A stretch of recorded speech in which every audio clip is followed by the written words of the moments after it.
I think you still didn't listen to anything I said. Rehabilitation. Well, hold on. Do you think they should be rehabilitated? Yes or no? Or attempt should be made to rehabilitate them?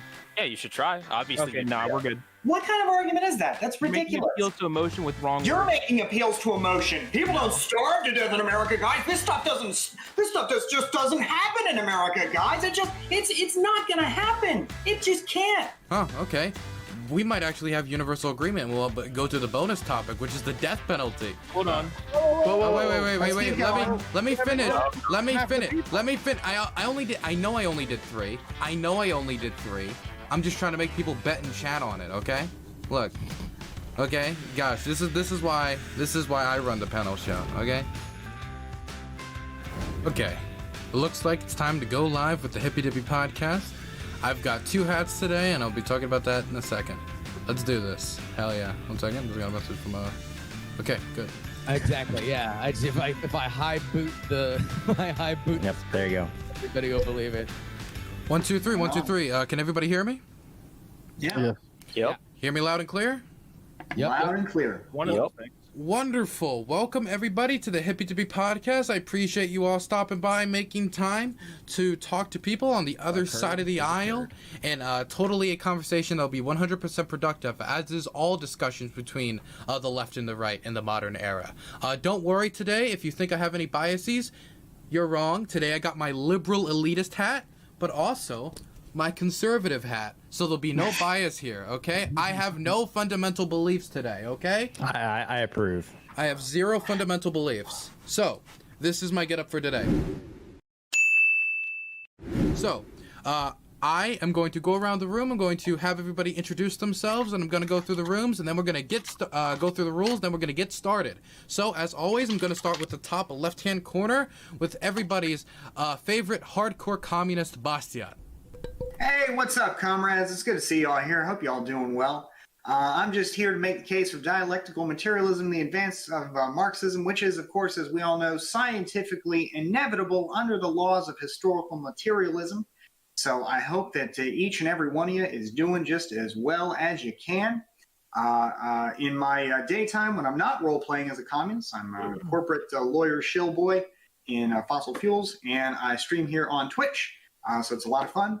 It's a pleasure to be here with all these fine people, and I look forward to tonight's discussion.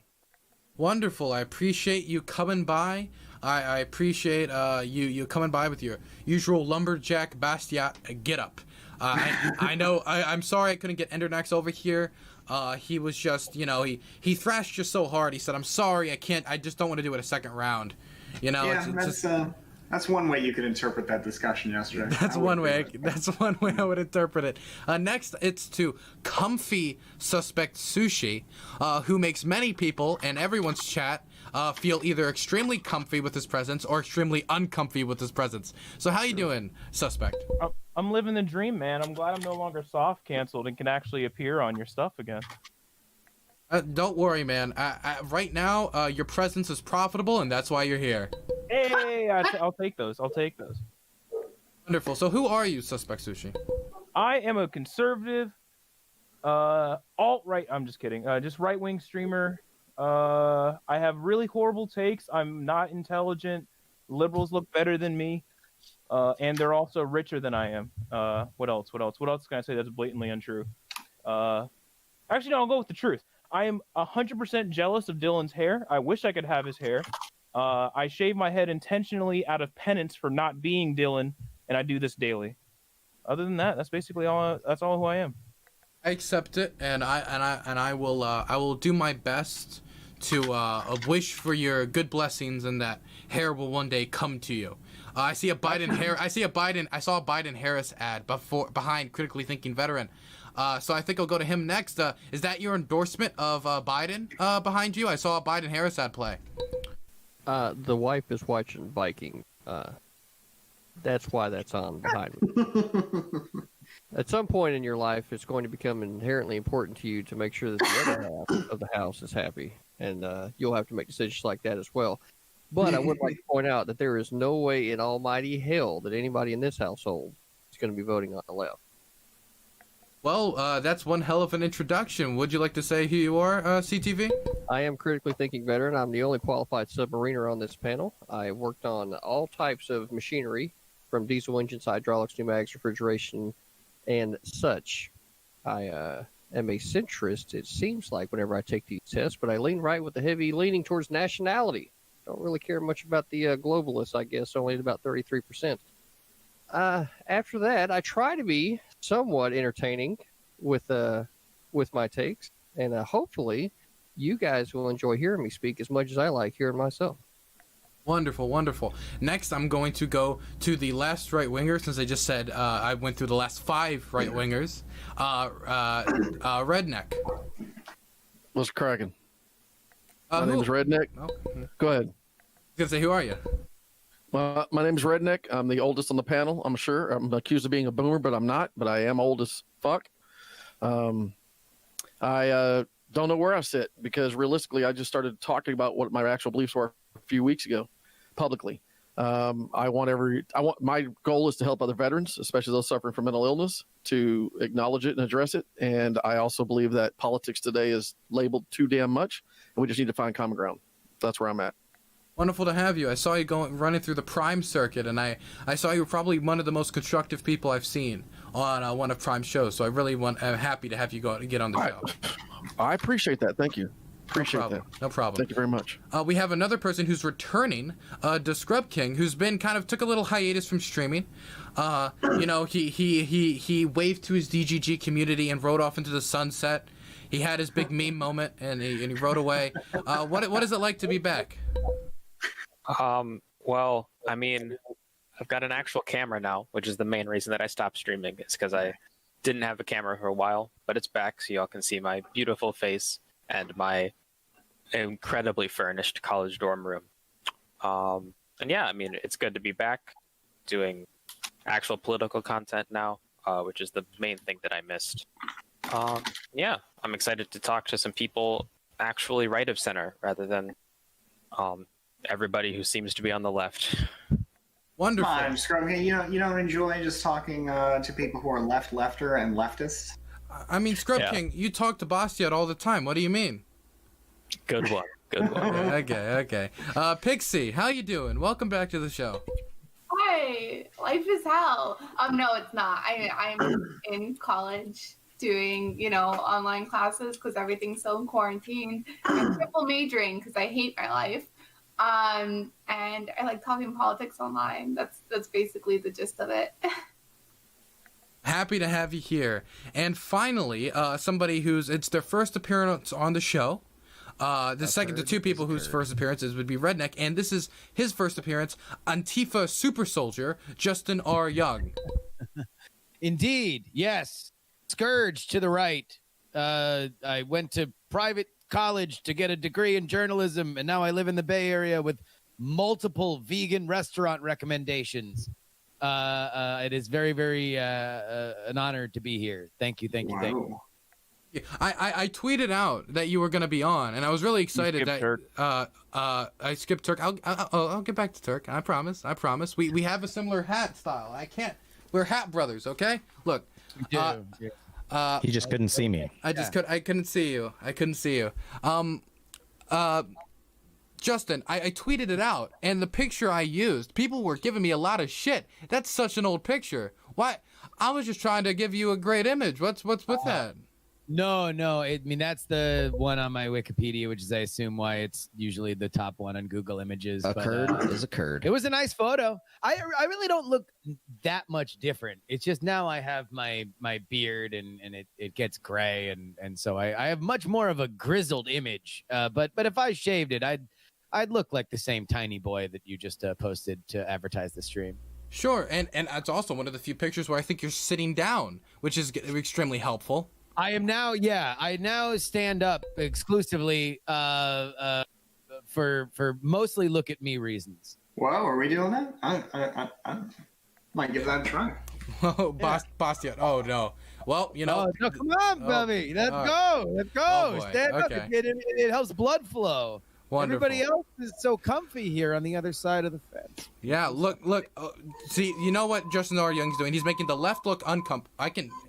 hear. What is that sound? That's his fancy desk. Yeah, there's a desk that's being risen right now. Is that being? What is that sound? That's called technology I'll tell you exactly privilege. what that sound is. Are you ready? That is cheap Chinese hydraulics at work right there. Oh my gosh, Jesus. Okay.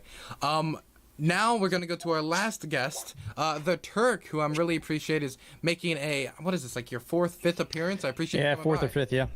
But I'm Turk. I do science and tech here on Tech, on Twitch and on YouTube, and I've been lately neck deep in RTX 3080 coverage. So if you're interested in that, go check it out. Wonderful, and I always bring it up because it was the most interesting to me. You built a PlayStation 6. 5, but close enough. Oh, five. Okay, I'm not good with numbers, okay? This is why I'm a panel show host. I'm not smart enough to say my own ideas, so I have to bring everybody else on to talk about it. And for everybody else who's making their first appearance on the show or have seen this from it being shared around, my name is Dylan Burns. I'm most well known for my time on the Mike Gravel campaign. I was the Maryland campaign director. I was also foreign policy advisor for Michaela Wilkes and Senator Jill Carter. I appreciate you coming by. Most of my streams are mostly about foreign policy and foreign policy related content, but on Fridays I host the Hippy Dippy podcast where right-wingers and left-wingers go head-to-head. Now let's get into the rules. First rule, anytime I am talking, what I'm trying to do is raise it to kind of bring the conversation down for a second so I can, look, Justin's already bored, already looking at his watch. He already wants to get out of here. Message, it's fine. I wasn't looking, it was a text message. Wow, you really are a liberal elitist. Okay, so... Look, yeah, I'm living that cuck life. It is. Oh, boy. The soy's dripping out of your ears. Look. Exactly. So, if I am talking, it is because I'm trying to calm down the room. I will mute you. Bastiat is a testament to my muting ability. Sure. I will mute you if you're talking at a point I am because I'm just trying to quiet down the room. Do your best not to talk over others, then nobody can hear either of you, and then it's not productive. Nobody even know what's going on, and then I'll end up having to mute both of you. I'll do my best to tell you to quiet down, but if you don't listen, I will mute. Here's how the process is. Oh, one last firm rule. Do not at each other into Twitch chat. It just gets people really heated and starts a lot of yelling. You can talk to Twitch chatters in chat, but just try not to at other panel hosts in chat. If you want to DM them and call them a idiot or something else in DMs, you can do that, but not in my Twitch chat, okay? A constructive environment. And here is the general format. There will be 3 topics, and there's one bonus topic if by some miracle you all agree on a single topic. That you will have a 1-minute introduction where nobody can interrupt you, and if you do, you get muted. Nobody will interrupt you, and you get to say your position on the issue. After that 1-minute period of time, there will be an open format where people can go back and forth, ask questions of each other, and go back and forth. And then at the end, there will be another 1-minute period of time where you can say your final statement, where nobody can interrupt you again. And the last time you can comment on a topic is the intro to the next one. It's the last time you can comment on the topic beforehand. The reason why we have that in place is that sometimes somebody will make a statement directed towards somebody else, and you don't get a chance to respond. And so that's why we've set up the system where in the next topic you can, during the introduction, respond to it. Is there any questions about moderation, any questions about rules, or anything that I was kind of confusing about and made unclear? Sounds good to me. Okay, wonderful. And one last rule. If you are typing or going to be making a lot of noise, do your best to mute your mic when doing so. It adds a lot of reverb, and it can cause some audio problems. This will be my one warning for that. In the future, I will just mute you if I see problems with that. I want the VOD to be as crystal clear as possible. Okay, is everybody ready? Ready. Let's do it. Wonderful. Let's get into it. The first topic is about voting, specifically about lowering the voting age. This is a topic I've been requested to actually a few times by a bunch of content creators and a lot of people who have emailed me about adding this as a topic. Should the voting age be lowered to 16? I'll repeat it one more time for the people in the back. Should the voting age be lowered to 16? If you want to take this in any other direction, like maybe not 16, maybe 17, if you have some special take on it that makes you the special big brain centrist, you're allowed to go that way. I'm going to start with the top left-hand corner with Bastiat. Yeah, hey, so I appreciate that, Dylan. I do think the voting age should be lowered to 16, and that all the legal thresholds in life, when you can own a firearm, when you start smoking, all of that stuff should be reduced to the same legal age of adulthood. And I think voting certainly ought to be there too. I think 16 makes sense. You can already do what seems to be the most impactful, most dangerous thing you can do in your life, which is to drive an automobile around the United States when you're 16. So I really don't see the argument against voting, given that has far less impact anyway on any individual basis. I would go a little further too, and I would say that anybody who is an emancipated youth, somebody who has gone through the legal process and is responsible for their own care, should also be able to vote, irrespective of what age they are as well. So that would be it. I don't see an argument against it. I think the threshold for this kind of argument shouldn't be you have to prove that you are entitled to vote, but I think rather the threshold ought to be you have to prove that somebody else should not be free to vote, given that the state does have ultimate authority over all of us, and the vote is one of our few ways to push back on the authority of the state. So down to reduce the voting age accordingly. Wonderful. Next is TheTerk.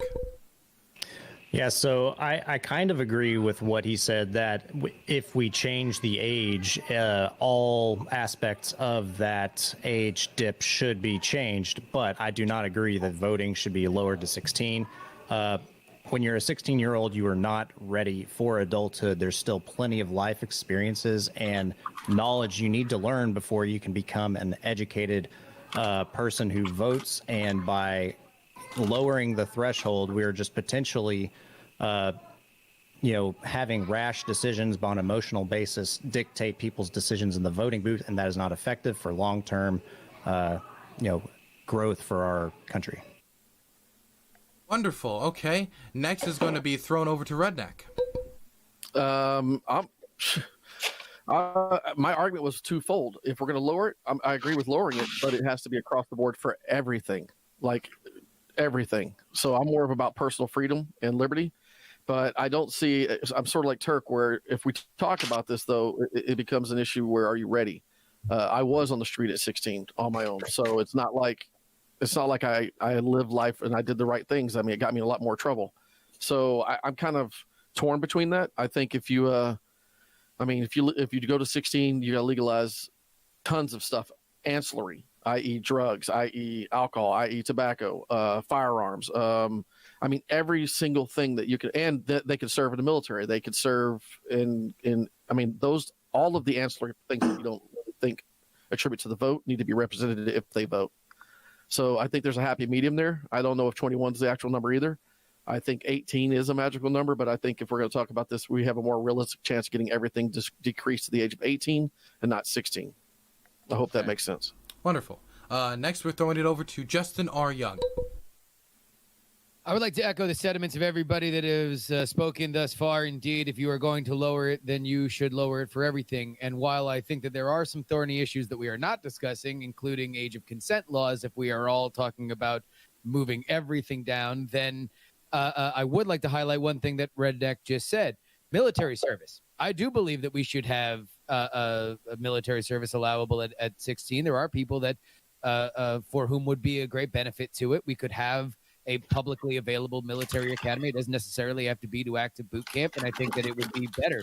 The goal of this is to have more people involved in the process and give them the kinds of decisions that create engagement. I do not believe that 18 is a magic number. I think I had the same dumb opinion. Well, I had different dumb opinions at 18 than I did at 16, but they were nevertheless very dumb. In fact, I don't know if I had a particularly good thought until maybe my so 16 to me is indistinguishable. The only thing that I would say that would probably really be a rubber hits the road moment is if we're talking about a wholesale move down of alcohol, military service, the ability to purchase a firearm, are things like age of consent laws that I think would be a bit hairy. But in general, I would say, yeah, fine, go do it. Wonderful. Next, I'm throwing it over to Comfy SuspectSushi. No, obviously, it's a really dumb idea. If we're going to make it down to 16, then we have to, like I said, like everybody else said, lower the drinking age and things like this. We already have enough dumb teenagers killing people by drinking and driving, or, drinking themselves and alcohol poisoning and things like that. If anything, we need to raise the voting age, because I think a lot of people are not mentally ready for it. at 18. I think around maybe 25 to 27. That should be around the time that people should be legally allowed to vote. And if people want to go the absolute reverse, like fuck it, why not make it 8? Let's make that the legal drinking age. We're already lowering the age of consent anyway. Let's just make it like a really cool slippery slope. And as soon as you're a newborn, you could just fucking vote for Biden, right? Like, who cares at this point? I would like to head the Newborns for Biden caucus personally. Next, I'm going to throw it over to... As soon as you're born, you can vote blue. Like, fuck it, right? Hell yeah. Pxie. No, it's just ridiculous. It's like an arbitrary. It's so arbitrary. You were done. Like, either keep it at 18 and like lower the drinking age to 18, which I'm okay with, because I feel like if you can fight for your country, then you should be able to get drunk on your days off, whatever. But like lowering it even more is really fucking ridiculous. Okay, next is going to be Pxie. So yeah, I absolutely do not agree with lowering the voting age to 16, nor lowering the drinking age to 16, or military service age to 16. When you're 16 years old, you are still going through like quite I can't pronounce the word, developmental changes in the brain. Your prefrontal cortex is not nearly as developed as it is like when, let's say, you're 21. Now, to be completely fair, your brain doesn't like really fully, I mean, your brain never really stops fully developing, but it starts slowing down significantly at 25. But with that being said, I think 18 is a good marker for the reason that, hey, most people graduate from high school when they're at 18. They start actually taking steps towards like adulthood, whether that be going through college or being able to get a job without like parents' permission. So they start actually like taking steps into being more fully incorporated into society as like adulthood status. While 16, they're still under like supervision of their parents legally. Now, I can see an argument made for the idea if a child or if a teenager is legally emancipated, then they're theoretically considered an adult, in which that case perhaps that they should get the ability to vote because they're already considered legally an adult. But until then, I think 18 is a good age to stay things out. With that, one last note. In fact, I think kind of like if we're going to lower any age, I do agree we should lower the drinking age to 18. And in fact, we should raise the military service age to 21. And that's something I'd be more willing to go into depth. So like the logic behind that as like this discussion unfolds. But right now it's like too much for a 1 minute intro. So thank you. Okay, next I'm going to throw it over to DaSkrubKing. Sure. So a bunch of other people have seemed to presuppose that if you lower the voting age, that means that you have to like lower all the other ages, as if there is some set age of adulthood in which you have earned all of the responsibilities ever in life. I think there are pretty clear cases of responsibilities that can be scaled differently, like the ability to vote, the ability to drive, the ability to work, and the ability to own a gun. I think it's perfectly reasonable for these things to have different age barriers in between them, because it takes a far lower amount of responsibility to work at a clothing shop than it is to own a gun or join the military. And as for specifically the voting age to 16, I normally not the most patriotic person, but I'm going to put on my AP US history hat for this one. If you're paying taxes to the federal government, you should be able to vote. It's no taxation without representation. If you're 16, you're able to work, you're able to get a W-2, you have to pay taxes to the government, you should be able to vote in that government. It's super easy. Okay, next, last but certainly not least, Critically Thinking Veteran. So how's the level? Is it good? Good. All right. So I'm glad that everybody touched on all these different things. And for me, so 25 for the voting age, I think is what needs to. I also think that to DaSkrubKing, I think that there's definitely a case to be made, especially considering more younger people are working lower wage jobs, that they shouldn't also be taxed. So, depending on their amount of income, of course.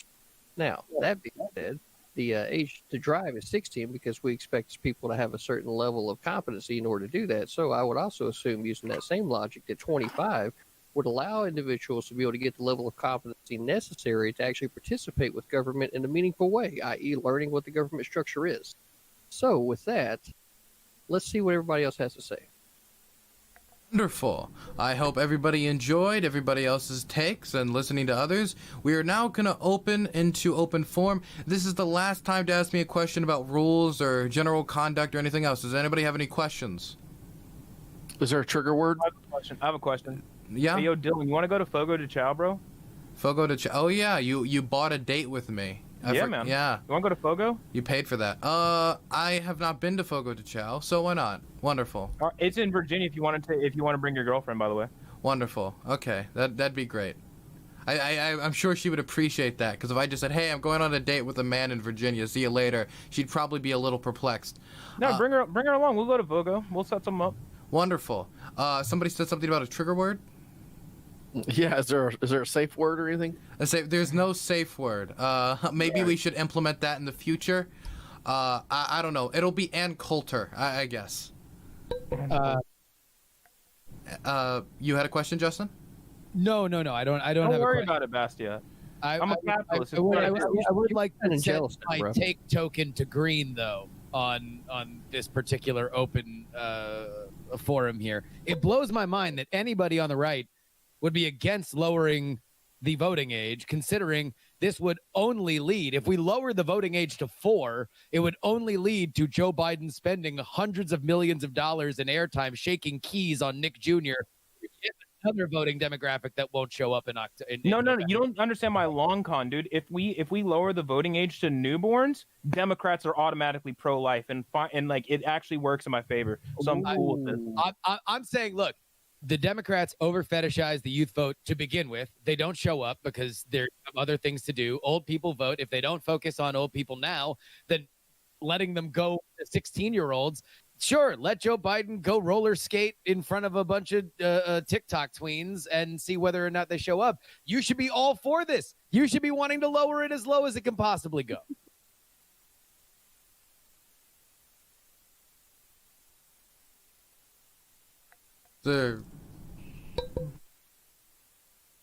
I would think, though, that most Republicans are more worried about an informed electorate instead of just massive amounts of votes. Yeah, I gotta say something. Between Fox News and QAnon, I just don't know that the informed electorate is something that we should think is purely a Republican consideration. Nobody cares about an informed electorate. They care about an electorate that shows up. And that's the anybody cares about. I'm pretty sure that's the real consideration most people have at the end of the day. They just think that their folks are more informed.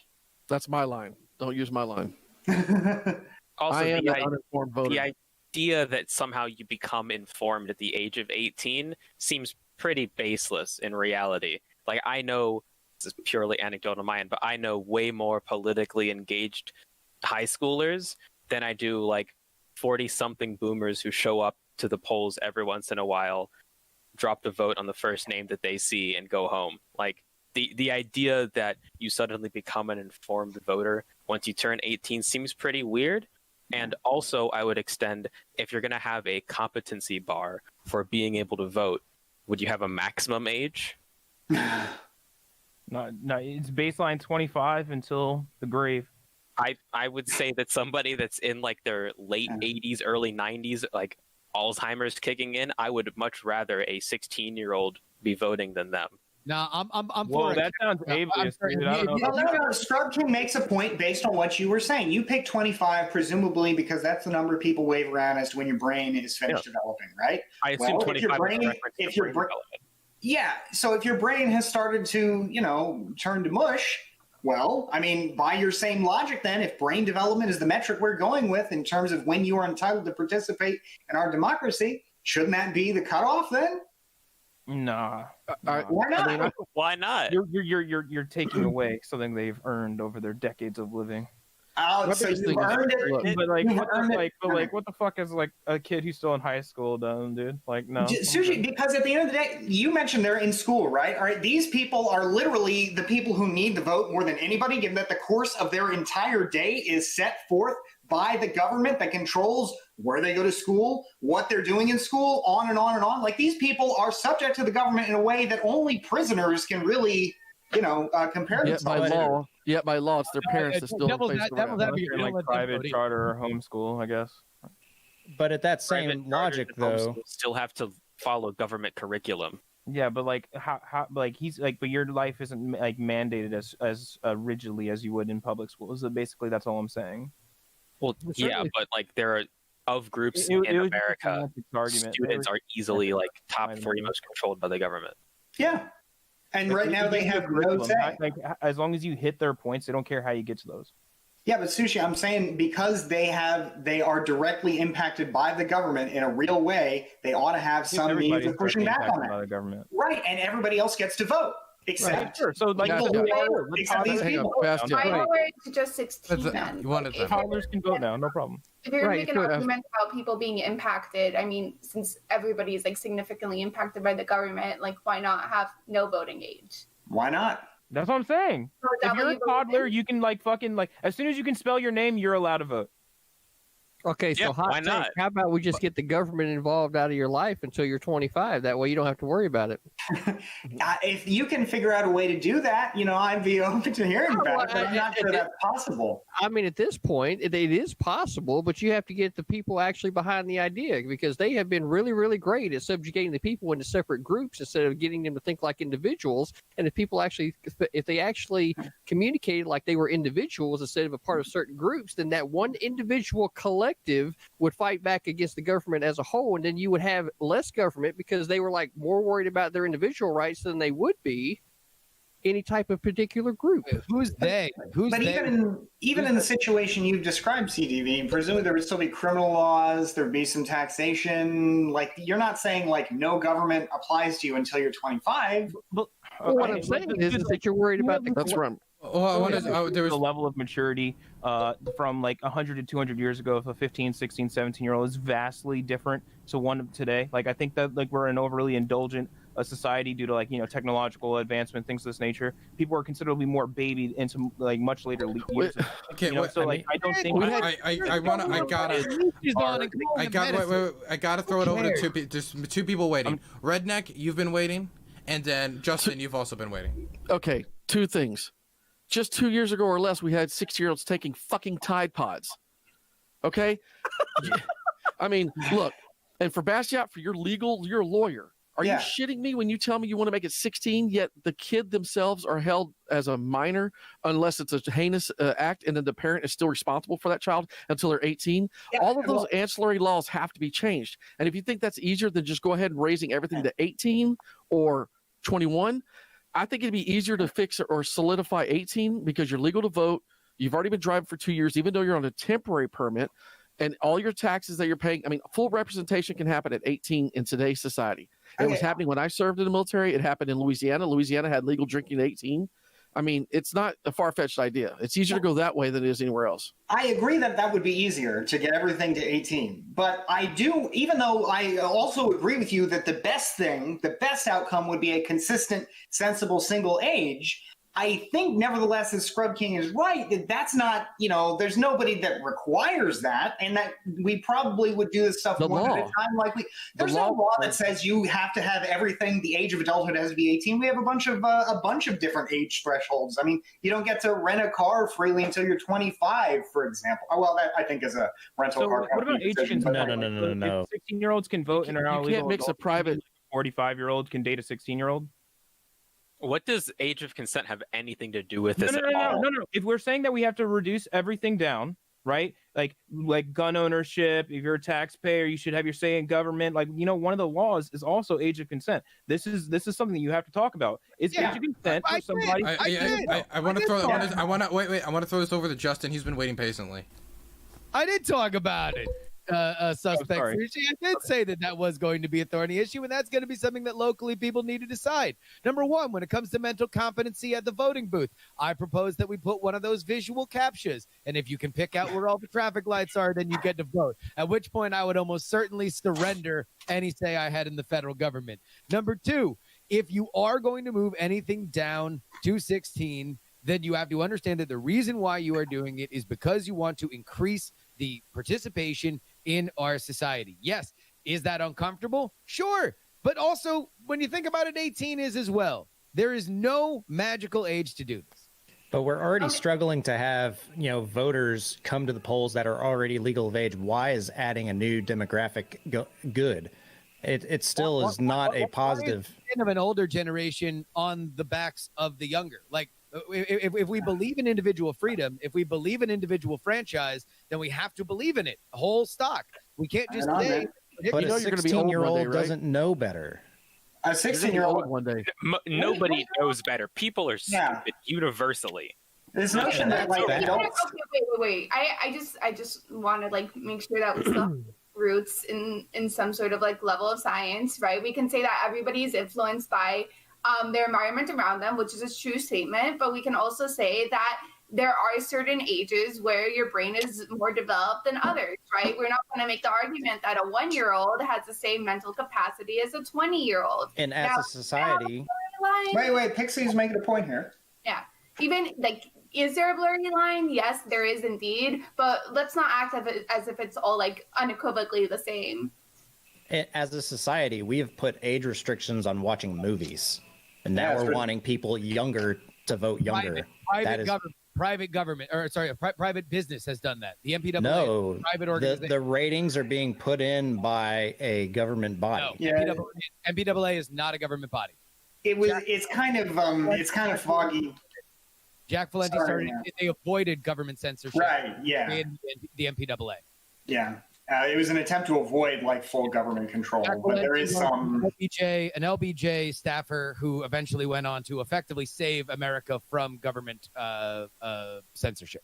Right. So I haven't heard anybody actually address my point, which is that at 16, we expect people to have a certain amount of, be able to show a certain amount of skill to be able to operate a car, right? So if the whole taxation without representation argument that DaSkrubKing brought up, I think is a great one, which is why if I increase the age limit to 25, that I also wouldn't have those people taxed unless they reach a certain amount of per capita income, which from that age group would be actually lower to obtain, right? So I don't see any reason why we can't raise it to 25 and keep these people out of the tax margin, so that way there's no taxation without representation, and then you get an actually more informed electorate. You like work tax free till 25? Sounds pretty lit.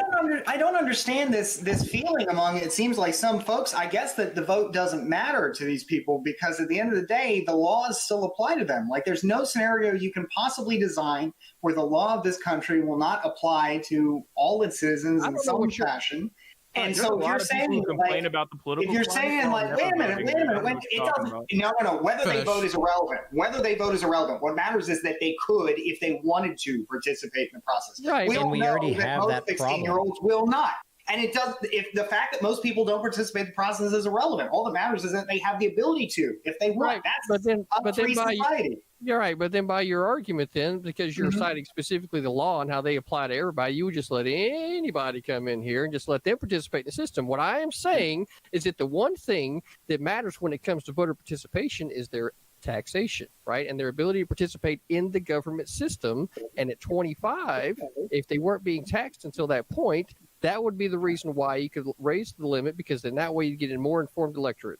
But taxation isn't enough. The only exception. Everybody quiet. Bastiat. Everybody quiet. Everybody add to CTV. I'm talking. That means everybody goes quiet. Okay. Yeah. Okay. So there was a lot of people talking at once. So if you want to talk, raise your hand. Justin didn't even know that was a thing, and he already had his hand raised. Finish my point. You can finish your point, but then it goes over to Justin.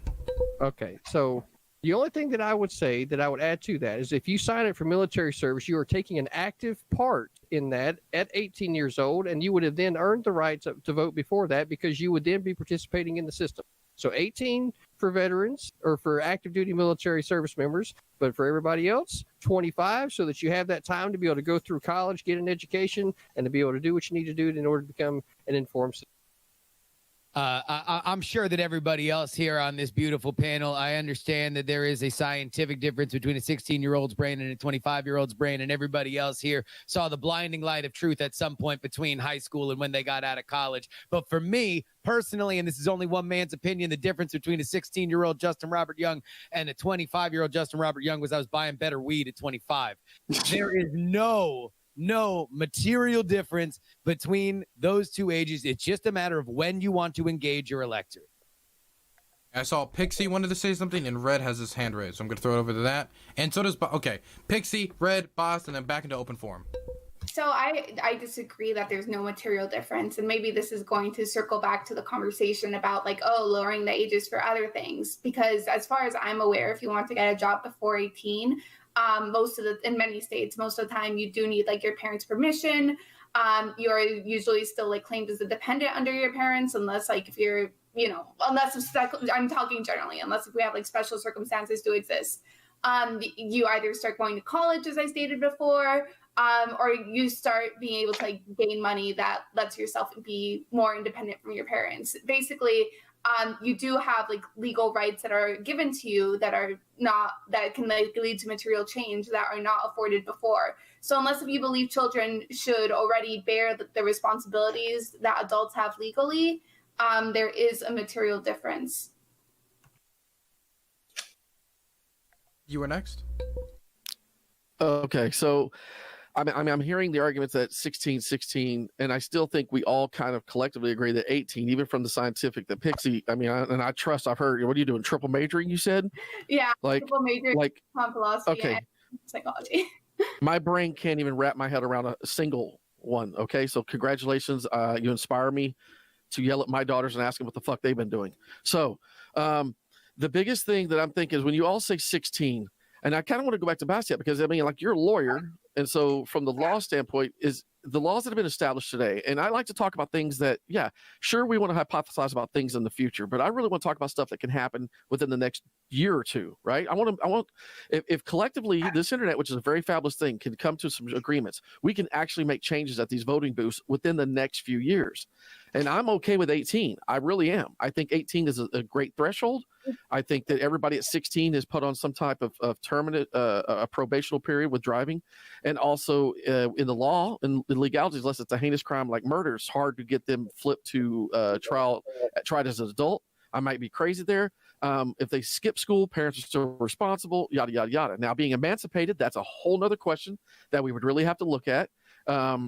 It is a slippery slope between those two ideas, but I just think if we think of it from a common sense perspective, 18 is a magical number that could fit in society today, and that we could probably all come to terms with and agree that legalizing medical marijuana or marijuana in those states would make it legal for them to buy it at 18, buy cigarettes at 18, buy alcohol at 18, live their lives just like the rest of us have ever since 18. And I mean, that's it. I just think that's a very simple argument that we all could, I think, get along with. Bass, you went next. Okay. Yeah. So I agree, just to be clear, that if the best I could get was what you said, RedNeq, which is everything at 18, that would be a wonderful improvement in human freedom in every way. And I would not say no to that. I wouldn't say no, let's not do that because I demand to be able to vote at 16. No, that would be a great, I think that would be a great move. And that certainly would be a lot more, I think, progressive than what a lot of folks here have suggested too. So totally down with that. That said, I don't think that, while I agree with that and would certainly vote with that, I don't think that prevents me from saying I would like to go even a little bit further than that. So first, there are a bunch of points I want to respond to real quick here. I'll go as quick as I can. One, CDV, your distinction where everybody would be able to vote at 25, except if they'd be able to vote at 25, but they wouldn't have to pay taxes prior to that, but they would still be subject to the law, seems to me to be thoroughly arbitrary. Beyond that, it seems to be even more arbitrary because you have then said, however, if you serve in the military, then you are somehow a part of the system, and then you can vote at 18, 7 years in advance.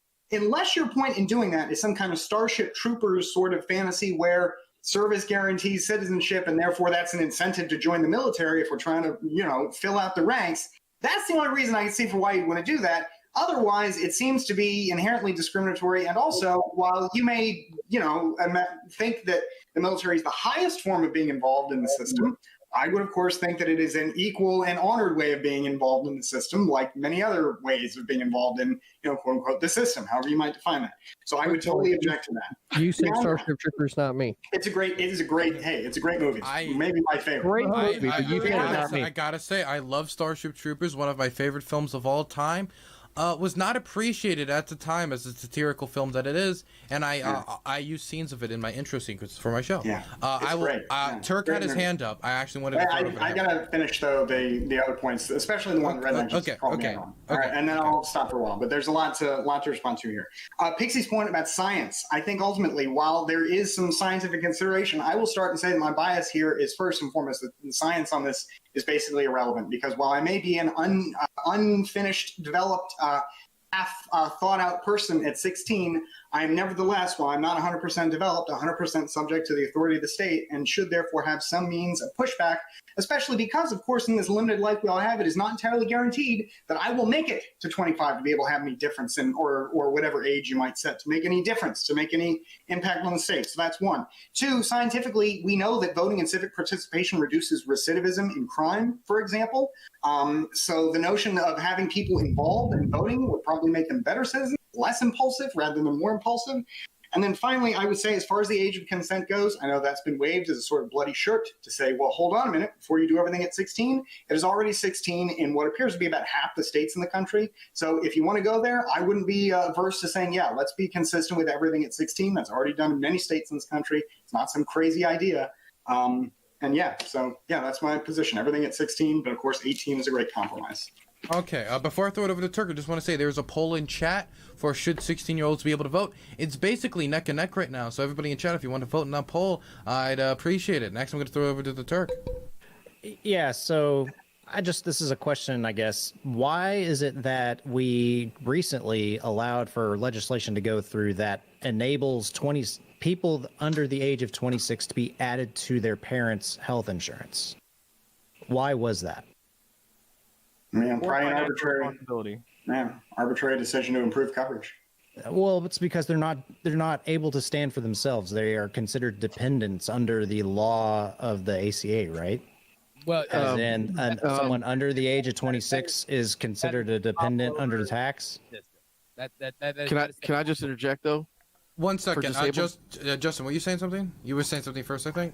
Oh no, I was just saying the reason why. I mean, like, if whatever you think of the ACA, that is totally arbitrary and is there to make up for the fact that we have a patchwork system of private health care. This isn't an argument about the ACA. This is about but also that's why. Like, I mean, if you the question you asked was why is that, and it's because we've got a very weird system that is the worst of all worlds, and so that is just a arbitrary way to patch over it. So we're wanting individuals that either are not employed, don't have a spouse, don't own a house, or haven't been to school to have access to health coverage because they can't provide for themselves, right?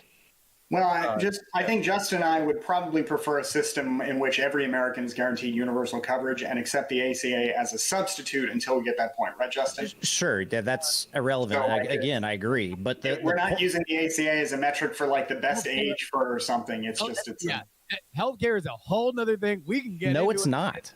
If you're allowing people at the age of 16 to vote on all matters of life in the United States, right, why are we limiting this to 26? This should be at the age of 16.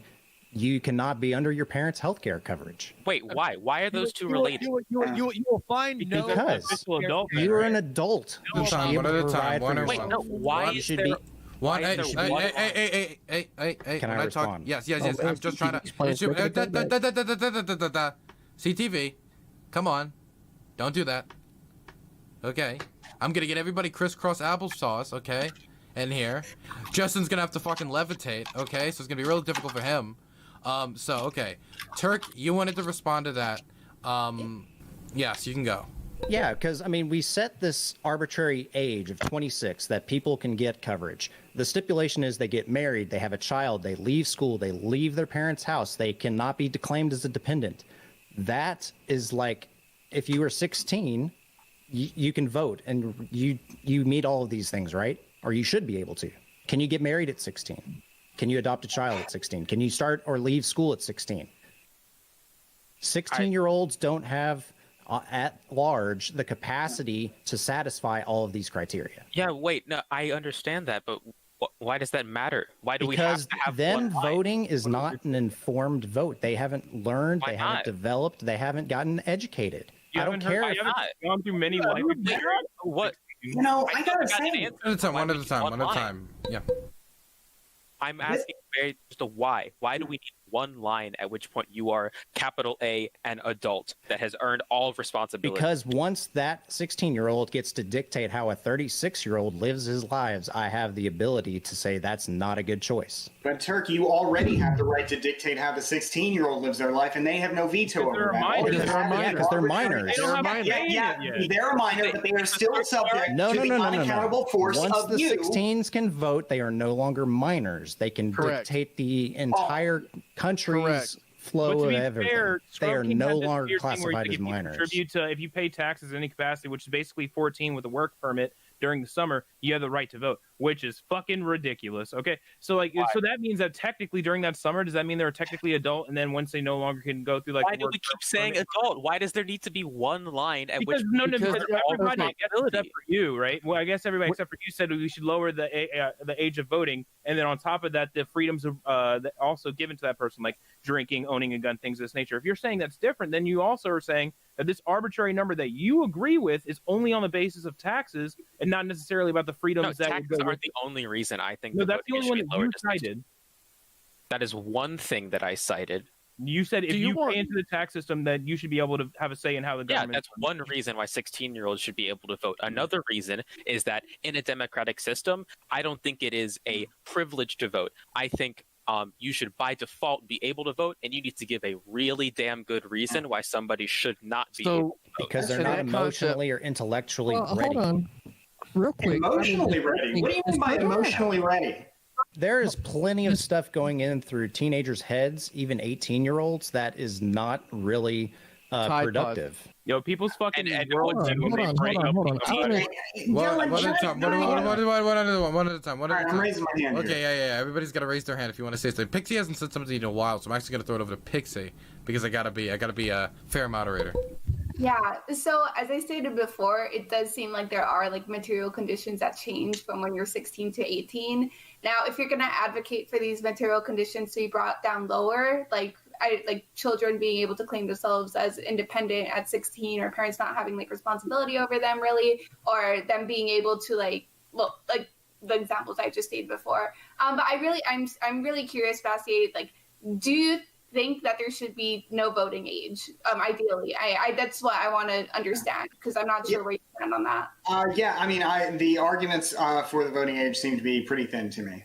So yeah, I would accept 18 for all this other stuff. I would accept 16 for all this other stuff.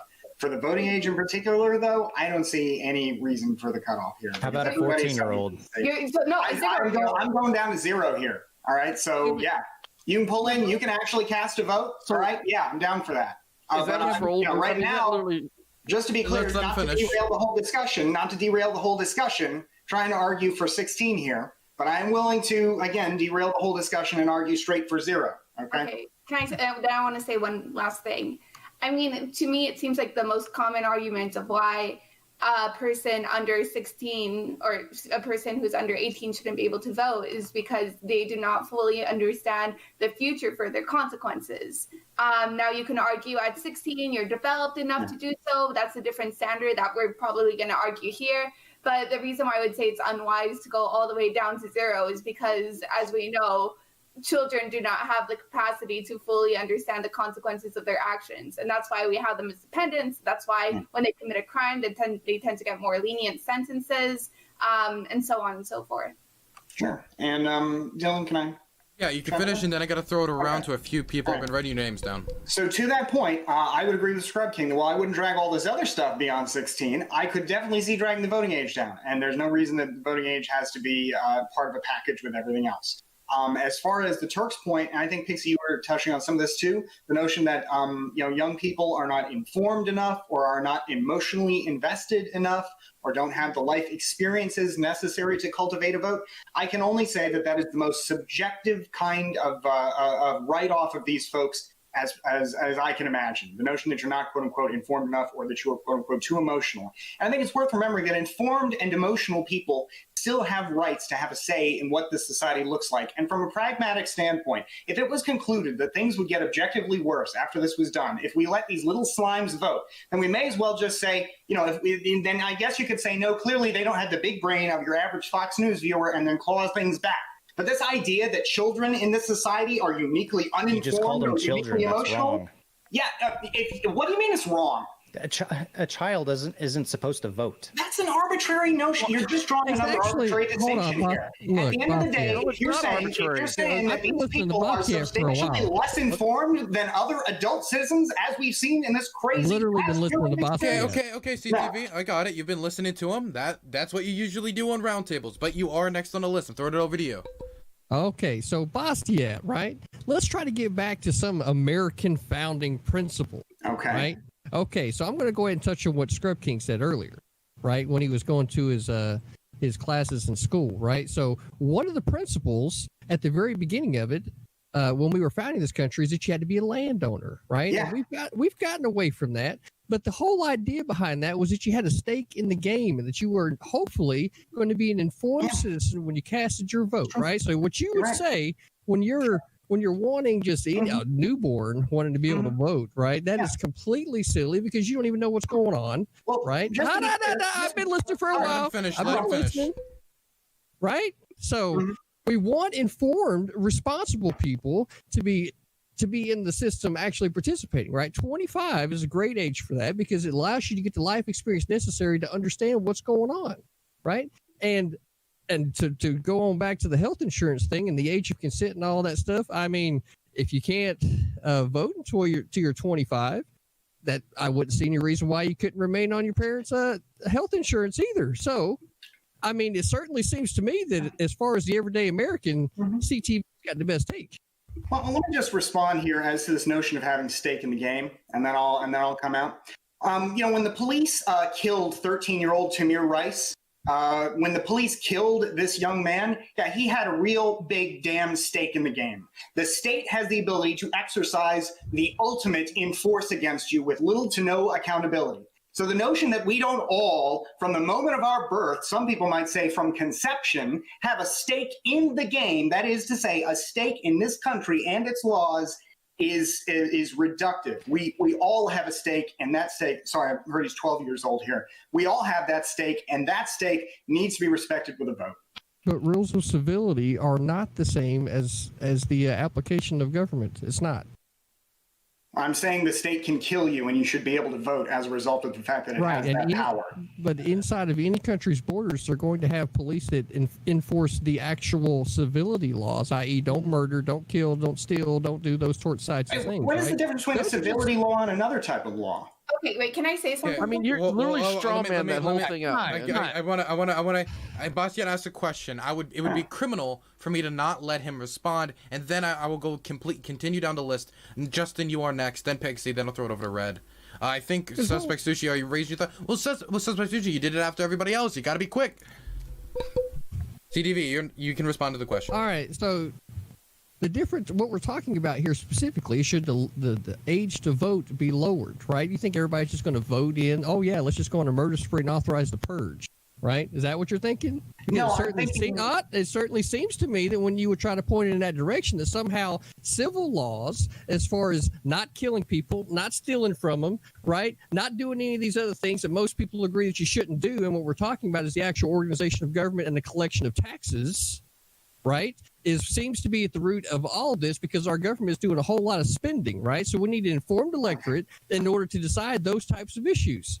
CTV, I'm saying that the state has authority over you that is basically without limit, in the sense that it can, under certain conditions, kill you. And therefore, the only pushback you have as a citizen is, one, civil lawsuits, and two, the right to vote. And then therefore, unless you can imagine a society in which you can scale back that authority when you're a child, and of course you can't imagine that kind of society because, as you've said, the state will always enforce those laws. You ought to have a right to be a part of the process through which those laws are made. Police accountability is the theme of the year, right? We gotta move it on. I mean, you two. Four words. Okay. That right, individual responsibility. Okay, JustinRYoung, you're next. Turk, I'll write your name down. Number 1, Bastiat. I love you, but good God, we cannot start tying voting rights to how young a cop can shoot somebody. Like, there has to be something beyond, law enforcement that gives us an idea of where we're going to peg this. Number 2, critical CTV. The average age of the founding of our country was 38 years old. So at 16, they were basically middle age. So if we're going to go back to the founding of our country, then 16 seems like a more than reasonable age. Okay. Next would be the whole reason. Okay, for I'll that let you is respond just, to that. Yeah. Yeah, the only reason for that, for me, why I brought it up, is just that our founders understood that if you had a stake in the game, right? If you had a legitimate, not legitimate, but an actual reason, right? Like, you owned land, you were the ones that were actually keeping everything working together, right? Between the different communities, the different states, etc. Then those people were the ones that had the right to, right? And we've gotten away from that, and I don't think that's entirely a bad thing. Hold on. I don't think that's a bad thing that we got away from that, but the original idea of having an informed electorate, which was the original idea, right? I think that is a good thing. I think that every 16-year-old has a stake in the game. They can have a car, they can work, they can get charged for a crime, they have the ability to engage with what the status of government is. Whether or not they are the most formed, whether or not we are living in a perfect utopian society where everybody is fully baked, is a different story. And I think it's an unrealistic idea considering we already have it at 18. Next, I'm going to actually, if I look at the list, next is actually Red. So I'm going to throw it over to Red next. I'll defer my time to Sushi. Okay, it's over. Sushi was next, so it actually, yeah, Sushi. Sushi, you are muted. Microphone. I think it's fucking crazy that when you don't actually have a leg to stand on for your argument, you fucking bring up Tamir Rice's killing when it has nothing to do with the fucking argument in the first place. That's disgusting and gross, and you're appealing to emotion on something you have no foundation on. You said it was an arbitrary number, so I said, fuck it, why not like age 0 voting? And which you agreed to, which means like, does that mean like a pregnant woman, as soon as she's pregnant, that she can just vote twice? Like what's these fucking crazy like laws that you're trying to fucking advocate for? It's pretty weird. You don't actually have a leg to stand on in any capacity here. But like, if you lose, you're like, oh, what about some kid who got killed? Like, it's fucking really weird, man. Actually, it's not just weird. The point is to say that people who you're calling children, understandably enough, since they're 13 years old, have a real stake in our society. If you want to talk about beyond just the victims of crime, we can talk people who are charged with crime, like 13-year-old Lionel Tate, who in 2001 was charged with murder as an adult. All right. He had no say in this process, of course, because, of course, he was charged. But 13-year-olds never have any say in this process, are nevertheless often treated as adults anyway, when it's convenient for our government to make that decision. This is just automatically giving the right to vote. One at a time. Can I respond?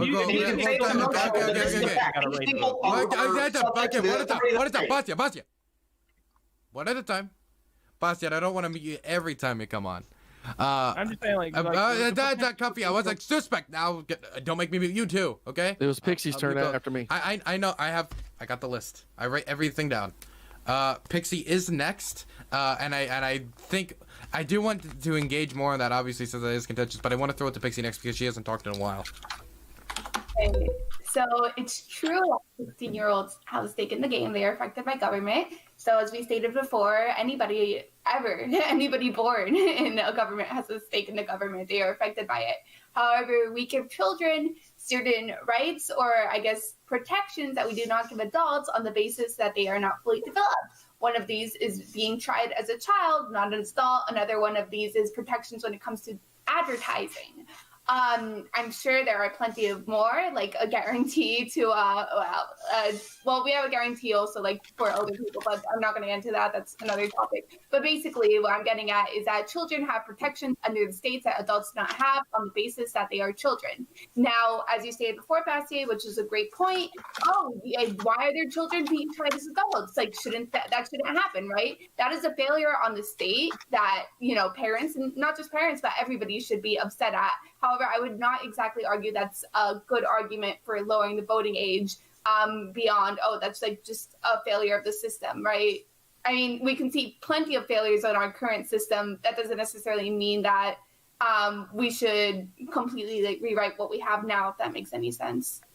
Yeah. Directed at anybody? Yeah, I mean, Yeah.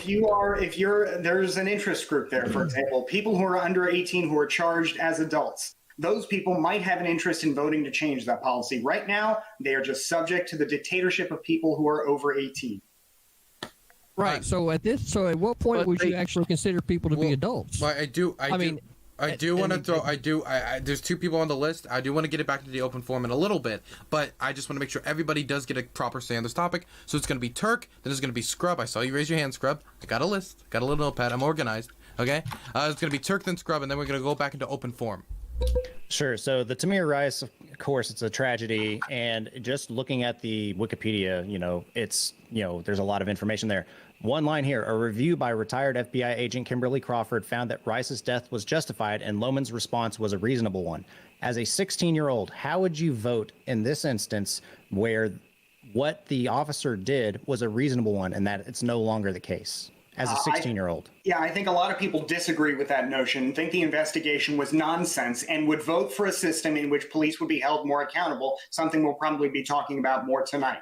And in any event, I gave another example with respect to Lionel Tate. That's a very clear public policy, overcharging juveniles as adults. Juveniles could vote for people who would try and change that policy, including district attorneys, who might be the most direct people to vote for there. So 14 and 16-year-olds will go to regular big boy jail then, yeah? No, that's not even necessarily something you'd have to do. If you thought it would be better to have... Wait a minute. I understand that suddenly this fetish for consistency here. I'm saying that you could do that, but there's no reason that you'd have to do that. We might well believe that there's a good argument to be made that these people should have a say in the state, but might nevertheless, in certain situations, be treated differently. When we started talking about going below 16, I said that that was a reasonable thing to consider. So yeah, there's no reason that if you make people, if you give people the right to vote, therefore you have to charge, for example, a 13-year-old with murder. Well, I don't know. If you're willing to make an adult decision, you should be held to the same adult consequences, should you not? Look, if we as a society decide that's the best way to do it, okay. But that's not something... If you commit the crime at 13 of killing somebody, then by God, you were to go into the same prison as everybody else, and there should not be an exception made. I'll say that CTV, so far, most people in this country seem to agree with you and are happy to send children to prison, so we ought to at least, since that's going to be a real hard thing to change, give them the right to vote. Can we at least understand some of the facts on the ground when it came to Lionel Tate? Lionel Tate was convicted, the youngest person to get a life sentence because he was practicing wrestling moves on his little sister, and she died. This was something that happened when I was a kid in my same county, so I know it very well. It is a shame, and it is an overzealous prosecutor in an era where we had hysteria about what kids were doing because wrestling was very popular. It is an absolute travesty, and it is a shame, but I think it is immaterial to this particular conversation where we are setting an arbitrary limit on either 18 or 16, although I take your point, Bastiat, that it is something where we have stake in the game. But honestly, if we are talking about what we are actually voting on, then we are talking about things that involve being a productive member of our economy, being somebody that can get on the road and drive. And I think that is, if we're going to draw an arbitrary line, and we know that this is an arbitrary line, then I think that 16 makes a lot more sense than anything like that. Okay, I got to throw it to Scrub. Well, ScrubKing has been waiting for a very long time, so I wanted to throw it to ScrubKing. Okay.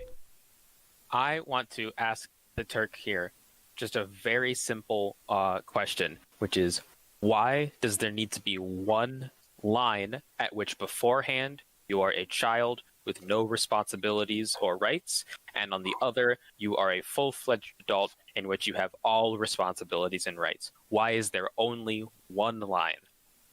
Because that's the way the world is. You have to come to an age where you can take care of yourself, and that requires a bunch of different lists on a checklist, right? You have to be able to feed yourself, find yourself a place to sleep if you can, or even, if you have the ability, find a job. There's a threshold at which you need to be able to participate. Okay, you still given me a reason why, though. Yeah. That's not a reason that why. Is the reason. Okay, so the reason why. The reason why is because that's the way it is. You understand? No. Because there's then if you lose your job and you're on unemployment, we're taking your vote, right? Okay, Turk, here's the thing, right? And I'm going to reply directly to DaSkrubKing. The reason why is because before this arbitrary line, your parents are responsible for you. So to everybody else, if all these kids are going to get the right to vote, are we then going to tax the parents even more? right? Because any income that is being earned, right? If they're doing chores around the house, they ought to be getting paid, right? So if are we going to start taxing kids' chores in order to collect money for this government? Minimum Or are wage. we going to have an arbitrary line at, say, 25 or 18 or whatever the case What the hell is? does that have to do with What? it? I'm just saying. What the hell do you think? We all got a stake in this game. Are we going to be start taxing the children? That's what I want to know, right?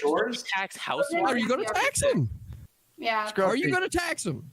No, because we don't tax people for doing chores around the house. We So can already I have answer all the economic ScrubKing's activity. question? Right. So if you're not going to tax them, right? So then they're not actually participating in the entire system. So then they're only participating in with civil laws, i.e., don't kill somebody, don't steal from somebody. And at that point, in a lot of cases, their parents are still held responsible, right? So for me, if we're going to talk about anything to do with the voting age, it needs to become a point where the people are actually informed and can make informed decisions about these things and to be able to critically think about these sorts of issues. So that's the question, right? And that's the answer. So can I answer ScrubKing's question? Yeah, you can answer ScrubKing's for question. it. And then I think Red has been waiting for a little bit.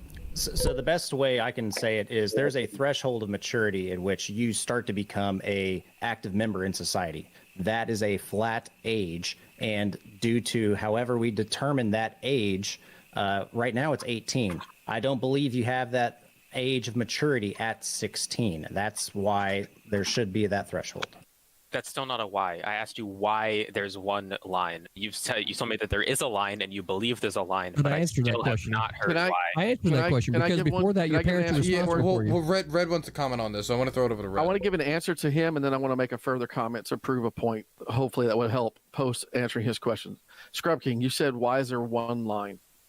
If, for instance, we hypothetically go with whatever line you want, which is 16, if you're voting on the rights of yourself and everyone else in America, because that's what our vote is, then you start to nibble away at other things, i.e., do I have a right to get married? Do I have a right to have children? Do I have a right to own a car? Do I have a right to be able to go get a job?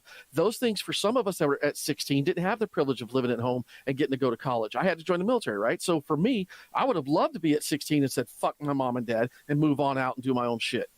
There's a lot of little nuances you're not even contemplating when you say, well, why can't we just have this scaled system? And now on the further point, because I keep mentioning there's ancillary issues, if we want to go crazy, then let's just talk about it straight up from a fundamentally developmental issue. Understand Pxie brought up the fact that mentally our brains are not developed until we're in our 20s, actually, I think. I think between the ages of 16 to 25, there's still some development in men. And then for women, sometimes I believe it goes from 18 to 21 is when they tap off.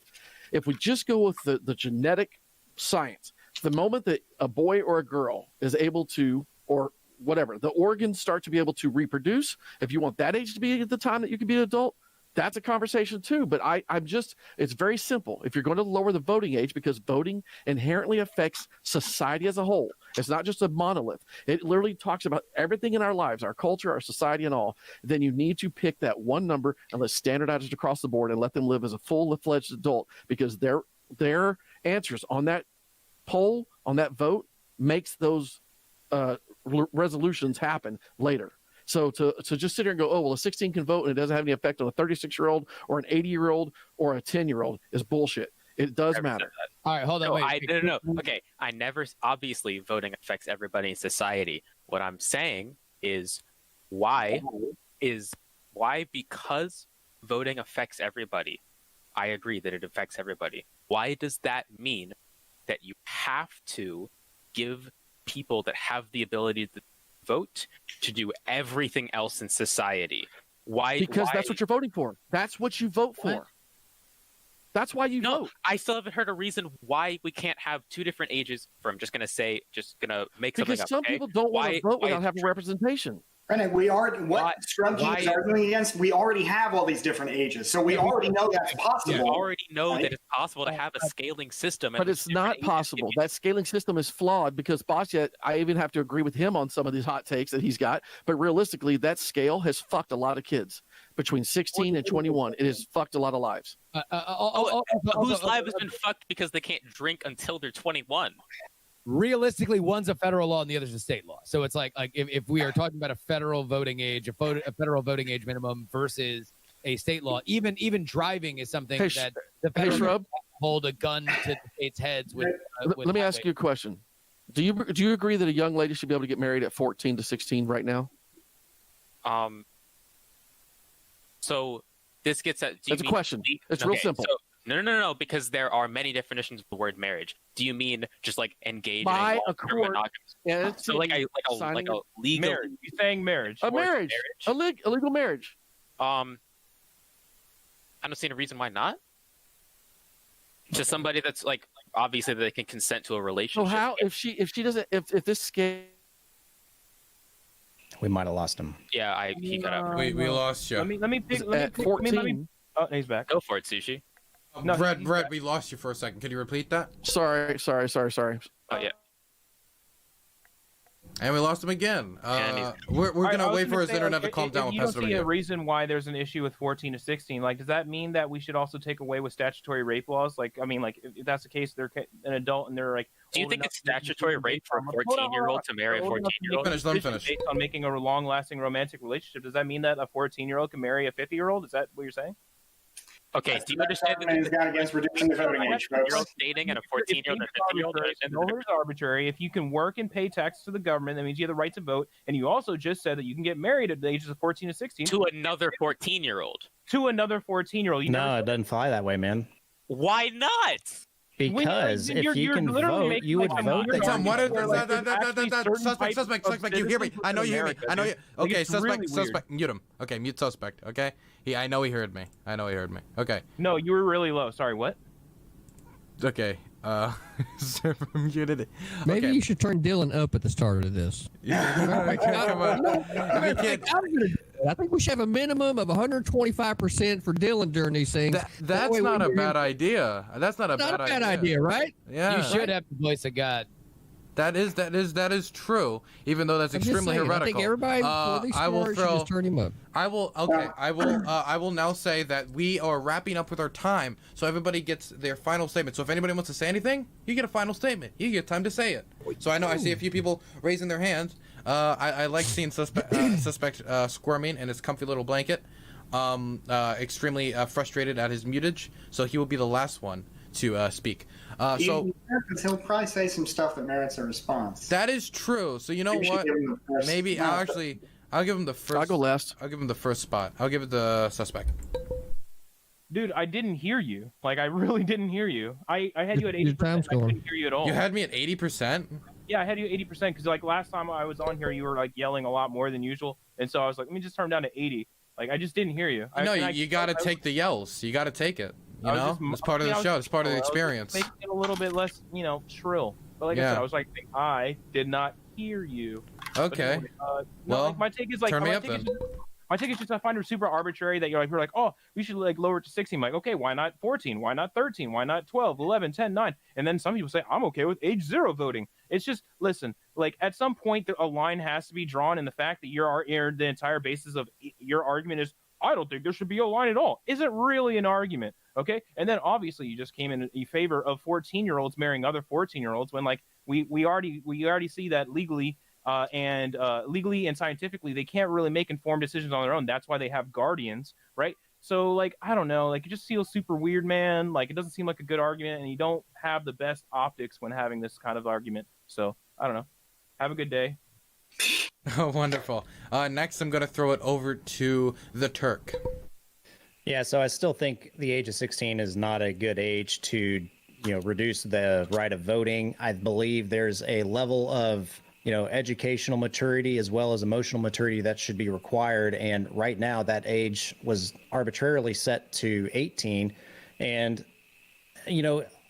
as a person that I like to have informed electorate, being able to go and do research and actually figure out what your opinions are instead of just regurgitating what someone else tells you, I don't think you have as good of a chance of doing that at the age of 16.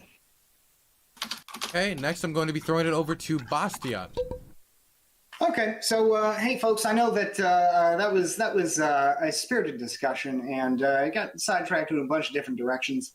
I gotta say, I think it's pretty revealing, nevertheless, that the best argument that, for example, Sushi can come up with against the idea of lowering the voting age to 16 was that we might end up having 14-year-olds run around marrying 50-year-olds. If we let the gays get married, eventually, some guy's going to marry a horse or a toaster or his car. That's the kind of extreme nonsensical argument we got about here, but let's talk about what voting really is. Voting is an exercise of authority by the citizen over the state. Because remember, the state is always exercising authority over you, whether you like it or not. You ought to be free to have some kind of recourse against the state. And in a democratic society, your form of recourse against the state is the vote. So 16-year-olds certainly ought to have the ability to vote. They already engage in a much more impactful decision most of the time, which is to say they can drive, they can drop out of school, they can engage in consensual sex in half the states in the country. For the most part, as far as their lives go, these decisions are far more impactful than voting anyway. When it comes to to respecting the individual freedom of the citizens of the state, it is fundamentally limited if they can't vote, and there's no consistent argument against it. So reduce it to 16. Thank you. Next, I'm going to throw it over to JustinRYoung. I want to let everybody know that I've closed all my rings on my Apple Watch. I believe that 16 is a smart age because we have already decided that there are a lot of things, as Bastiat so eloquently mentioned, that we have decided 16 is fine for. I got my first job at 16. I got a learner's permit to drive at 15 and then an actual legal license at 16. So to me, it makes all the sense in the world that if we are going to come to a consensus age for which you can start to say that there is a say that I have over the government, it is at 16. I'm going to yield the rest of my time to Pxie while I go get another highball. Wonderful. Okay. By the way, just for everybody in chat, the best way to never be invited to the Hippy Dippy podcast is just try to kind of force your way into the whereby. Just gonna put that out there. Next, I'm gonna give it over to Pxie. Hi. Okay. So as I stated before, I don't really think, generally speaking, the legal age should be lowered to 16. As I stated in the beginning, I do think there are exceptions. I think what the DaSkrubKing said before about taxation without representation, I think that holds true. I think anybody who gets taxed should be able to be represented. When it comes to having a stake in the government and therefore you should be able to vote, everybody has a stake in the government. Children also have special exceptions from the government because we acknowledge that they're not as fully developed. As I said before, there are material conditions that lead to change when you're 18 that you do not have at 16. Now, of course, exceptions to this rule do apply. However, since I'm speaking generally, I will state that generally speaking, at 18, people go through a variety of legal changes that gives them more life experience, a more developed prefrontal cortex, and the ability to do things that they wouldn't have otherwise been able to do at 16. So yeah, cool. Wonderful. Next, I'm going to throw it over to CTV. So I haven't heard anybody make any type of scientific argument behind this, so I'm going to go ahead and throw this in here at the end. The prefrontal cortex of the human brain does not actually fully develop until 25 years old. Funny how I picked that number, right? So what I really feel like is that for people to be able to participate in the system as complex as the system of government we have, that they need to fully understand those things. I do believe that making this law in this way would actually try to keep the families together, because for health insurance purposes, kids will still be able to remain on their kids' health insurance as they go through college and in the hopes of getting higher learning. And I also feel like that if you decide to serve in the United States military instead of possibly going the education route, that you should then be able to have that vote at the same time. And I feel like a system under which where you choose to operate inside of it at 18, that you should have a say in it. And I also think that any of these other these laws we would come up with regard to tobacco, alcohol, etc., those would still be issues for the states to decide. Thank you very much. CT. Wonderful. Next, I'm throwing it over to ScrubKing. All right. So, as I've said before, I still have not heard a reason why for anything so far. I've heard from Mr. Sushi, I've heard it's weird, which is a strange argument, I'll say. I don't think it really holds much weight, just saying that something's weird. I would say for 14-year-olds to marry other 14-year-olds, these are vastly different situations to a 14-year-old marrying a 50-year-old. I think it's pretty weird that he immediately jumped to that. That feels a bit weird. People that cannot consent to people older than them or more powerful than them can still consent to others. Two actresses or actors can consent to a relationship with one another. That is perfectly fine.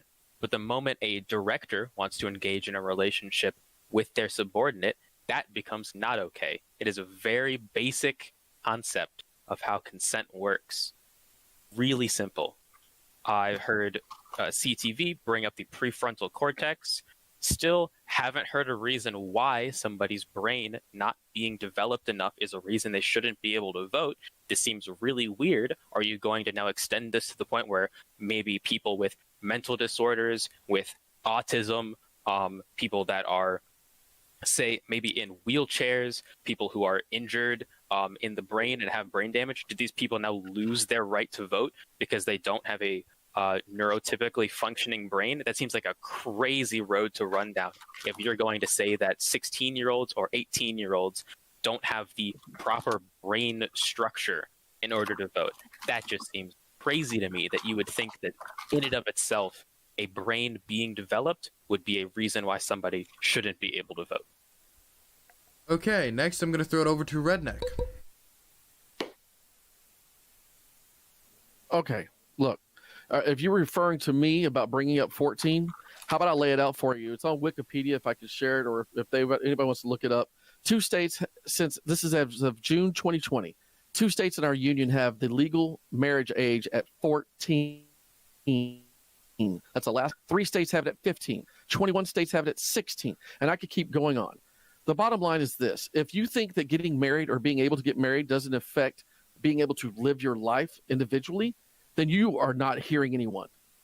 You want to have a scale about if a 14-year-old can get married, have a child, and start living their life on their own, but yet then they have no legal protections by the same government that they can't even live in now? That's the point. We're all asking, should we lower it? Well, if we're still going to have marriage laws at 14, then fuck it, go to 14. I'm just saying we need to be consistent. No hypothetical that we talk about today matters except for what's happening today. And we can change them very soon. So let's all agree, if there's a scientific proof that your brain is not fully developed, you really want a mentally challenged person like myself to make a decision for you. I mean, I'm just saying, if you take me at 15, take me at 16. Me at 16 is completely different than me at 49. So the argument simply is, if 18 is that magical number, and I think we all agree that that's a pretty safe number, it's easier to change in laws because most tried as adults fall under 18 at that point, even though they're 13 or 14. And then marriage is legal. Buying cigarettes and alcohol should be legal. Illegalizing and all the other things down the line. I am okay with that. And I think that's the easiest approach that we all, left, right, center, I don't give a fuck. We all should agree on that and try to push our government that way. That's all I got to say. Okay, I'm happy for a mostly productive first topic. I'm happy that how well it went. And we're going to go on to the next topic now, which is... Wait. Before we jump to the next topic, I have something to add real quick. A wild Frenchman has appeared. Hell yeah. I want to say, as a co-host, I shouldn't chime in on the topic, but I'm going to say this. I'm going to say my piece. I think that if you're allowed to subscribe to Dylan Burns, you should be allowed to vote. That's it for me. But no, more seriously, yeah. Support the channel. And if you use Twitch Prime, then you can commit voter fraud, and it's completely legal. I believe this was just passed by Donald J. Trump, our commander-in-chief. So yeah, I think that is accurate. Yeah, if you sub to Dylan Burns TV, you are legally allowed to vote in all 50 states and territories. So thank you very much for your subscriptions. We're going to go on to the next topic now, which is, should the federal minimum wage be increased? I'll repeat it one more time. Should the federal minimum wage be increased? You can take this in whatever direction you want. If you want to be like, well, actually, I think that there should be a council that decides in which county has blah blah. Whatever direction you want to take it in. I want a diverse discussion here. So I'm going to start this, as always, in the top left-hand corner with Bastiat.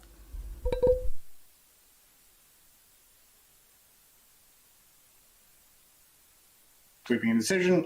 I think that the minimum wage in some places certainly could stand to be increased, and other places perhaps not.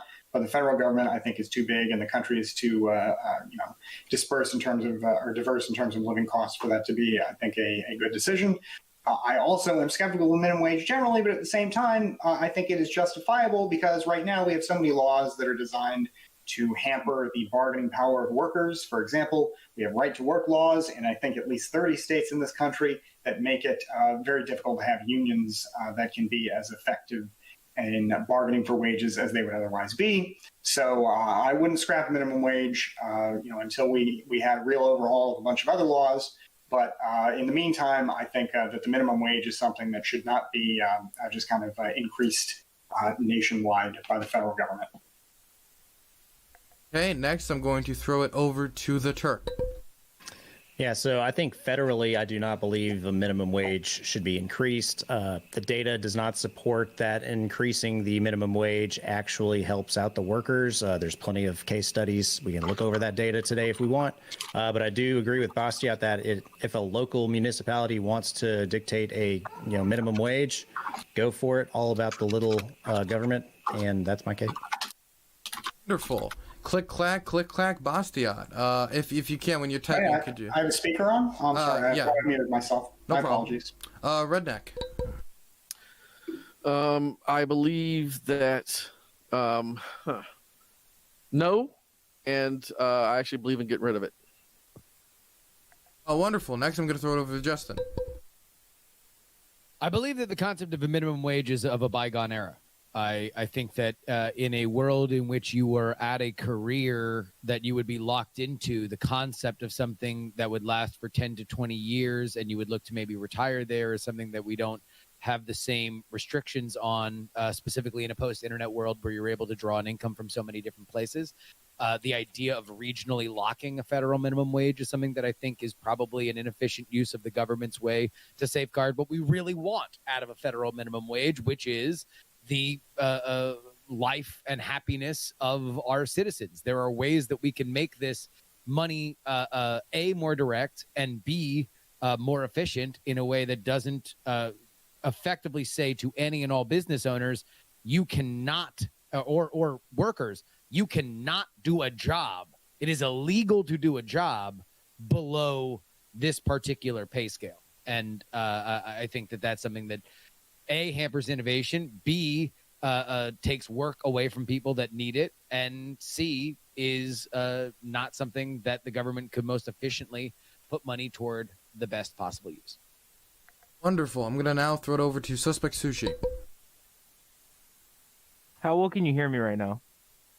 Well enough, but I don't know why you're wrapped up. I just wanted to see if you could hear me well enough. I wanted to keep the whole thing going. All right. Anyway, no, I think the federal minimum wage should be gone completely. I think minimum wages are stupid, and I think that you should value your own work as a person. And if something is offering you too low of money, you should go somewhere else. I don't know. Maybe that's too libertarian of a take, but that's just how I feel about it. Like, there's been multiple jobs that are offered to me, and I said, well, I can only work for this amount.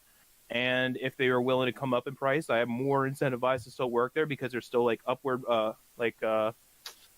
momentum of potential salary increases down the line. Or I just go somewhere else. Like, that's how I've done it all, in every job I've ever been in. Actually, there hasn't been one job in my life that I haven't actually negotiated a higher starting pay than what they were initially offering. So I think that people should just get better at negotiating for themselves and stop just assuming that, $7.25 is all they're ever going to make.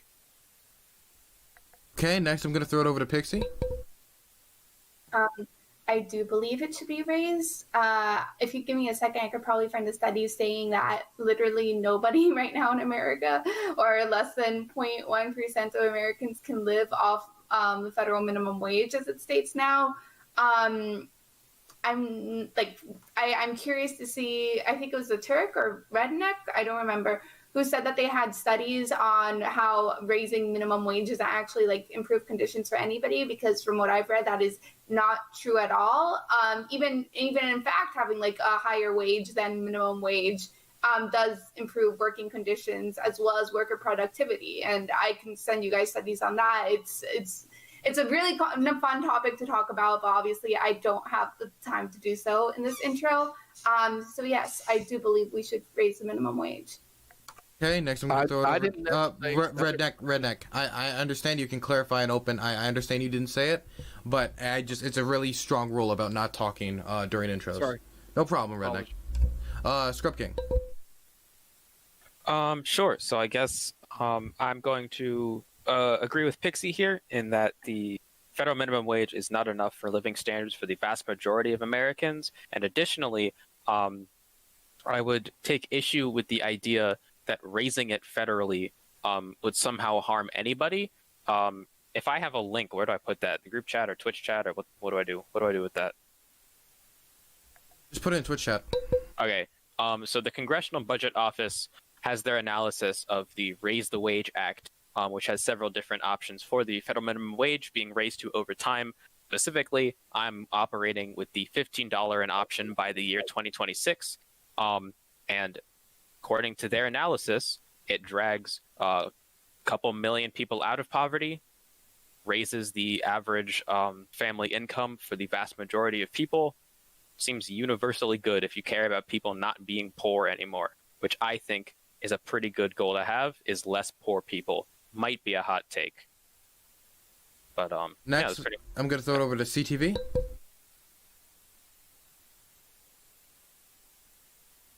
Oh no. CTV, I can't hear you. Muted, homie. Yeah, muted. Sorry about that. So, that is a lot of information that you guys are throwing out there. The only thing that I wanted to mention from the last conversation was DaSkrubKing. You mentioned you decided to reply in the prefrontal cortex thing, so I'm going to end the conversation as far as tonight is concerned with this. Nowhere in there did I mention anything about mental capacity, right? It's just scientifically one of those things that we found out that 25 is when the brain fully develops. And that's where I'll leave that. As far as the federal minimum wage is concerned, I think that there's definitely a conversation to be had across the board. I can see in some instances where you might want it, and I can see in a lot of others where you might not. So I'm just curious to hear what everybody else has to say. Okay, so we're going to open it up to the table. You can engage freely.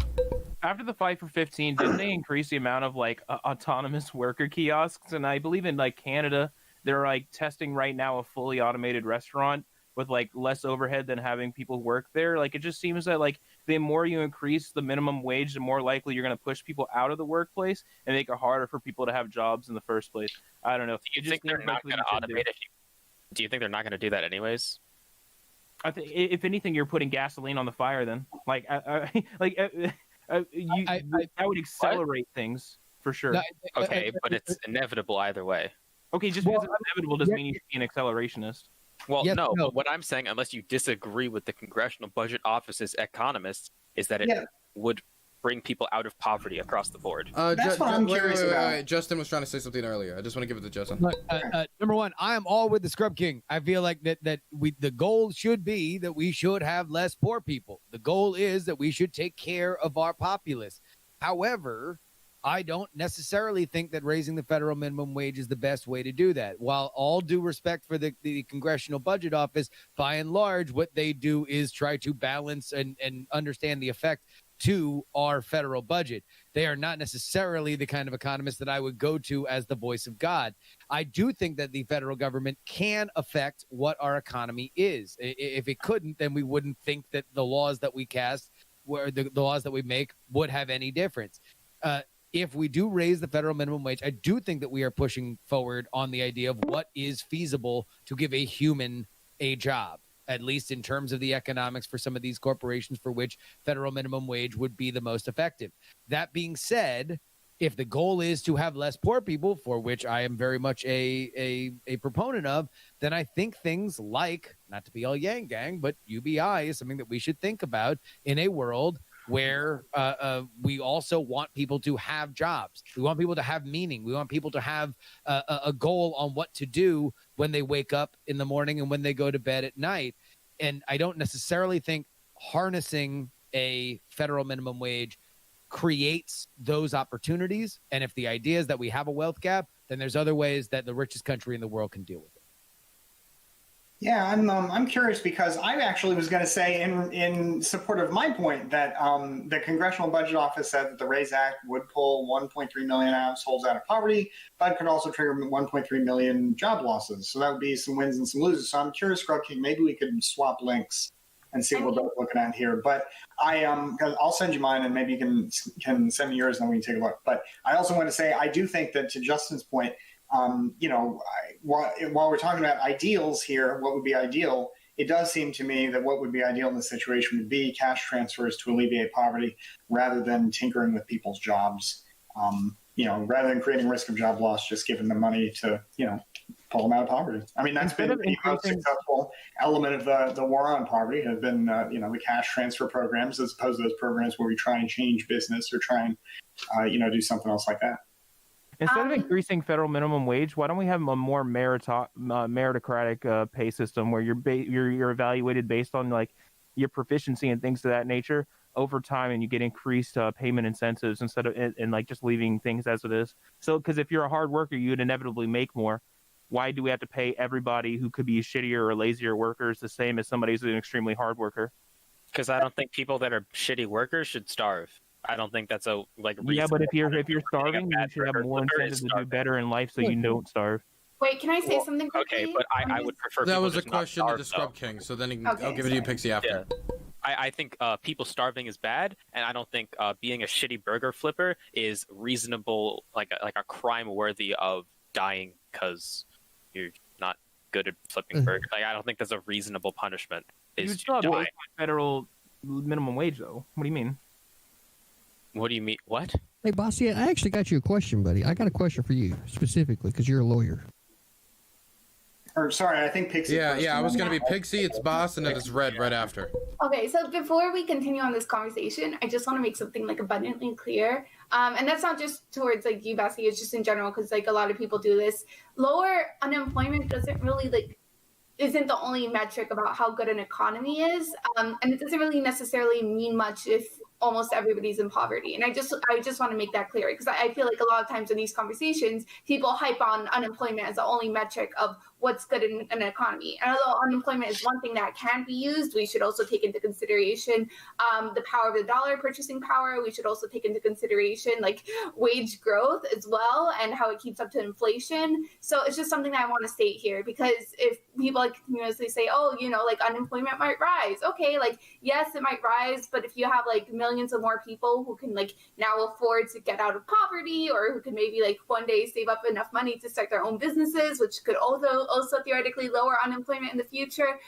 Those are other perspectives to take into account. There's a huge difference between abject poverty and being like lower class and being in poverty, right? Being in poverty in America is still better than most of the fucking most of the known world. And on top of that, like Americans don't really starve to death. Okay, there's a huge amount of benefits available to people who are lower income, to where they're where like their minimum wage job plus food stamps or welfare, things of this nature that meet certain metrics. Like they're more than accomplished. That's why you have multiple documentaries and articles and news reports talking about how the face of poverty is actually obesity. So I don't really think that saying people are starving to death because of like our current wage system. Okay. It's not that's really. I want you to say. 37 million. I am okay. Give me a second. Bastiat wanted to say something. I'm gonna give it to DaSkrubKing, then Bastiat right after, and then I have you all written down. Don't worry.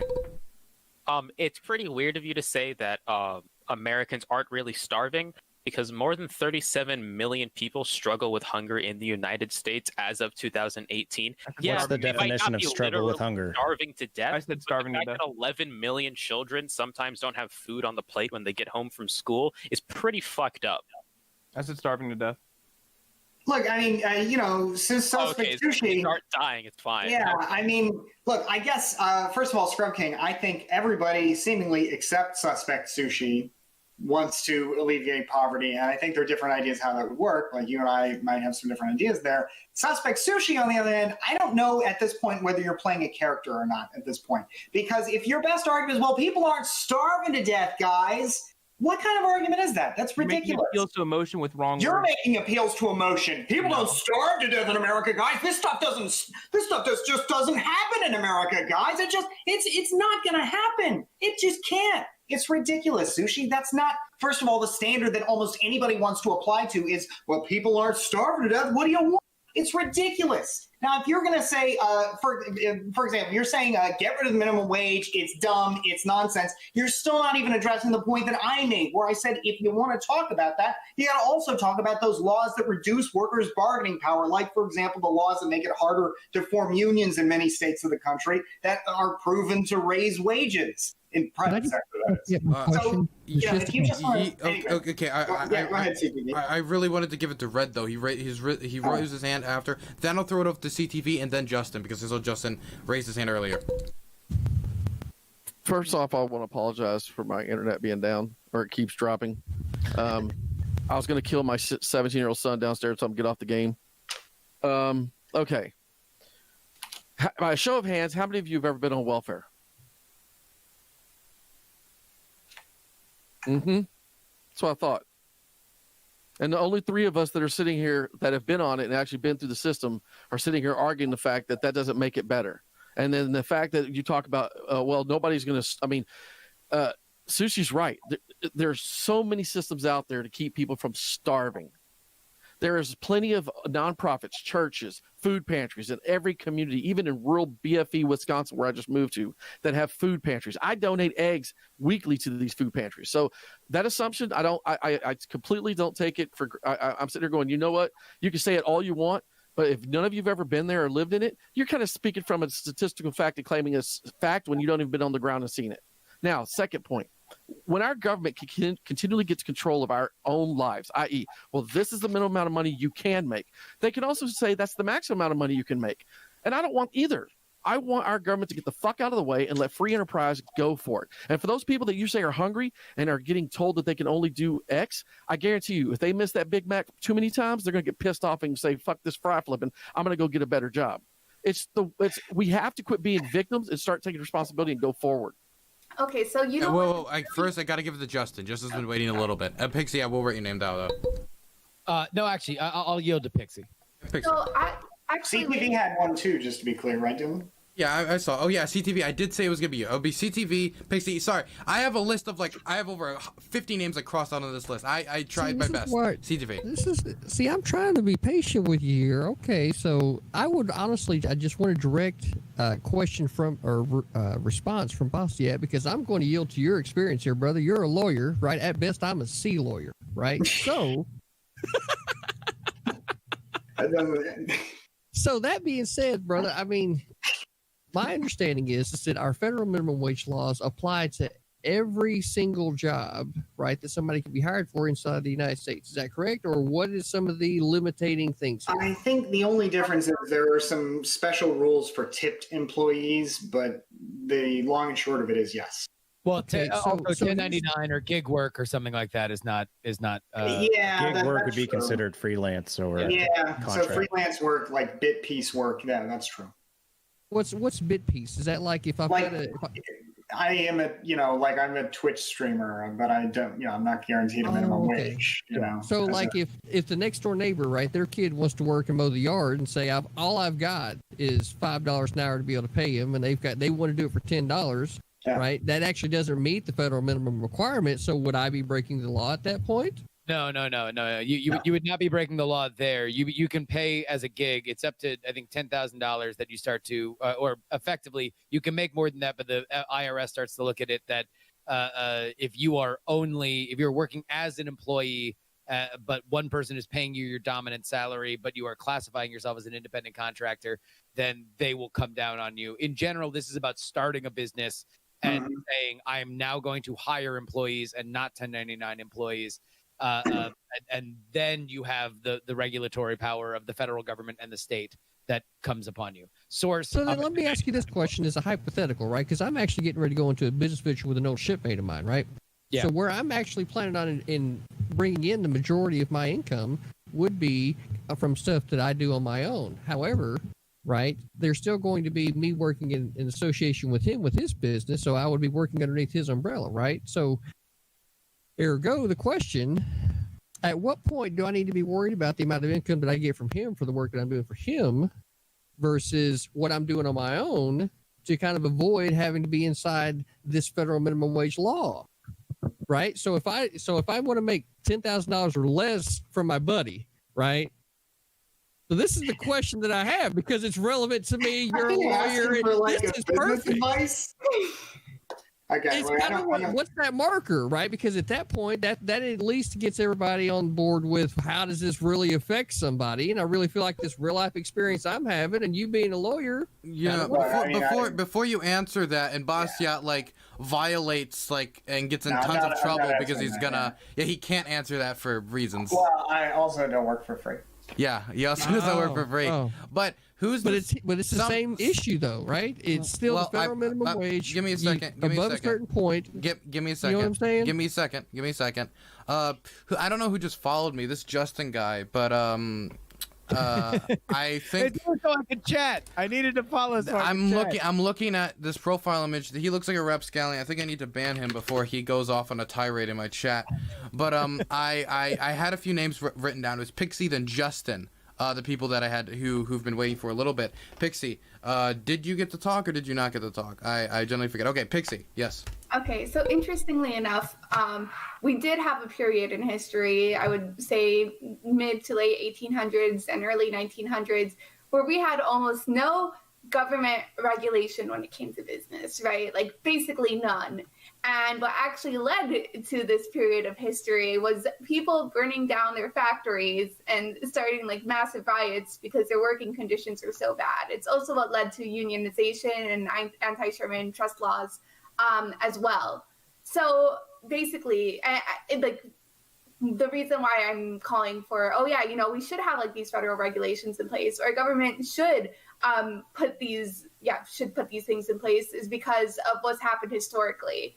When there tends to be a large surplus of people who did not really have means beforehand, they're not really born into like a certain amount of wealth, they'll have trouble moving from one place to another. It's very, very easy to try to take advantage of them and pay them wages that are not equivalent to the actual work they're putting in.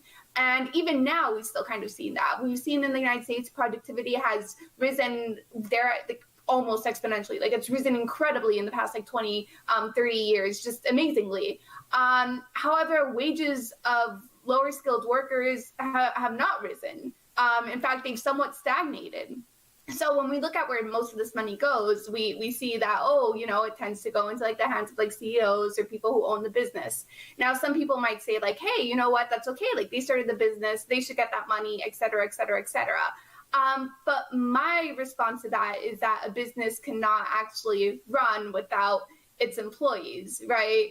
And with that in mind, if these employees are being taken advantage of because of their bad economic situation, that's not something we should stand for. That's exploitation. And I don't know about you guys, but I'm just generally not a fan of people being exploited for the work they're doing.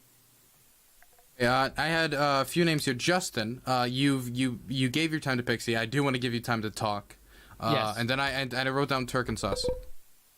I totally agree with what Pxie said. I do think that there is a point of exploitation for which we need to understand that as a federal or state guidance, we cannot allow.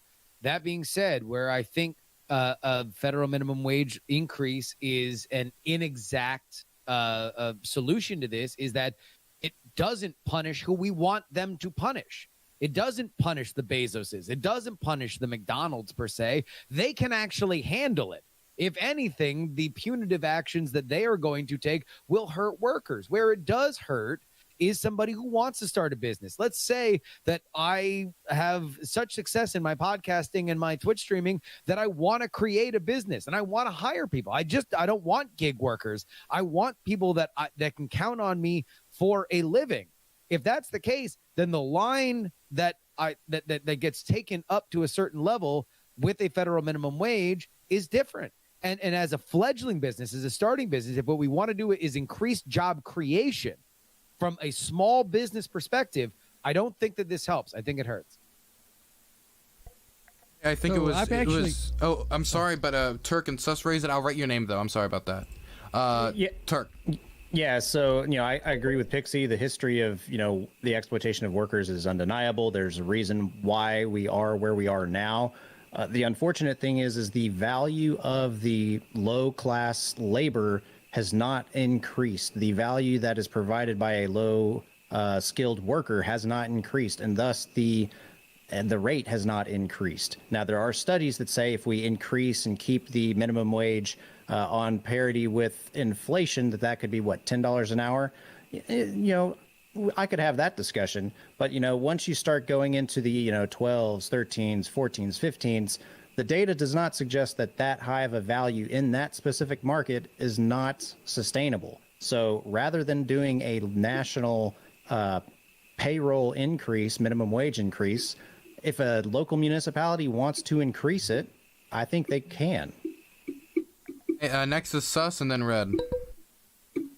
So listen, I won't act as if I'm like some economics like big brain, but I would just say that if I am a business owner, whether it's like a large business or a small business, and federal minimum wage raised the wage that I had people at like $10 to 15, 18, 20, it doesn't really matter. I would have to adjust the prices of the goods that I'm rendering to the public to offset the costs that I'm incurring. So basically, everything stays the same. The only thing it really hurts is like the consumer and the worker, right? Because they're actually not increasing their value. And I feel like other businesses would be doing the same thing. Like if you increase the minimum wage, I just feel like the prices of of all goods would go up accordingly. You would just see like skyrocketing prices of milk and bread and things of that nature. At least in my opinion. Once again, like I said, I'm a layman in this subject. Okay. Next, it would be Red, and then I'll throw it to Bastiat, then open. So earlier when I asked everybody who's been on welfare, and the three of us there, I think on the right have actually been in it. Maybe that has something to do with where we're at in our conservative mindset. We've actually been at that government assistant program and realized how shitty it was. And when the government dictates to someone that you have to make an X amount, that becomes the expectation of what you're worth. And I clearly find that as disparaging as hell. In America, we all have the mentality from birth to be good. Now, sure, we're going to have people that are falling through the cracks. They either can't perform or they won't perform or they just don't fit in that model. That's a whole different conversation. But when you're talking about money and earning it, no matter if you get a job at 16 or 25 or 30, you want to be paid the most that you can. Everybody does.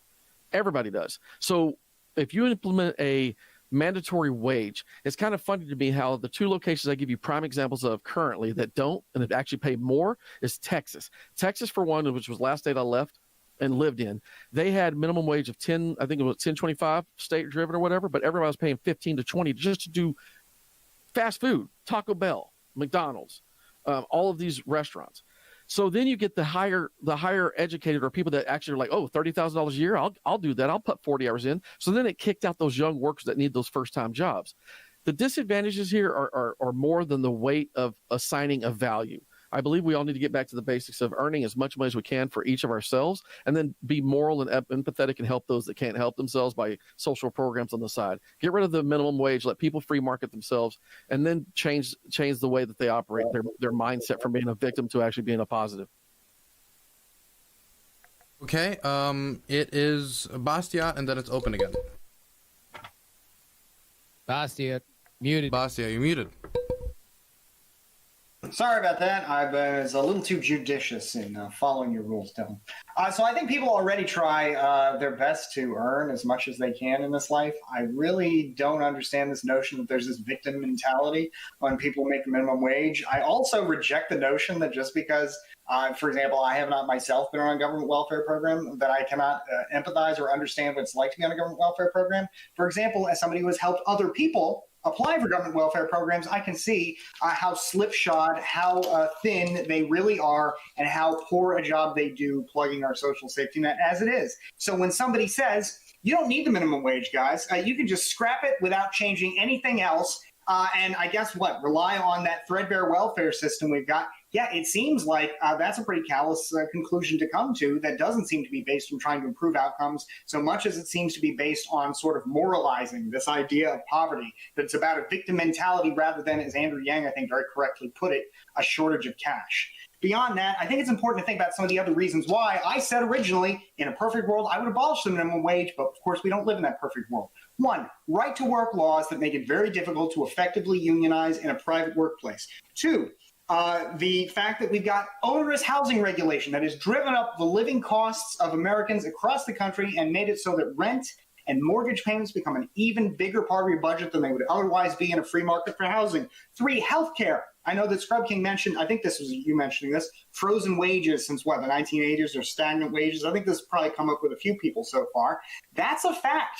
The reason, though, or one of the reasons that we have that is not just, I don't think it's primarily greed among employers. It is the increasing spiraling cost of healthcare in this country because of our terrible system for regulating and handling the cost of healthcare. It absorbs so much of the cost of doing business for employers that it makes it difficult to pass any of that on as wages. So we've got a lot of problems we've got to fix before we can just say, do away with the minimum wage and pull yourself up by your fucking bootstraps. Because while I admire the sentiment there, you can't just start there. That's the last thing you do after a program of comprehensive economic reform.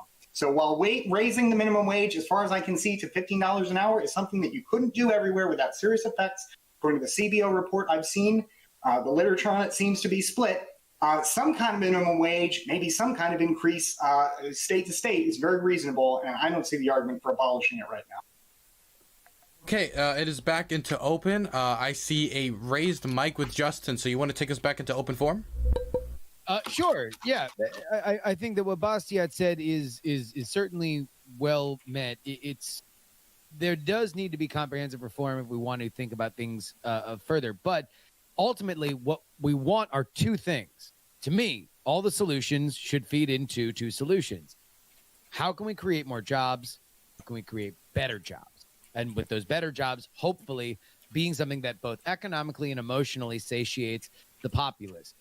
We get very, very, very focused on narrow economic ideas here. We get very focused on, okay, well, if this work schedule at a McDonald's does not equal a living wage, then that means that there is a problem. And certainly the idea that people cannot make a living on on the wage that they are making at minimum wage is something that we should think about. But I don't think that raising the minimum wage is the solution, because I don't think it does empower people. I think everybody on here has tremendous creative capacity. I think everybody on here certainly has the hustle, because we're here on a Friday night instead of doing something else that would be certainly much more fun than debating pedantic points like whether or not the minimum wage should be raised. We are creating value, and that value should theoretically create something bigger than that. And there should be everybody in this chat. If they want to be part of it, we should be able to create systems and businesses that are on top of that. There's no reason why that cannot be the case. And if that is what we want, then what we really want is to make it easier for people to create businesses, to create jobs, and I don't think that a federal minimum wage gets us there.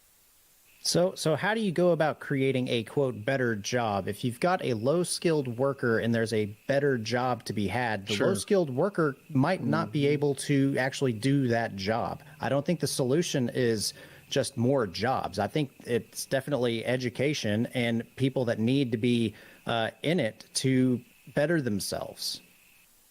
I guess for me, because I was hoping, Bastiat, that you were actually going to start, that you would actually explain, maybe the difference between independent contractors and employees as a part of this. But maybe I just wasn't kind of clarifying kind of the direction I was trying to go. So with that being said, there's a huge disparity between the tax rates between an independent contractor and employees, right? The trucking industry is completely taken over by it.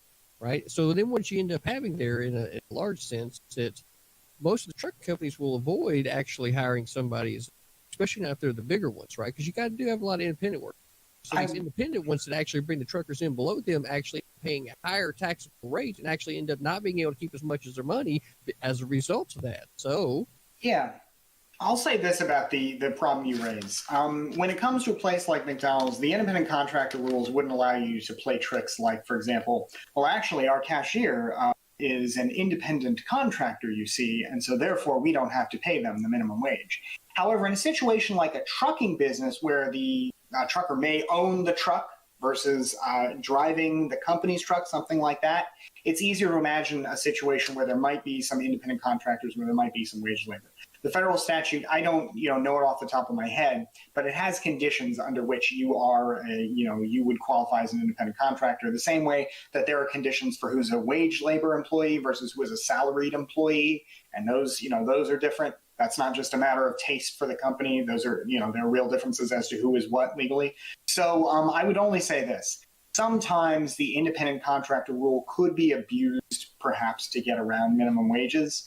But I don't think that's really a big issue that kind of overrides like the major issue here, which is minimum wages for employees. And usually in the cases where somebody's getting the minimum wage, it's pretty clear that there's an employee-employer relationship.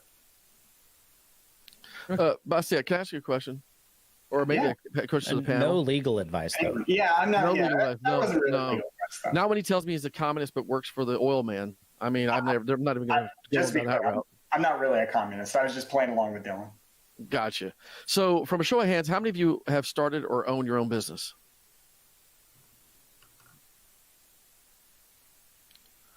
So, What's up with the rest of y'all? Come on, for tax purposes, hit me up on DMs. It's super. So Is Twitch affiliated? it's just kind of funny that the ones that actually have their own companies are dictating about all these great things. How do you pay your employees? I don't have any employees. I couldn't afford to pay them. Oh, okay. I'm just checking. I'm just making sure. I'm sure. And yeah, people, I use anecdotes because that's all we got. I have one, but Real I life pay him experiences. in a very valuable current. I pay him in what we call in the industry exposure. He really loves it. It's great. So I actually can talk a little bit about that because I do have one person I pay. He's paid as an independent contractor. He's paid $25 an hour to edit our YouTube videos, but he's like not. But why do you pay him as an independent contractor? Because he has specialized tools. He does not have to. There's no relationship beyond the product that I am purchasing from him. How about maybe you could pay him through PayPal without having any taxes? Is that one, or does that not happen? No, I mean everything is taxed and above board. I'm not really sure what it is you're getting at here. What I'm getting is that the three of us on the right that have been in the welfare system are actually trying to prove that there's a disparity in it, and that your only way out of it is to you still got to bust your ass. And those of you that actually have never been experiencing it own businesses. Yet you're talking about how oppressing business is, and yet you don't have any employees. So I had employees. We had employees. And I could tell you that I didn't pay my employees a minimum wage. We paid them all above a minimum wage. Sure. We gave them paid time off. And so the knowledge that so many people are disparaged, yet none of y'all on the side have experienced that disparaging, you don't understand what it means to actually get out there and earn your stripes to make that money. Yeah. Right. So just to be clear, first of all, I pushed back on every point you made earlier in my last little tirade when I said that the big problem why we can't just scrap the minimum wage tomorrow and let everything float in the market is because there are so many government regulations out there on healthcare, on housing, on unionization that have made it so that the worker does not have the ability to freely and fairly compete in a market that is tragically, because of government rules and regulations, stacked against them. And so the minimum wage right now is our slipshod attempt to make up for the fact that we robbed workers of so much bargaining power by giving them some artificial bargaining power. But Bastiat, this notion that many conservatives often resort to, which is I did it, so can you, is ridiculous. You may have been the exception. Why? No, because you may very well be the exception, not the rule. Bad policy does not mean everybody can rise above it just because you did bad policy to other human beings. That's why it's bad. Hey, Bastiat, I think maybe that was a nice little tirade, though, man. That was, brush your hair back. Dude, I mean, this is the way it always goes. It's just like, I did it. Why don't you? Because you may have been in very unique circumstances that others are not. He's literally not trying to personally attack you, though, dude. He's literally not. Well, I mean, it kind of is when he's saying shit like you haven't been on You haven't been on way to like understand the struggle. That's the same argument the lefty communists make when they say you don't know what it's like because you've never been a member of the working class. La la la la. It's all nonsense, no matter what direction it's coming from. At the end of the day, what's right is right. No, it's not. Your experience doesn't change that. You know, it's a really way to not really worry about the federal minimum wage. The important point that it's really quick. I swear. The important point that I would make from everything that you said, man, is that the federal minimum wage is an attempt by government to correct government. So at what point do we as objective individuals see that the real problem might be government? Wait, but as we stated before... Well, here's the thing, right? If we lower the regulations... One at a time. Okay, everybody, one at a time. Let's see TV finish. So if we lower the regulations, right, on businesses... and you guys that have businesses have already said you pay your wages, your workers more, right? So here's the thing: if we get the regulations out of it, and the independent contractor isn't getting taxed to death, right? Maybe we end up with something better, right? But you can't continue to, to me, it doesn't make sense to have a government fix the government. How about we just fix it over here, and then that way this one isn't really an issue. There shouldn't be a need for a federal minimum wage if the government wasn't regulating business so heavily in a lot of cases. No, we need more regulations, dude. Obviously. Really? Apparently. Okay, no, I'm sorry, but like literally what I just stated historically, like these laws came into place because people were literally burning down their buildings because of how badly they were being treated, which then led to government regulation because without it, people were literally like starving and being worked to death. Like the idea that like less government regulation is going to lead to like a flourishing market isn't necessarily true. It can definitely and easily lead to mass exploitation, as we've seen various times in the past. I don't really think we only exploit ourselves. We're only oppressed by ourselves. Okay, wait. I actually would like to point out something that was there in the chat. I do think that there is an argument to say that there is regulation protectionism that happens. That's something that a McDonald's could say. Yes, let's get on the fight for 15, because at the end of the day, that's a rounding error, and anything that's not profitable, they'll close. But if we want to start businesses that do pay the kind of wages that they hurt small business, and we can't. That's what I'm for. I'm for small businesses. When it comes to raising the social safety net, there's a million ways that we can do that, both private and public. I just don't think that the minimum wage is the way to do it. Although I think that the Scrub King needs to talk. He needs to talk because he's been waiting. Okay, sure. I first of all would like to clarify that my ideal solution is not raising the minimum wage. If there's anything that you know about me, if you read my Twitter at all, you know that I am the biggest welfare Andy. So if you could completely redesign the American welfare system such that my ideal world is one in which you don't even need a job to be alive, but in one in which minimum wage, you can be alive, sure, go for it. I don't give a fuck about minimum wage as long as you are not struggling to put food on the table or live in a house while on that minimum wage job. So if you can fix welfare and keep the minimum wage where it is, go for it.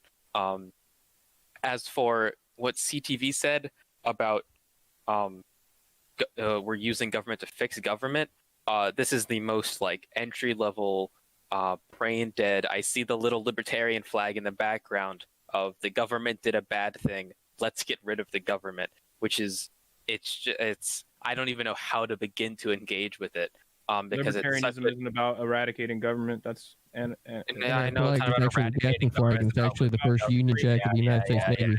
Yeah. It's not the same thing.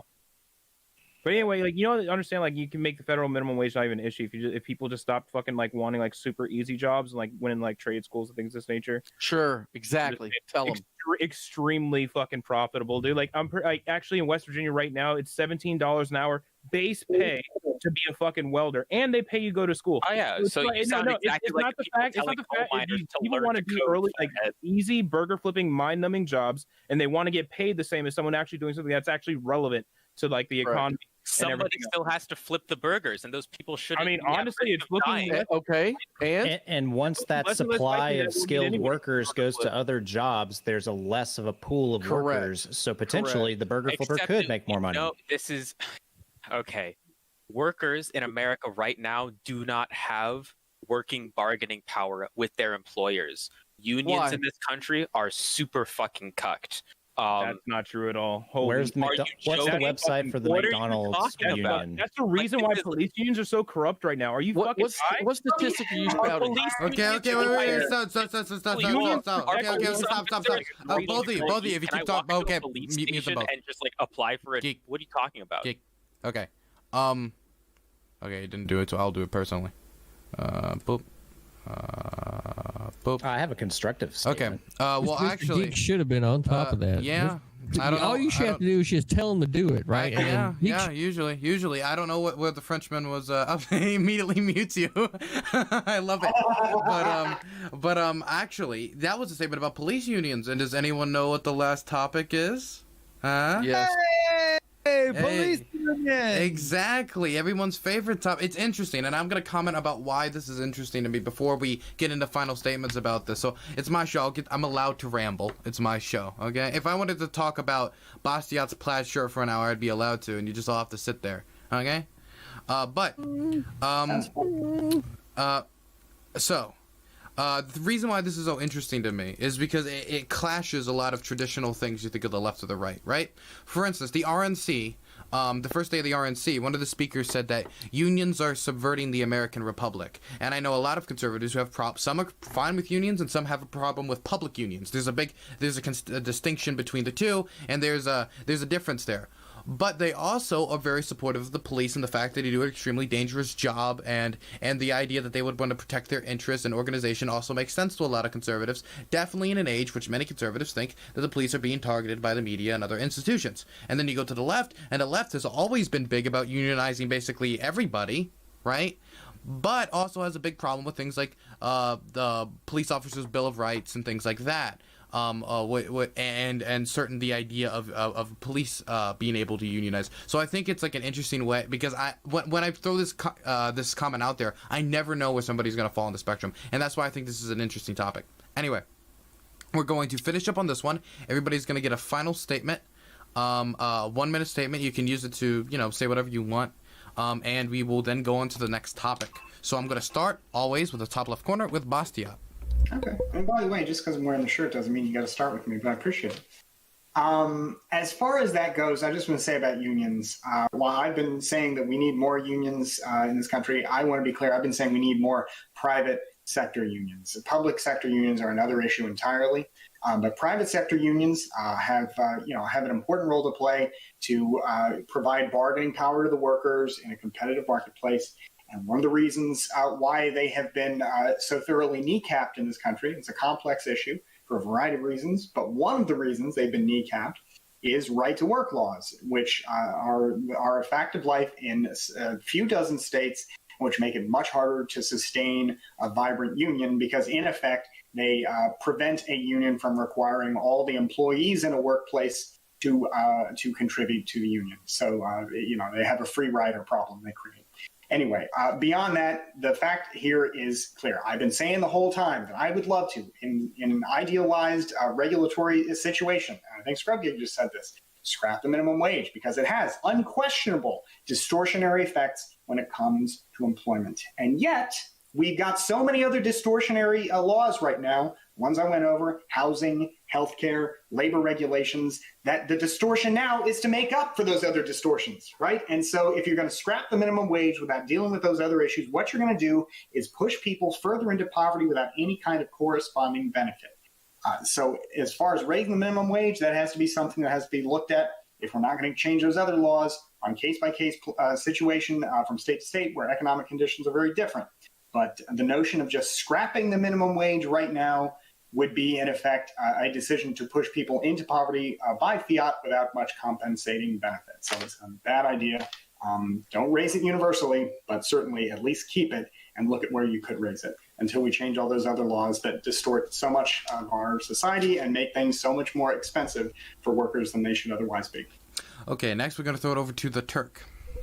Yeah, so I agree. If there's going to be any minimum wage, it should be locally instated. But I will say one thing. If we are worried that the minimum wage is not enough to keep people out of poverty, and we think that we are subsidizing these corporations to continue to use that to their advantage, we should definitely be looking into removing some of those incentives to corporations to help force their hand to maybe start paying these better wages, because it's not fair that people have to pay a person a certain wage and then get additional money from the government. That's just wrong.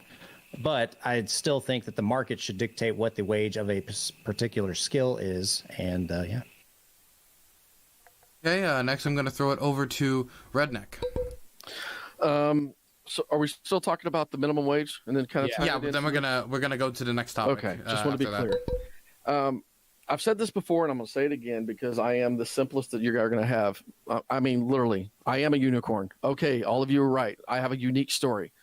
But that's what America is fucking made from. Our desires to be better. And all I hear all the time so far on every one of these panels is that there's an inherent victimhood. Oh, well, they can't do it, or they're unable to do it. Who? Why? Why do we immediately go to that point? And don't tell me I'm sitting here coming from a bootstrap mentality, because I'm not. I came from I got to only get government cheese next week and I'm out of fucking meat and I'm stealing electricity from the hobby store next door while they close just so we can keep our shit cold. I mean, I'm serious. I've been to that level. And when you talk about the government being responsible for somebody, it is the worst fucking feeling of your life when you're dependent upon the government to control how much you can bring into your home, what you can feed your children, and all. And that's why it ties into all these other issues y'all talk about, i.e. high crime rates in these lower income areas. Because what? They got to go out and hustle and do illegal things to be able to help make that extra mins. I did everything I fucking could to make that extra money. So I wish you guys would get out of this mentality that everybody's a victim when we should be empowering them to know that they can make it and nothing's holding them back. I'm just trying to be positive about it. I mean, we end up all having to take drugs and go to counseling anyway, so let's just get fun with it. Okay, next I'm going to throw it over to JustinRYoung. I want to create more and better opportunities and jobs for everybody. I do think that there is a social safety net that can be bettered. I think that we have all said a lot of words, so I would just like to point out that the Miami Heat went up 3-0 on the back of Jimmy Butler on yet another 20-point night, and they will defeat the Milwaukee Bucks in 4. If you're really close to getting banned right now, I'm just going to throw that out there, okay?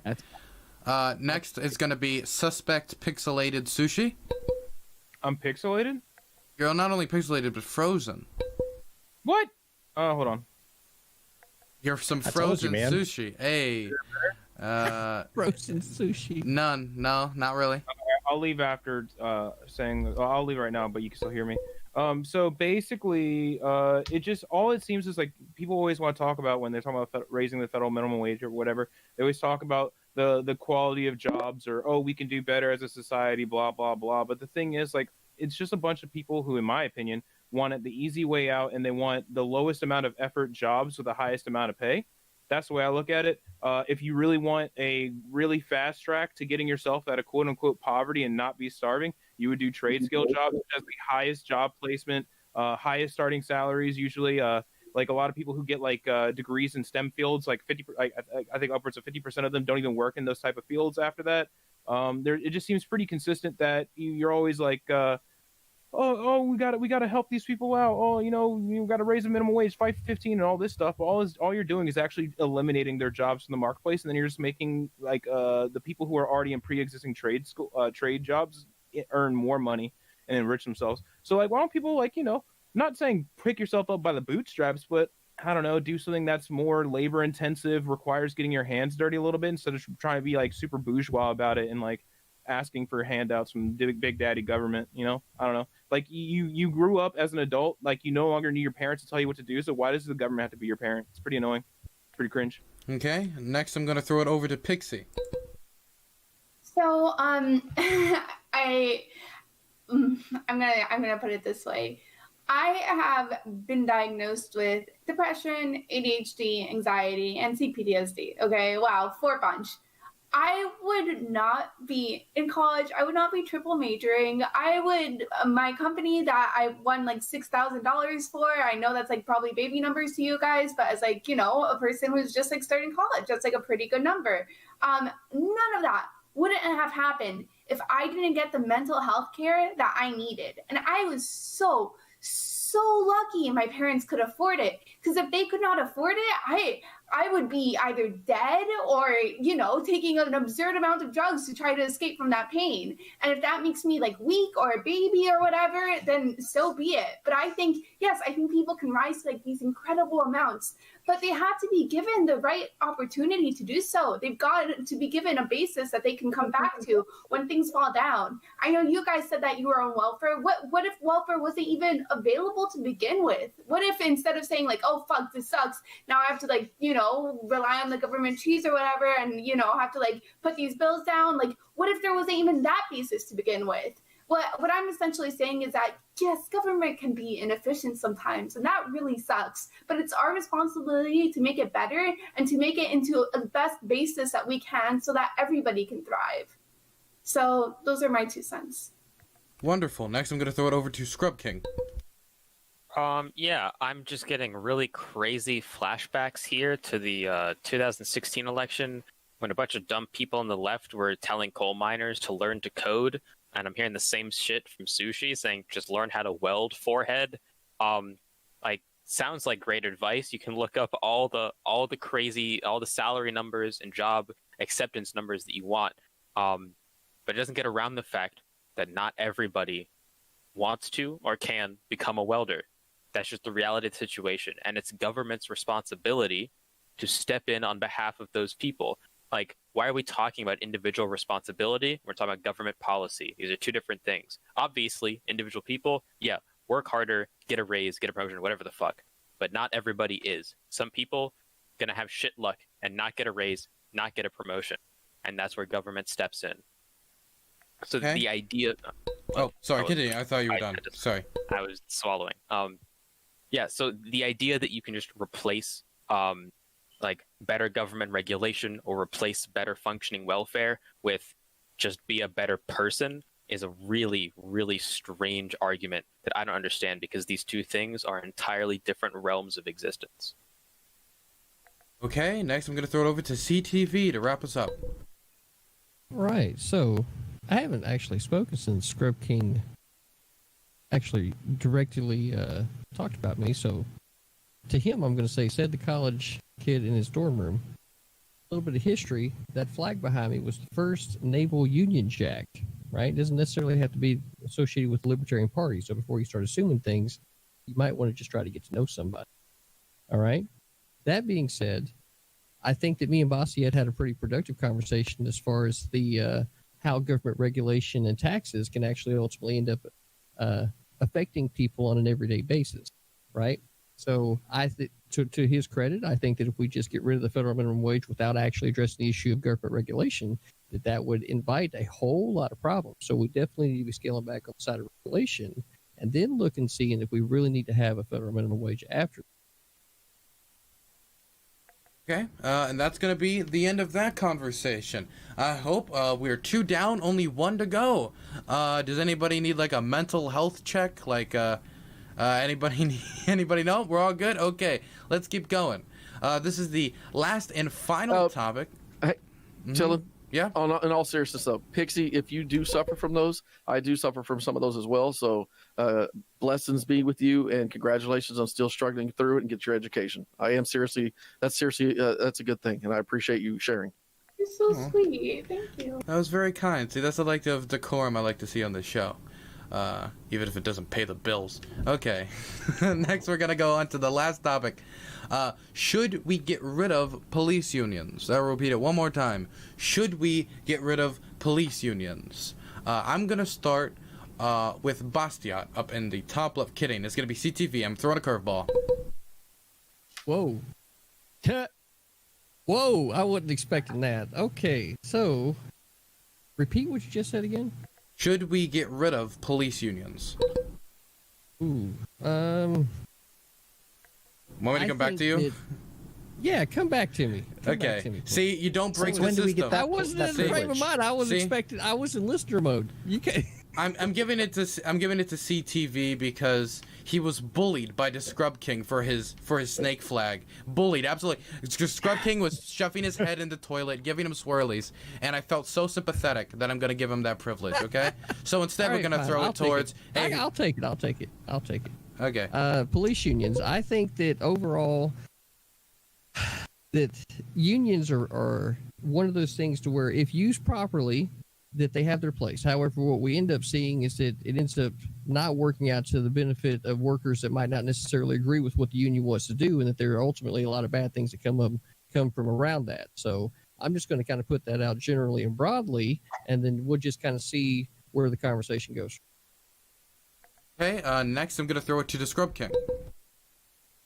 Yeah. So as far as public sector unions, I think probably should still exist, but the problem with them, I'm going to get to police unions in a bit. The problem is that because they are part of the government, they have a very unique interaction with the use of force by the government. As for police unions, I think there would be a place for police officers to collectivize and I don't know, argue for like better standards or healthcare, whatever the fuck. The problem is that current police unions have become so incredibly entrenched with the justice system that I don't think you can do anything but just get rid of the whole thing, because it seems to be that police unions are incapable of keeping themselves separate from the justice system in any real capacity, so they probably just can't exist. If you can maybe find a way to make sure that they only argue for better wages and better health care, then sure, they can still happen. But I just don't see a reality in which police unions don't inevitably start protecting their own when it comes to the justice system. Okay, next I'm going to throw it over to Pxie.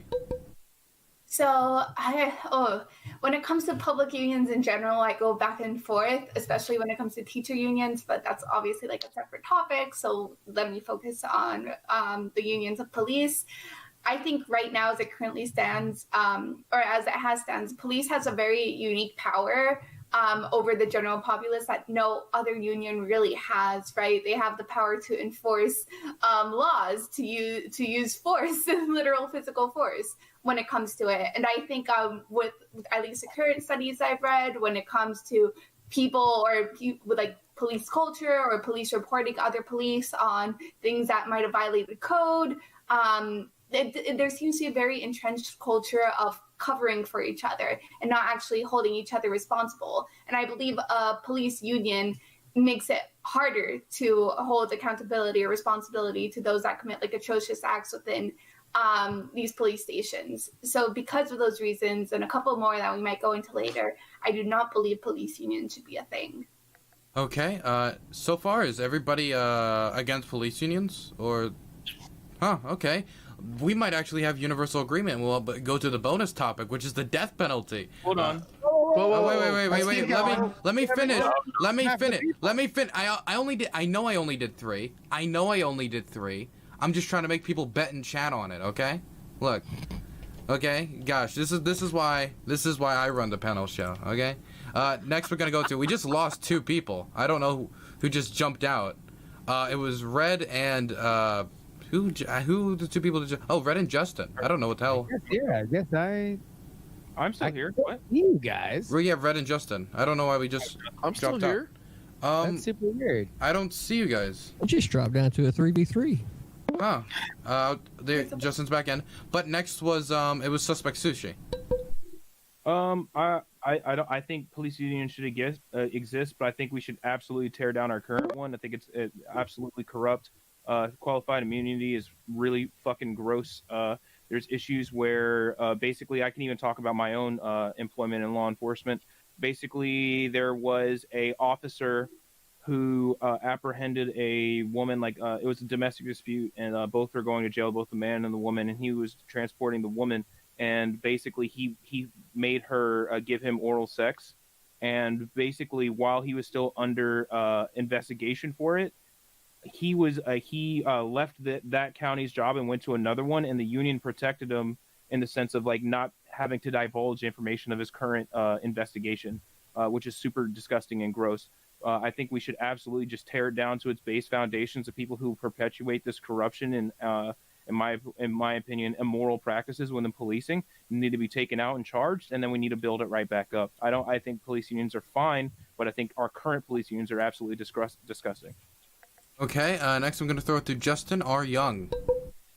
Guys, we've had a lot of fun here, and certainly we have mixed it up with our conversations in terms of what our beliefs are in these various issues, but I'm going to be serious, and I'm going to put on my serious glasses to do it.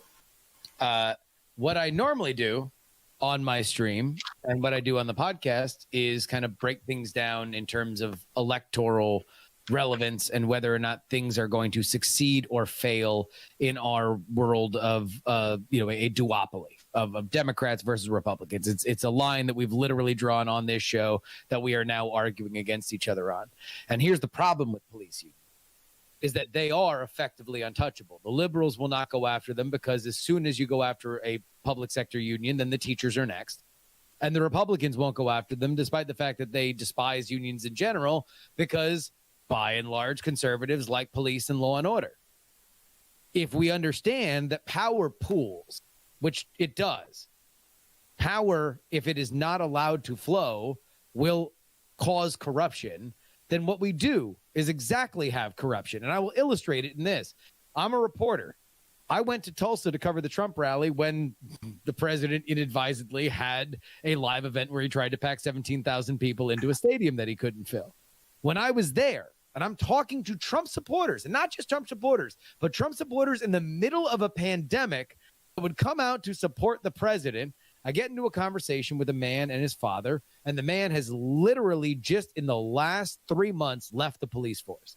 The reason why he left the police force was because of a completely corrupt incident where he ratted on somebody who sent somebody to jail that wasn't supposed to go to jail. And because of the union, he was told, you need to leave because that's the only way you're ever going to work as a cop again.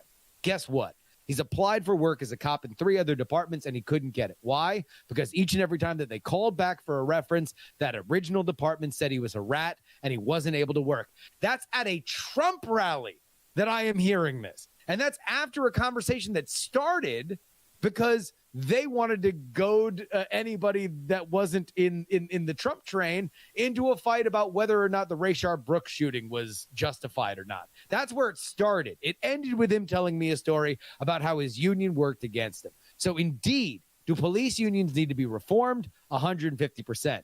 But anybody who wants to be quick about saying that they need to be taken away, spoiler alert, to Pxie's point, anything that you can say about police unions, you can say about teachers unions. And if you want to take them out, then you are going to face that exact same problem with the quickness. Okay, next I'm going to throw it over to Red. I concur with what he just said because I actually believe that all public unions need to be defunded and taken out of the picture because of the same situation. You have corruption in the teachers union. You have corruption in, for my situation, the representation for the VA, for all the employees at the VA. I have directly been affected by it.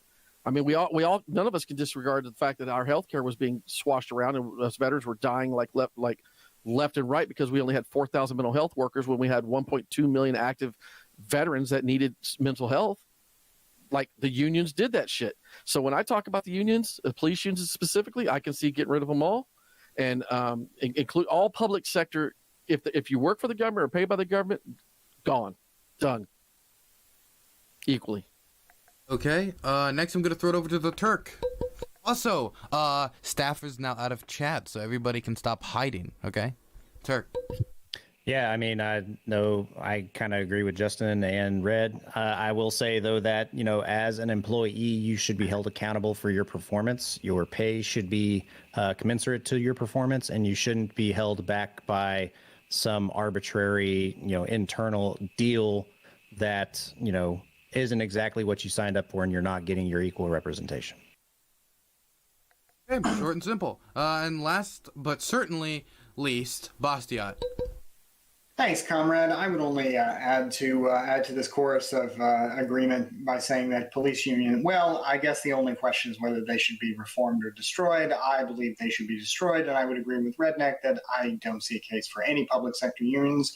All of them have this in common. They provide representation to people who provide essential services on behalf of government, which cannot turn, as President Reagan said when he fired all of the air traffic controllers who violated the law and strike against the federal government. We fired them all. He said government can't turn the machinery of production off. Its whole reason for existing is providing these services. So if you want better pay, you want better wages, fortunately, people who work for the government do have the advantage of an employer who provides a kind of democratic workplace in the sense that they and all of their customers can vote for better wages or better working conditions or whatever. Very different from the private sector. So I scrapped the public sector unions, but of course the police unions, considering that police officers do have some say over life and death, have the most tragic consequences when their unions do what they do best, which is represent the interests of their membership. And of course, what do their members want? Better working conditions, of course, too, but also less oversight,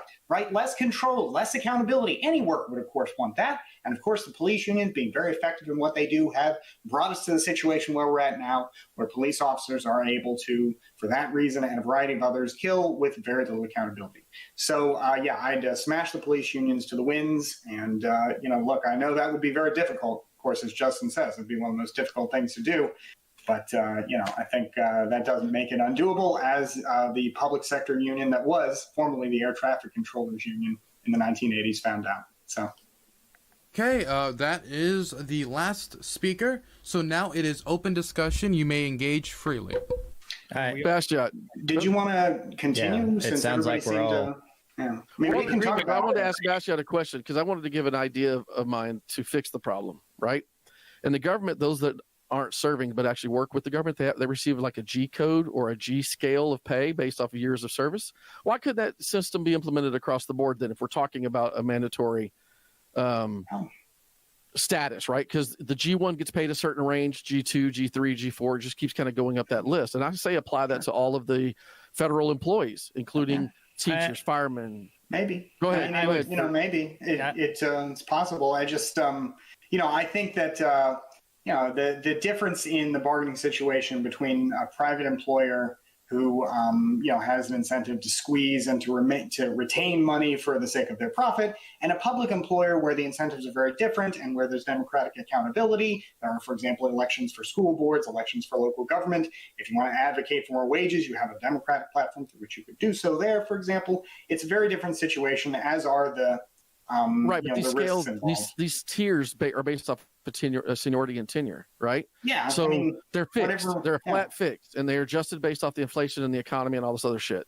But I mean, I think that would resolve 90% of the issues we already have with all these disparaging payments, especially for teachers. Like teachers would get paid more. I don't think that's really the biggest thing unions provide, though. I mean, they provide you with insulation from being fired, which is something that pay scale could never really provide. For example, New York City, to talk about want 'em other. fired. Yeah, I do too. But like, you know, I mean, New York City, for example, is so vicious. It has not one, but two police unions. It has ones for sergeants and above, the Sergeants Benevolence Association, and then it has one for, I think, street cops as well. So, you know, when you hear about the NYPD having all these problems, you know, it seems to stem not from lack of pay, although, of course, pay does go down when you scrap a union. But it seems to be a lack of accountability. You know, they can't be fired. Yeah, the public It's sector. very hard.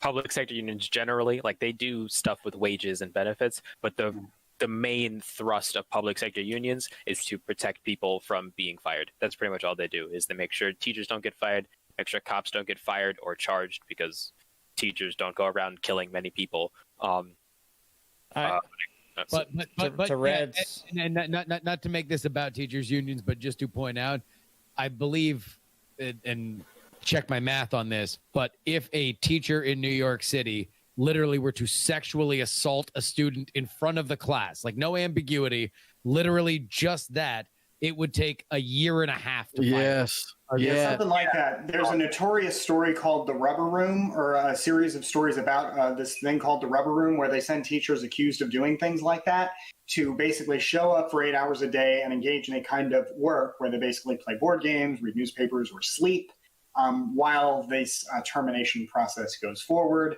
So it does make it very difficult to fire them, even in situations like you described. We had, I mean, and that's a teacher, right? That's not a cop. A cop Yeah. that has the power of life and death in their hands. So think there about is- the there is teacher. a problem. Well, think about the nurse that killed all her patients in the VA. I mean, do. these type of things. Yeah. I do want to bring up the power of pop quiz is also a mighty power that we cannot just like turn our head at. Let's also remind. I just want to remind you guys of that. But yeah, I was even going to correct myself when I said that, like police unions obviously keep their members from getting charged, but I mean, see, other public sector unions do the same thing, just not like Yes, they to do. a crazy extent. Because teachers aren't murdering people; they're just raping people, which is a tier below. Still really bad, and they still protect people, which is still bad. I would say it's not a tier below. You sexually traumatize a child, it stays with them for life. It's an infection for life. Well, out of curiosity, real quick. We can probably agree that. Yeah. Yeah, Dylan, do we all want to keep discussing this? I'm happy to. I just was curious if everybody. I'm amazed we all agree pretty much. I don't really think we need to discuss rape specifically. We can just say that rape is bad and that it is something that somebody should probably be terminated for. Yeah. Hot take, Dylan. Yeah, No, I'm talking about going to the next subject because like we all Yeah. agree. There's just varying degrees. Of agreement. Yeah. Okay. I'm actually okay, great with yeah. going to the next one. Great Okay. with it. Okay. Looks like we all basically agree on either it needs to be heavily changed or that it needs to be gotten rid of altogether. Okay. Wonderful. Yeah.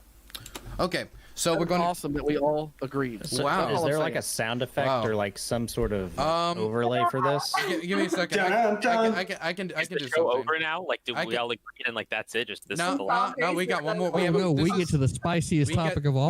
We have a bonus topic, but one second. I'll play something. One second. One second. I'll think of I'll figure out. One second. I got something. Queen, we are the champion. Something better. Here we go. The only thing that can bring the left and right together is the incompetency of the police. I mean, that's the thing. Like, honestly, There we go. Okay, let's go to the next topic. Okay, the next topic is about the death penalty. And I don't really even think I need to say like what the question is. It's just death penalty. Get rid of, keep. Yeah, I think it's generally we get the gist. So should we get rid of or keep the death penalty? I am going to start in the top left-hand corner with Bastiat. Okay, yeah, just had to unmute myself there. So yes, I'm against the death penalty. I think that there is a very big difference between when I might, for example, take somebody's life in self-defense and when the state, after a period of time, decides to enact revenge on its own, for the sake of some spirit of justice. And I think there are a lot of problems with that. First and foremost, I think that it's a bad idea to vest the state with the power to kill people except in self-defense. I think the lessons of the 20th century, to me, are pretty clear that we want to limit the ability of the state to take life except into the most necessary circumstances. And revenge is not a particularly necessary circumstance. I think, for example, the desire of a handful of people, perhaps a family, to see somebody killed, to get a sense of satisfaction, does not outweigh the need to have a state that is limited in its use of force to only what is necessary.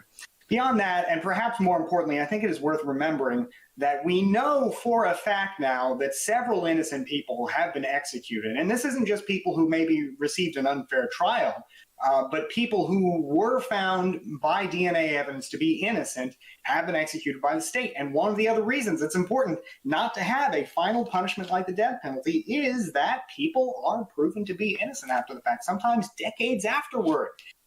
And to ensure that some kind of justice can be done in a society, in a system that is designed to protect the rights of the accused rather than the rights of victims. That's why we have all our constitutional guarantees as they exist now. We can't be killing people because we know at a staggeringly high rate that many of them are innocent of what it is they've been convicted for. So I think we ought to have a justice system that allows for the possibility of everybody eventually receiving justice, and a system that kills people to do that is not only often wrong, not only often goes too far for what I think a state, what a limited government should do, but it's also incredibly expensive. Even if you talk about expediting the process, the death penalty costs millions of dollars. And when you get right down to it, its only practical use seems to be advancing the careers of eager prosecutors who know that if they get a death penalty conviction, they'll have a lot more to run on when it comes time to run for elected office. All right. Not everybody does that, but a lot of them do. So I think there's no real case I can see for the death penalty other than feeling good. Feeling good shouldn't be enough to make government policy on. Okay. Just remember, this is. Just remind everybody this is intros, and I'm gonna do something. I'm gonna hope this goes well. Mr. Geek, I definitely need to use the bathroom, so you are taking this over. I didn't know it was unmuted. Sorry. No problem. Mr. Geek, can you take this over for me for a second? Yeah, sure. Okay, Turk is next. I'm gonna go use the bathroom. Yeah, sure. So, I do believe that, very heinous crimes that are severe enough that do warrant death could, receive death. However, I'm not opposed to, instead of doing death, it's life without parole. There just needs to be, that tier of you do this one task, you're not going back. You're stuck here. Because we can all agree if we allow people, unfortunately, to bypass that step, it's like, when does it end, right? Abolish prisons or whatever. We did this podcast once. So we got to have the option to enforce law and put people in the right tier of punishment. All right, SuspectSushi. Mine's gonna be really quick. No, we shouldn't abolish the death penalty. I'm cool with offending, rapists, murderers, pedophiles, things like that nature to get put on the row. But anyway, I gave a personalized compliment to everyone in this panel. So if you go ahead and look at your DMs, I sent nice words to each and every one of you. Know that my heart goes out to all of you. I love you all. Okay, just saying. All right. DaSkrubKing. Sure. Yes. So I am fully in favor of rehabilitative or restorative justice, whichever you want to call it.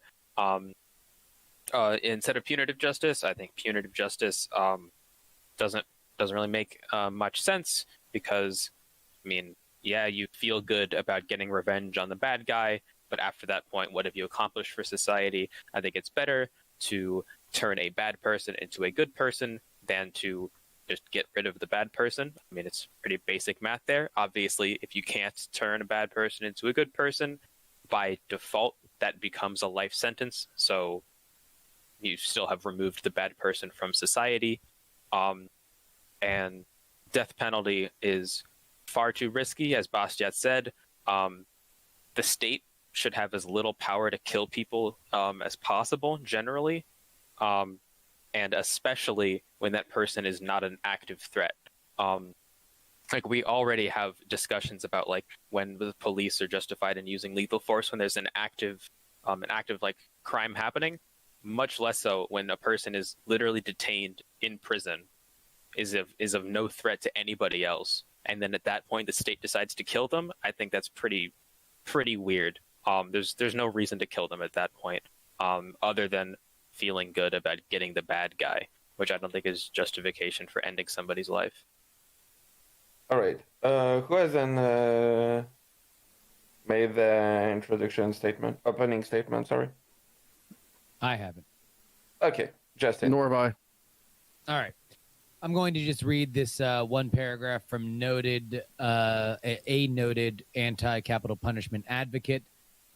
Inside many Americans lies a certain uneasiness about capital punishment. If taking a life is wrong, then it's wrong even when the state sanctions it. Of course, justice dictates a fitting punishment for murderers, and the Old Testament does discuss an eye for an eye.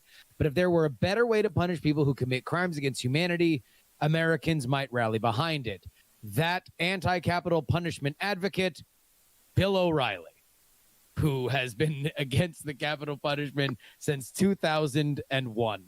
This is not a controversial concept. Wow. There have been many. I mean, at this point, even the most eager states, and grew up in Florida, where Old Sparky was running well into my teenage years, have understood that this is a brutal and awful way to exact justice. Bastiat is totally correct. It is expensive. It increases the possibility that that the state murders an innocent person.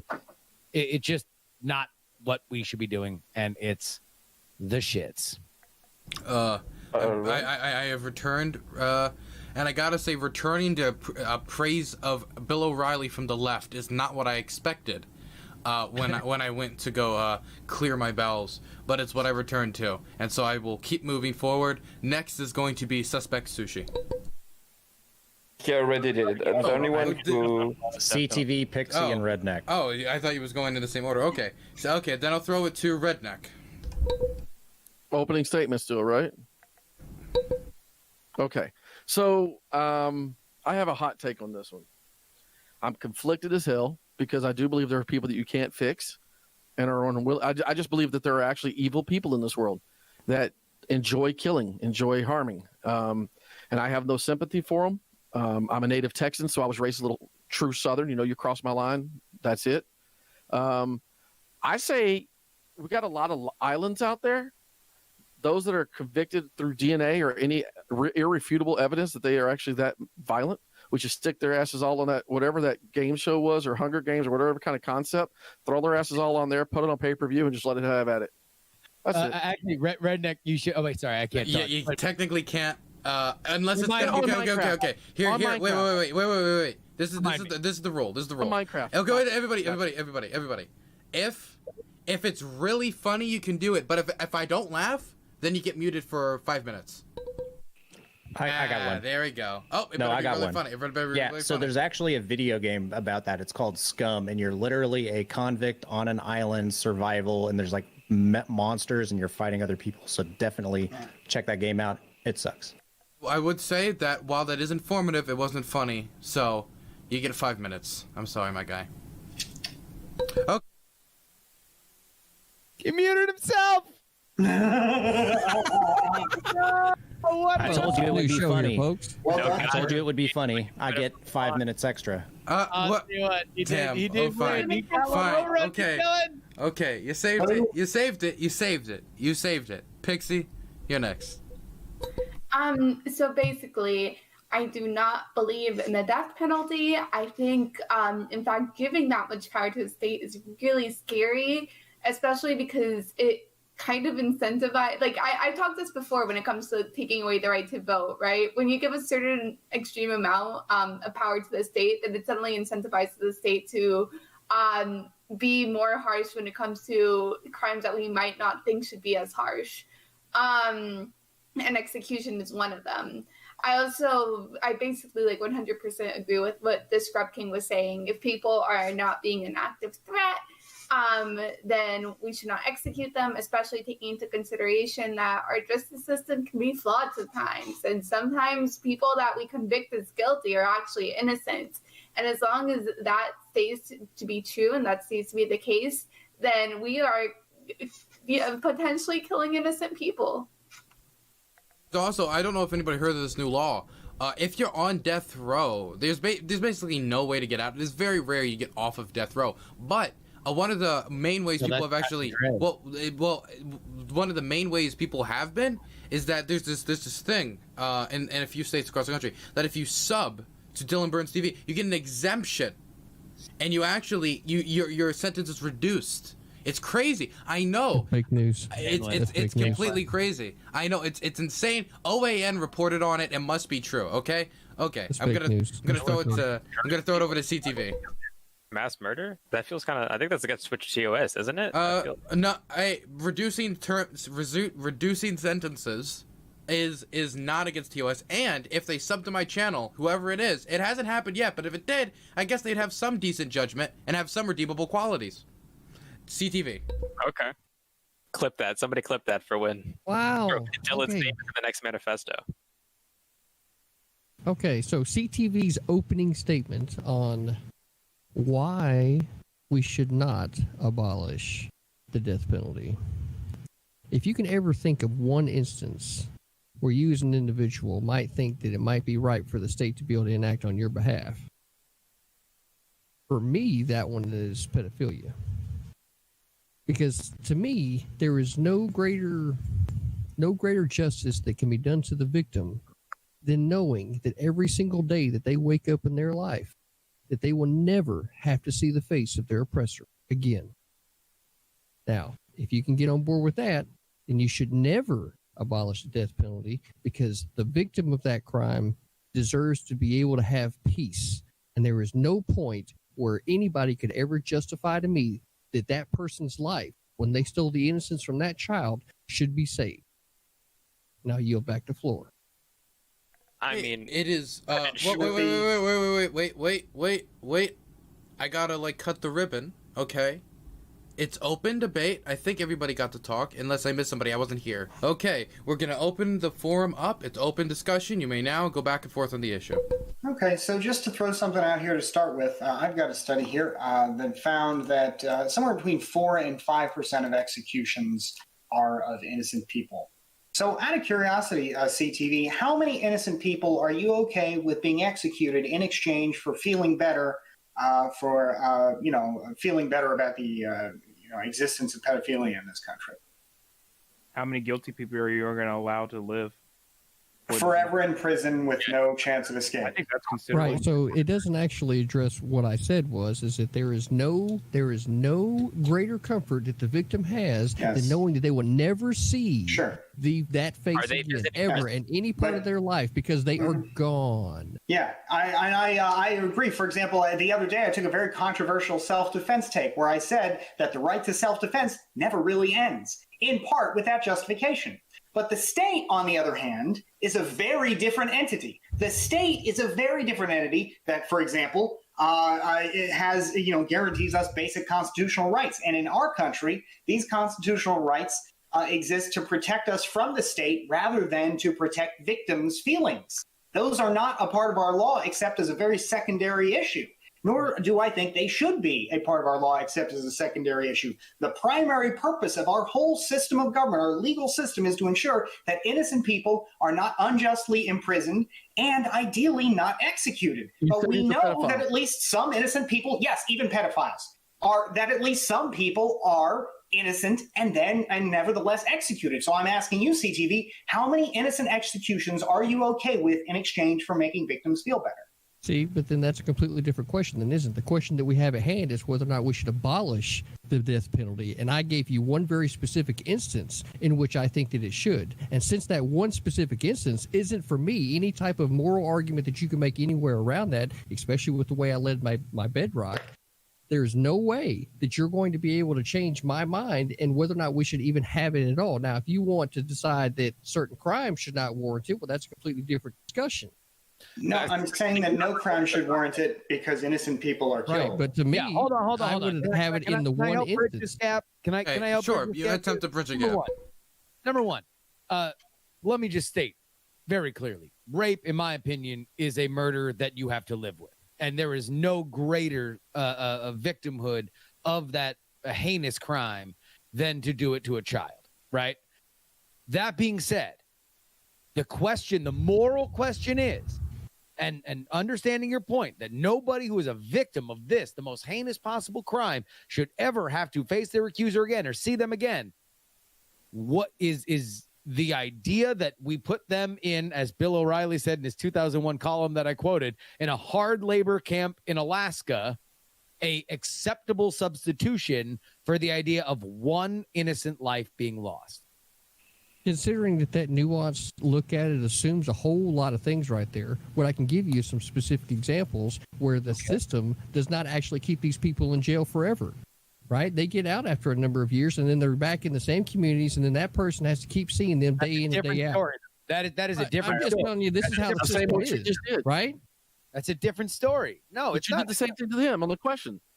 I think y'all are looking at it from two different solutions. So what I think CTV might have been saying is, like, if someone was guaranteed to stay in prison forever, that person you wouldn't see their face anymore. But what another angle is if they are not being put to death, they could be, quote, rehabilitated, like DaSkrubKing said. That is not what CTV wants. Well, I mean, that is entirely separate. Different. That's a different question about how we are handling these kinds of crimes and whether or not we're going to allow them to be paroled. That is not. In any way saying whether or not we are the death penalty should be correct. Yeah, I agree with that. I'm totally on board with keeping certain criminals in prison forever. I think there should be certainly a case for rehabilitative justice, but you know. But then there's the thing. If you put a person in prison forever and then there's rehabilitative justice, do they not get guaranteed rehabilitative justice? Just to be clear, I think that some people for some crimes should I want rehabilitative JRYoung justice, to answer but that question. I'll totally See, own here's that. the thing. Okay. Here's the thing, right? If you're just going to just say, well, we're just going to put this person in prison forever, and we're just going to assume that we have such control over this person that they will never ever be able to see the other person, I think you're assuming a lot. I think that John Hammond at Jurassic Park had the same type of mentality, right?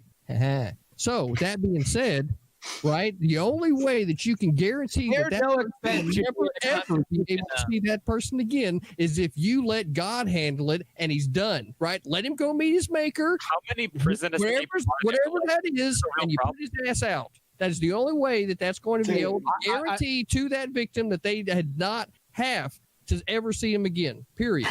I am not a religious man. All I know is that God did not pull the lever on old Sparky. Man, amen. The governor of Florida pulled that lever, and a lot of times the governor was wrong. But see, and that's why in this society, I think that all of us can agree that robbing the innocence of a child is a completely heinous thing, right? Since the question is whether or not we should abolish and get rid of the death penalty completely, there has to be a line in which society gives the power to government, which it already does by the police enforcing it with guns, right? They give them the power of life and death already. So why is it that we are so scared to pull the trigger on this as a society, but then on other things that we just throw our hands up and say that's just the way it's supposed to be? Yeah, I'm taking making executive privilege. I don't do this often, but I'm very curious at what the response would be. So I'm actually going to ask a question of CTV. I'm pulling executive privilege. So CTV, you said you don't want to rob it. What's fair because he robbed the innocence of a child, right? Well, what about the many instances that have happened and continue to happen every year where we rob the life of an innocent man because of the system and how it's set up? What about those instances? Well, isn't that bad that the state has the power to do that? Well, see, that's a different level of question. Right now, I'm answering the question of why we should just keep it as a flat line, right? So for that one, those definitely come down into the instances for how the events played out. How much evidence do you have? And that's why we actually have a justice system to decide those things, right? And that's where, in a lot of cases, that it comes down to the people to decide what the judges can actually give down as punishment. And I think that unless the people are willing to altogether agree that there should be no level of this, then that is something for their constituents to be able to figure out. But the complete abolishment of it, I think that needs to be an option on the table.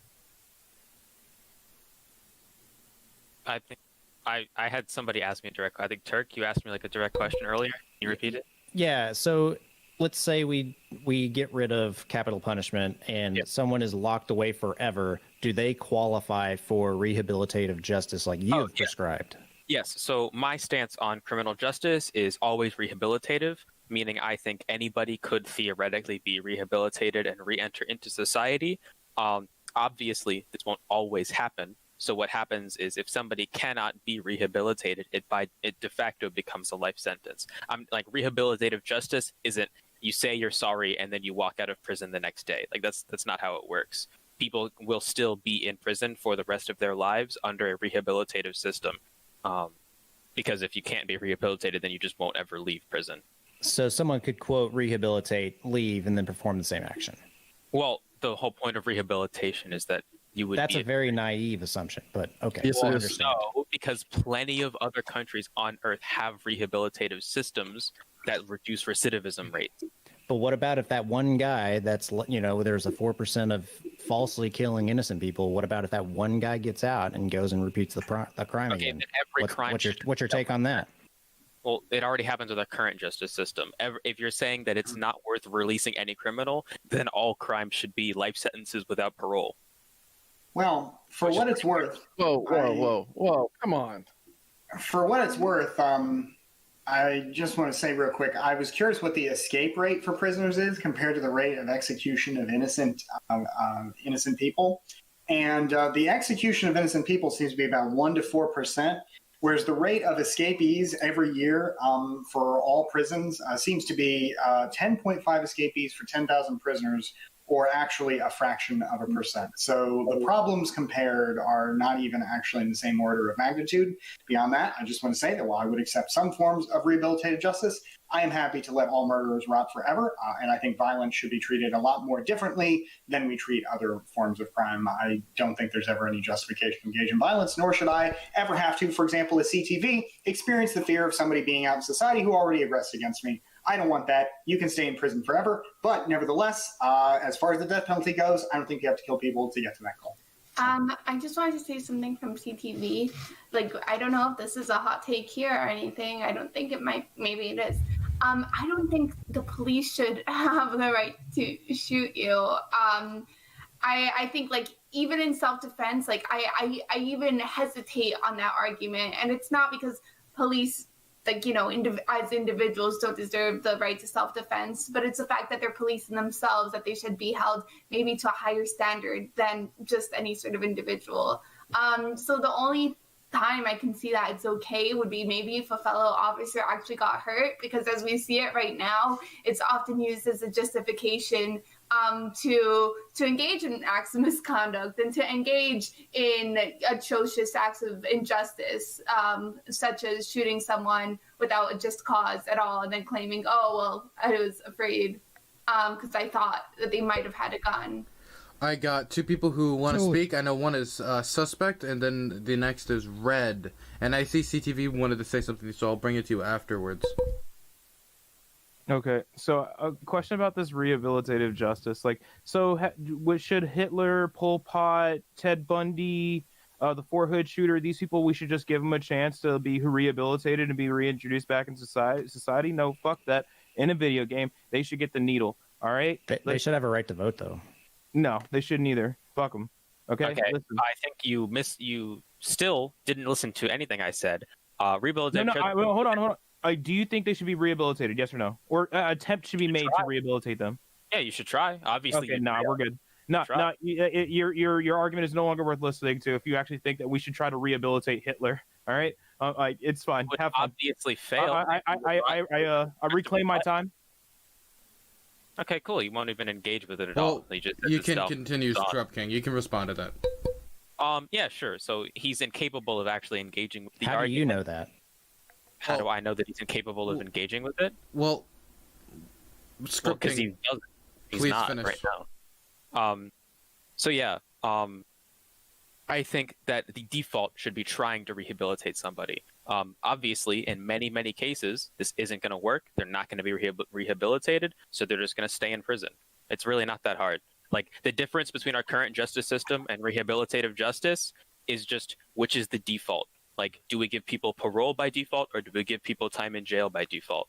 That's it. That's literally it, is you just try and get people parole faster. That's all. That's the only difference. It's really not complicated. Redwood. I just want to point out, because I've been talking about the electric chair so much, indeed, Ted Bundy died because of the electric chair. Okay, Red, you are next. Yes, sir. Thank you. By a show of hands, how many of you believe that there are evil people in this world? How many of you believe that it's okay to let them people quit playing the game with us? What does that mean? Well, I don't know. I.e., inherently evil. You can't rehabilitate them. You can't rehabilitate them. There's nothing that you can do. They're just evil, period. Wait, okay, there's a difference here between... I thought that was included in the evil can't point. be rehabilitated. Those are two different things. Because I believe that there's inherently people, i.e., pedophilia, we know is not rehabilitated. We also know that mass murder... First of all. Well, okay, wait, hold on. Wait, I'll say this. Yeah, what if are you you're talking non-offending pedophile, you shouldn't be condemned to death than an offending pedophile. They're vastly different Right, things. that is the clear difference. I'm saying that, like, you can... I clearly said earlier, if any criminal... on earth that want to get better, that wants to not have those urges. Like, saying that it's not rehabilitatable is literally just not true. So can I put some stats out there? NIJ, National Institute of Justice, I think they say about 83% of prisoners that get out on parole are re-arrested and put into jail within 9 years. So rehabilitative is not that effective. We don't have a rehabilitative system right now. We put people in a box for a certain number of years. The parole system, you understand that's what it is. What? No. Wait. Okay, everybody. Scrub. Can you, one second. Can you hear me? Yes. Okay, so when I talk, please, everybody shut down. Okay. I want to hear Scrub finish. He was responding, and everybody, a lot of times you're on a show with people with different opinions, they say things that shock you. It happens to me all the time, and I have to literally say nothing. Imagine my position. Until I take executive action to do it anyway, of course. Scrub, please respond. Yes. So again, she seems to have misunderstood what rehabilitative justice is.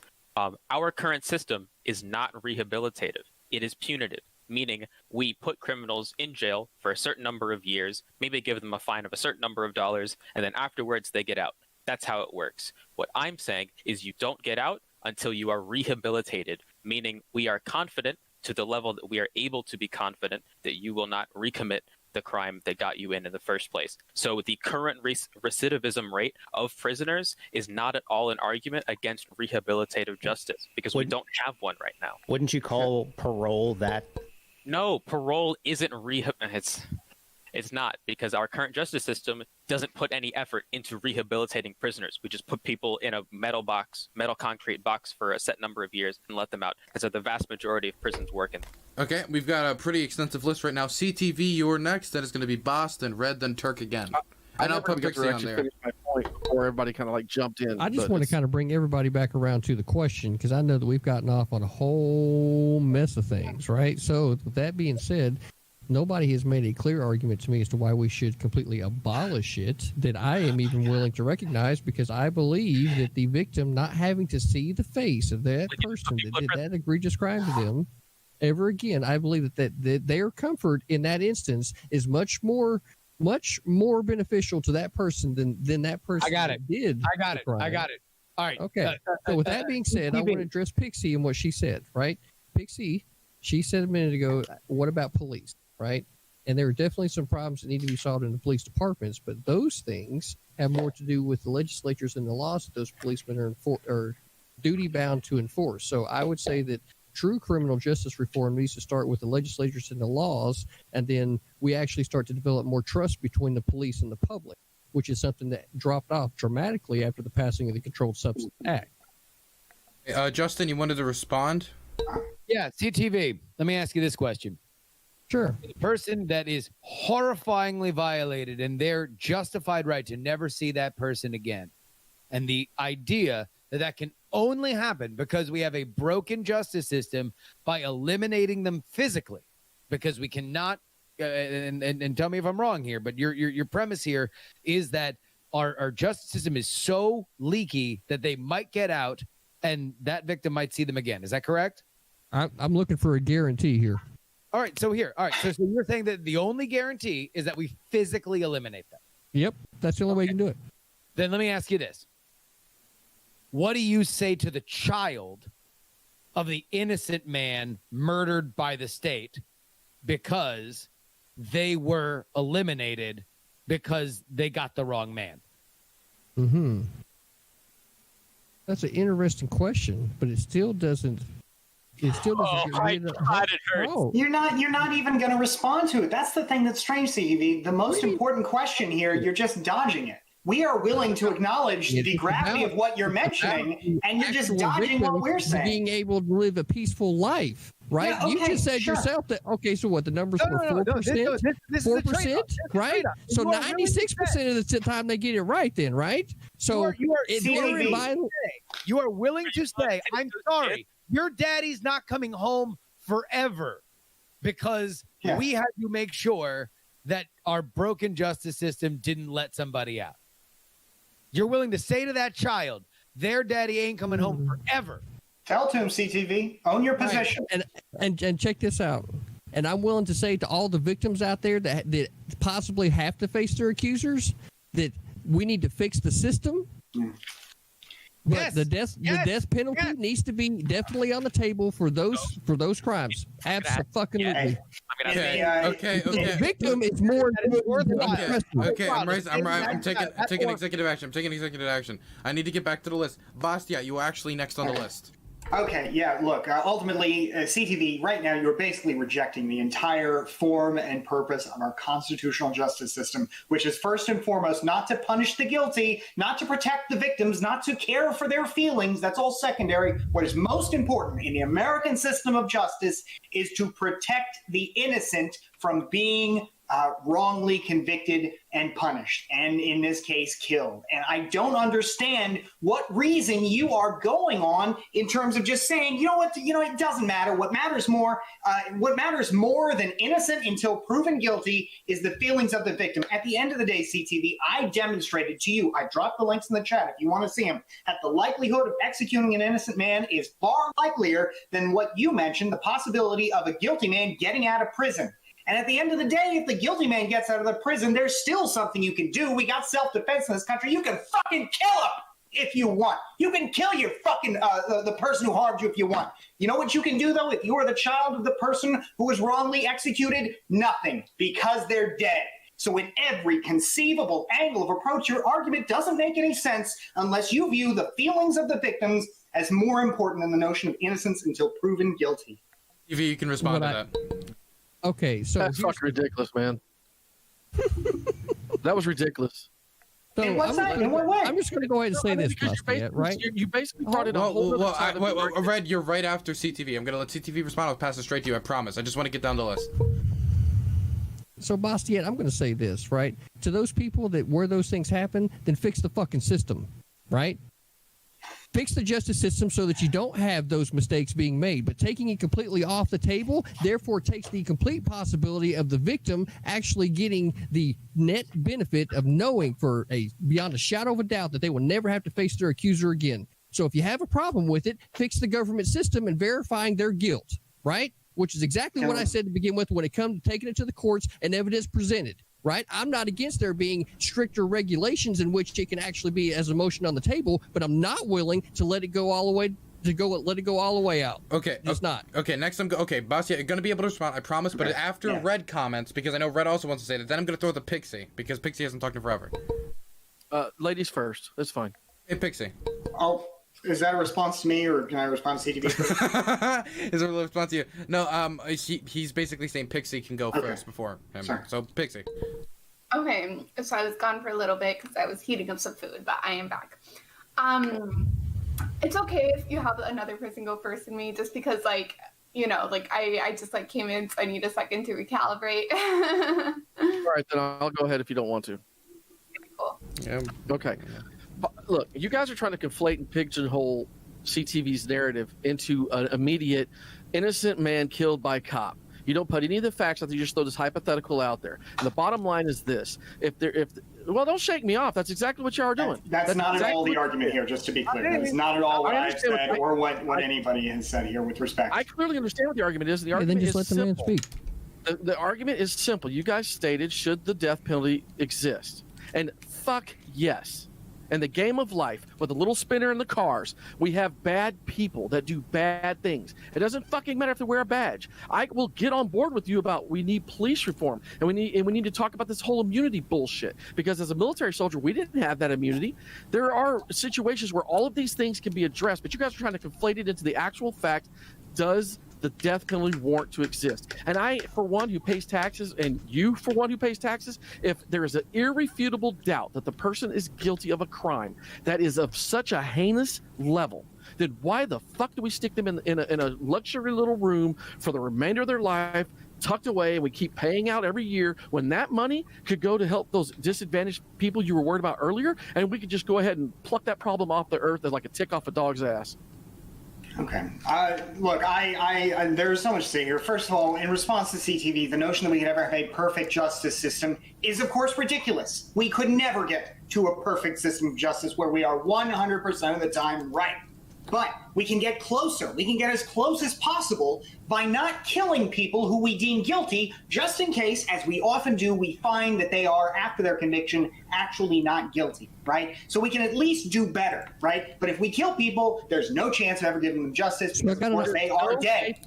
So I got an olive. Well, now, if you have a response to that, I'm happy to respond to that. But I'm Gotta not done here. You gotta let him finish. You gotta let him finish. Yeah. All right. Yeah. So beyond that, I have to say, CTV, I don't understand how you can celebrate this country and then reject one of its most foundational values, the priority of the most important consideration of all in our criminal justice system, innocent until proven guilty. That is the foundation of our criminal justice system. And you are saying, no, here in the 21st century, victims' rights matter. I will tell you with all respect, victims' rights do not matter in our system. They are a secondary political consideration. What matters is the rights of the accused. That's what our Constitution is designed to protect. Beyond that, I have to say, RedNeq, what you are talking about right now, with all due respect, seems to be a lot of nonsense. The idea of evil.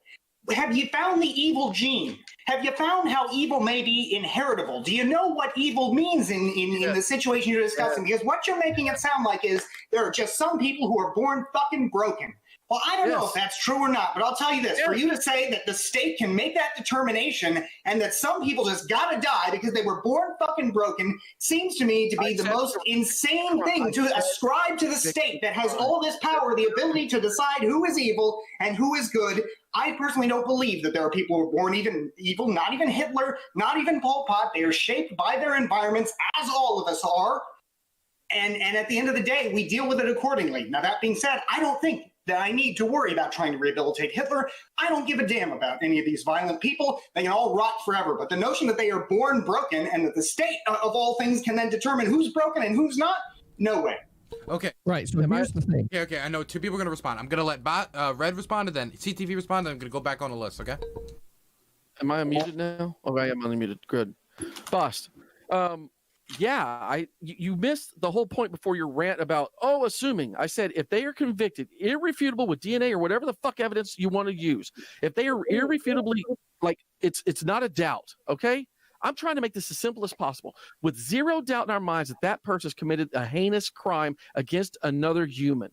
Pedophilia, murder, those type of things. What the fuck are we paying to put them in a place where they'll never be able to be rehabilitated? So you can't rehabilitate that. That's the evil. problem with that statement is sometimes Turk, I got you next. I promise I got you next.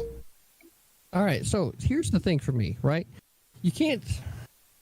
God, there was so much in that, dude. So for one, right, you want to think that I somehow get away from American foundations of innocent until proven guilty when we're clearly talking about guilty people, right? People that have been convicted in our justice system. So I would say that if you want more proof or you want the burden of proof to be greater, there's a conversation to be had there, but completely getting rid of the possibility of the death penalty completely gets away from the victim being able to have the sense of justice of knowing that they will never face that person again, period, unequivocally, right? Okay, No, so I gotta keep Sorry, it I going thought it down. was a response to me. It's okay. I'm Okay, sorry. hold on. It's just there's a million people that want to talk. I gotta throw it over to the Turk. He's been waiting for a while. Yeah, so just a couple things. RedNeq, so the problem with what you're saying is sometimes DNA evidence is improperly handled. It's not the right DNA evidence, and we are falsely convicting people, and that's going to Bastiat's point. I understand that. Yeah, so that's why we can't just fry them. I said irrefutable. Did I not? Well, DNA evidence one day is irrefutable. The next day it is. It happens. There's statistics to that. But I will say to Bastiat, though, we're putting up this golden standard of innocent until proven guilty. We are not living by that standard as a society anymore. We see a single video on a YouTube or on an Instagram, and we instantly cast blame on people without learning the facts and stuff. We need everyone to get on board with innocent till proven guilty. Last, is there even the evil in the world? Yes. Every person has sinned and falls short of the glory of God. Some people can correct their actions, but there is evil in the world. Even if you don't see it as evil, it's something else. Sure, I would agree with the way you were describing it, not as something that is necessarily just something you're born with. I get what you're saying in that sense. I would concede that. That would just seem to be a difference in terminology. Beyond that, I would only say that I'm sorry, I missed the point you made right before that, with respect to evil. The innocent until proven guilty society is not, they're doing guilty to proven innocent. Yes, I think that's a really good point culturally. I think that's more tangential to this discussion, but I think you are right. That a lot of times we do rush to judgment, and that one of the things that's good about our criminal justice system is that we have a higher standard there, and I want to preserve that. And also recognize, CTV, you are right that in a technical sense, I am wrong in using the innocent until proven guilty standard here. But the reason I raise it is that the process never really ends for somebody who is in fact innocent. They should always have that opportunity to still seek innocence, even if the first time around they were in prison because they were wrongfully convicted. And if you kill them, they never have that chance to prove their innocence. I do have an olive branch for you, though. Right? Okay, and then after the olive branch, I got 4 names I got to go through. So here's the olive branch, right? Would you be completely okay if the victim in this particular case got to decide after the person was found guilty that they got to take that life into their own hands because their innocence was robbed? No, I wouldn't. I think that at that point, the state has taken the process. I don't think the individual has a say in it at that point. So then I got to have the state do it. Okay, next I got to throw it over to Scrub. Oh, I forget what I even raised my hand for. It was DNA evidence, wasn't it? Oh, maybe that's part of it. What CTV just said, no, I don't think we should be putting decisions of who should die when they're not an active threat to anybody in the hands of an emotionally traumatized person. Like vigilante justice is a bad thing, actually. That might be a hot take, but vigilantes are bad. We should have laws that are enforced by the state and only the state, because a monopoly on violence is a good thing. I mean, it is. So the question has been, should we abolish the death penalty? And I understand. For me, I haven't heard why I should even begin to consider it when it holds true with all of my values. Oh, wait, I know what I want to raise my hand for. I just remembered. Can I do it now? Or you can go, and then I'll go to. Then there's 3 people left, and I gotta stick to the list hard. Yeah. Okay. It is just a very basic yes or no question, and if I don't hear an answer that is yes or no, I'm gonna mauled. So CTV, are you okay with innocent people dying to make victims feel more safe? You know, your question is one of them rabbit hole questions. No, it is, and I'm not going to answer that. Okay, we're gonna go Because next. you make too many assumptions and variables and you try to simplify it to this thing so that it paints your own narrative, and to me it's not a genuine question. It's one of those things that somebody that knows that they don't have a moral high ground or any type of ground to stand on is going to try to do that, right? So I'm not even going to engage. I routinely make positions that I got to stand by, even when they lead to strange and difficult implications. I would encourage you to try the same thing. Either we do the list or they don't get to talk. That's literally how it's gonna work now. Either they do the list or nobody else gets to talk. Okay, SuspectSushi, you are next. The formulation of the argument is pretty annoying. Also, like I was seeing like upwards of 2010. There's a minimum amount of appeals you have to do before you even get the death penalty applied. Also, I just think it's weird that you formulate your argument on less than 5% of instances in which someone is innocent. Where it's like if someone said, "Hey, dude, I'll give you a 95% chance to win the lottery," and I'm like, no, there's a 5% chance to fail. I'm not going to take that bet. Like, I don't know, dude. It's not the strongest argument. So if CTV doesn't want to say it, I'm more than willing to say it. I think we need to make sure that we I think they said like it's a minimum of 15 years for you to do your appeals. I think we should do our absolute best to devote as much resources as possible to making sure this person is without a doubt guilty. And then if they can't prove that person is innocent, fucking, you're on death row. Have fun. Okay, and we got one last person on the list, and that is Justin. What about me? We already went to you, Pxie. No, you didn't. Okay, Pxie. She gave it back. No, she gave it back. Pxie, you go first. Okay, sorry. I was gonna wait. Can you guys hear me? Say something. Yes. Okay, so to the point of RedNeq, fun fact of the day, it's actually more expensive to put somebody on death penalty and death row and execute them than it is to put them in jail for life. So if you're worried about something like cost-wise, then What state is that? National average? What is that? I think that's a national average. I can check right after. I mean, because a bullet's pretty cheap. Yeah, but the reason why it's so expensive is because, as like stated before, if we're gonna take somebody's life, we're gonna put as much tape into it as possible, and even then, we still like end up failing sometimes, convicting the right person, or I guess like killing them properly. And when it comes to the point of SuspectSushi earlier of the 95% like versus 5%, the point is I'm actually going to use the analogy that I think it was Ben Shapiro or somebody, I forgot who it was, that used.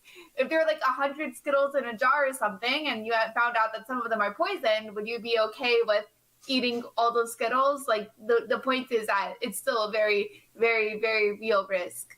And even though I disagree with whoever made up that original analogy of what they were trying to make it with, which was like immigrants, which I completely disagree with, I think if you view life through that lens, then to be consistent, you would also have to agree it with here. Okay. I wouldn't eat all the Skittles. I'd eat a couple. I will say, if I remember correctly, the reason why it actually isn't so expensive isn't because of the lethal dose injection. That's like $2, I think, or a bullet. It's because of the legal fees that is actually state needs to go through. Because people, you know, if you're gonna take someone's life, it only makes sense that they get a court of appeals or a way to appeal that to be like, hey, actually, I didn't do it. It would. That's. I believe that's why that's so expensive. So the fact there is the chemicals they use, they're specifically bought from like specific vendors, and there's like an entire huge price tag that goes with each dose. There's all quality control and stuff, etc. That's when I get that. The money is in the way. Justin, all right. I got you. Oh, I've been waiting. RedNeq. So I would say that I would not be on board with Justin's talking. CTV, I'm going to get to you in a second. RedNeq. Yes, sir. Irrefutable proof. Those were your words, right? Yes, sir. Irrefutable proof. If we have irrefutable proof that somebody did these things, then they need to die. And you want to know what? I agree with you. I agree with the concept that if we have irrefutable proof, they need to die. The question really is not whether or not we agree with that. Because indeed, if we were God and we could see in exactly what happened, then we would not have these questions. But we're not. We are just humans trying to do our best. Irrefutable proof is something that we don't have the luxury of. So the question, and I appeal to your conservative values, is how much control do we want the state to have over us? And if we are allowing life or death in the idea that a single innocent man can be killed by the state, then I think that is something that I personally, on my moral conscience and somebody who wants to run a society as justly as possible, cannot allow. Now, So, all right, go ahead. with that concept, I mean, let's just banter for a second. Sure. With what you just said, irrefutable for me. When I use that analogy, as an old father now, and I got a grandbaby, the biggest thing on my mind is pedophilia. And we all know that's one of the biggest heinous things out there today. Indeed. Right? Sex trafficking, the whole deal. Yep. Are you telling me we don't have irrefutable proof just in that one example? I personally do not believe the concept of irrefutable proof. I understand you don't believe the concept, but in that situation strictly. So do I believe that there is, look, the people that are convicted for these things should face heinous, if not infinite punishment, 150%. This is not an issue on whether or not we should punish the wicked. Indeed, we should punish the wicked. And I raised my hand when you asked if there were evil people out here, because I do believe that there are human beings either by birth, if we want to get Calvinistic about it, or by nurture in terms of how they are raised, that there are broken toys in this particular playpen, and they do need to be separated from our society. But that the concept that we have irrefutable proof, and again, this is, and I'm asking you as a conservative to please ask yourself, what liability do we want to put the state's power when it comes to life and death? Literally, you don't want to hear you don't want to hear my answer, do you? Because it's going to trigger some people. Go. As I said, I'm with you on this. I don't want the state involved in this. I'd prefer us to be able to handle this in our local societies. But then we get vigilantism, and nobody wants that, do we? Well, it depends. I mean, we don't like it sometimes. I'm about that. We like I'm about that. That is I'm about handling problems on our own. That's fine. That's fine. At least we got to there. CTV. Okay, so I have a question for you. I got a question for you. Okay. In terms of, again, the conservative ideal on how much the state should have control of us, is one innocent man dead worth punishing 100 guilty ones? So here's look, whoa, you wait. bring up an interesting question, right? Now let's not try to assume which way I'm taking the conversation, right? That's fine. I'm asking you a question. So you bring up an interesting question, and I think that's kind of what DaSkrubKing was trying to get to. Maybe it was the format, right? I don't know. But here's the thing. I have no issue with the issue of it being regulated to a point to where we can guarantee. So you may not believe in irrefutable proof, but I do believe that there is irrefutable proof that somebody committed a crime. And I think that there's a lot of cases where we actually make the case where we can bedrock the evidence. I mean, you just take the Kyle Rittenhouse situation that's happened here recently. The amount of videotape just the amount of videotape that we've been able to acquire just in a short amount of time without us even getting to the trial itself, right, is kind of amazing. So for me, living in 2020, I think that we are actually getting closer to a state where we can actually get more irrefutable proof to be able to. So from that point, I would say that I have no problem with the government, maybe being more strict about the death penalty's usage, but to abolish it completely takes that completely off the table, and I'm not willing to let that go. Brother, you have much more faith in the state than I do. All I will say is that you have much more faith. Well, it's either that or, like RedNeq pointed out, we have vigilante justice, and nobody wants everybody running around with, motherfucking Batman hat on. I think that there are millions of miles between those two issues, but I would say because we just got down to bedrock shit.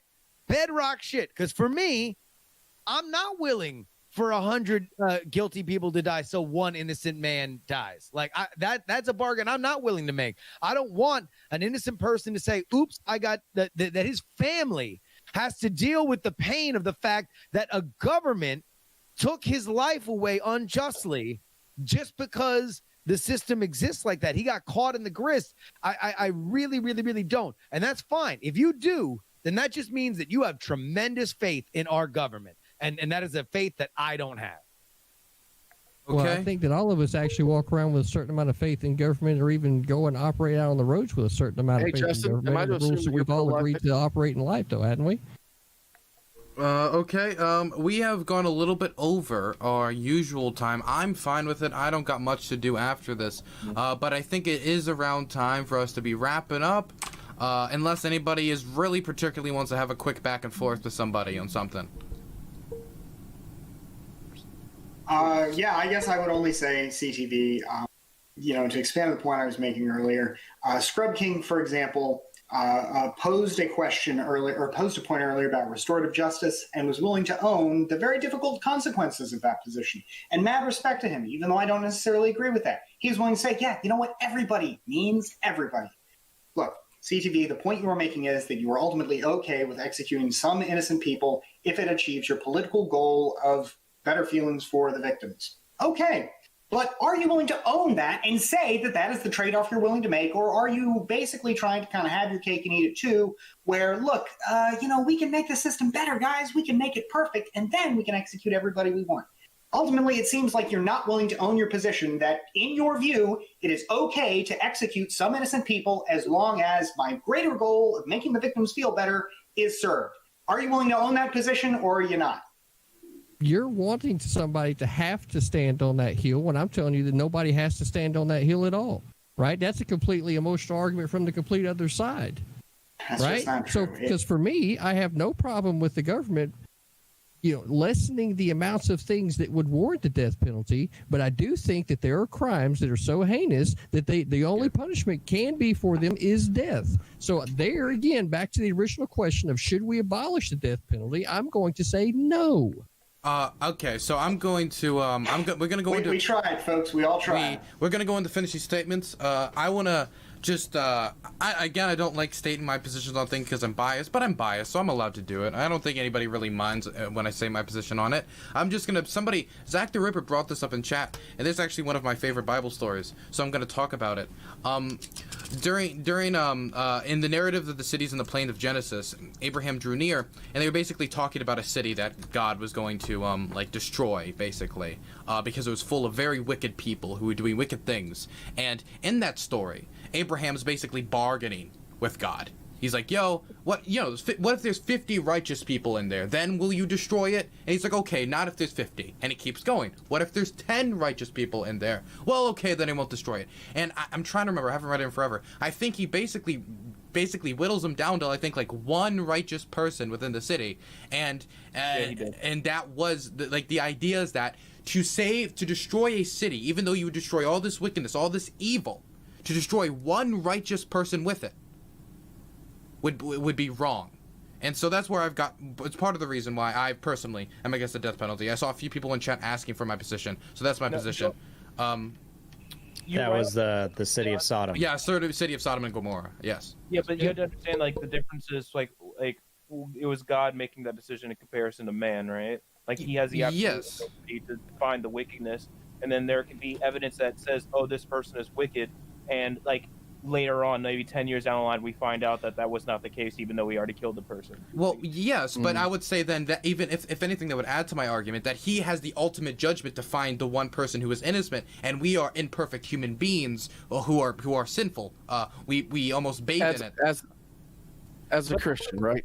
We're supposed to being on fucking life imprisonment. It's the same thing. Are you okay with someone being life imprisoned if they're innocent? Am I okay with someone being life? The thing with life imprisonment is, at least with that consequence, we at least, if we find out they are innocent, can remove that punishment for the rest of their lives. Where if we kill them, they're kind of gone. What they're doing is still a restitution. Hey, we're sorry. That? Yeah, okay.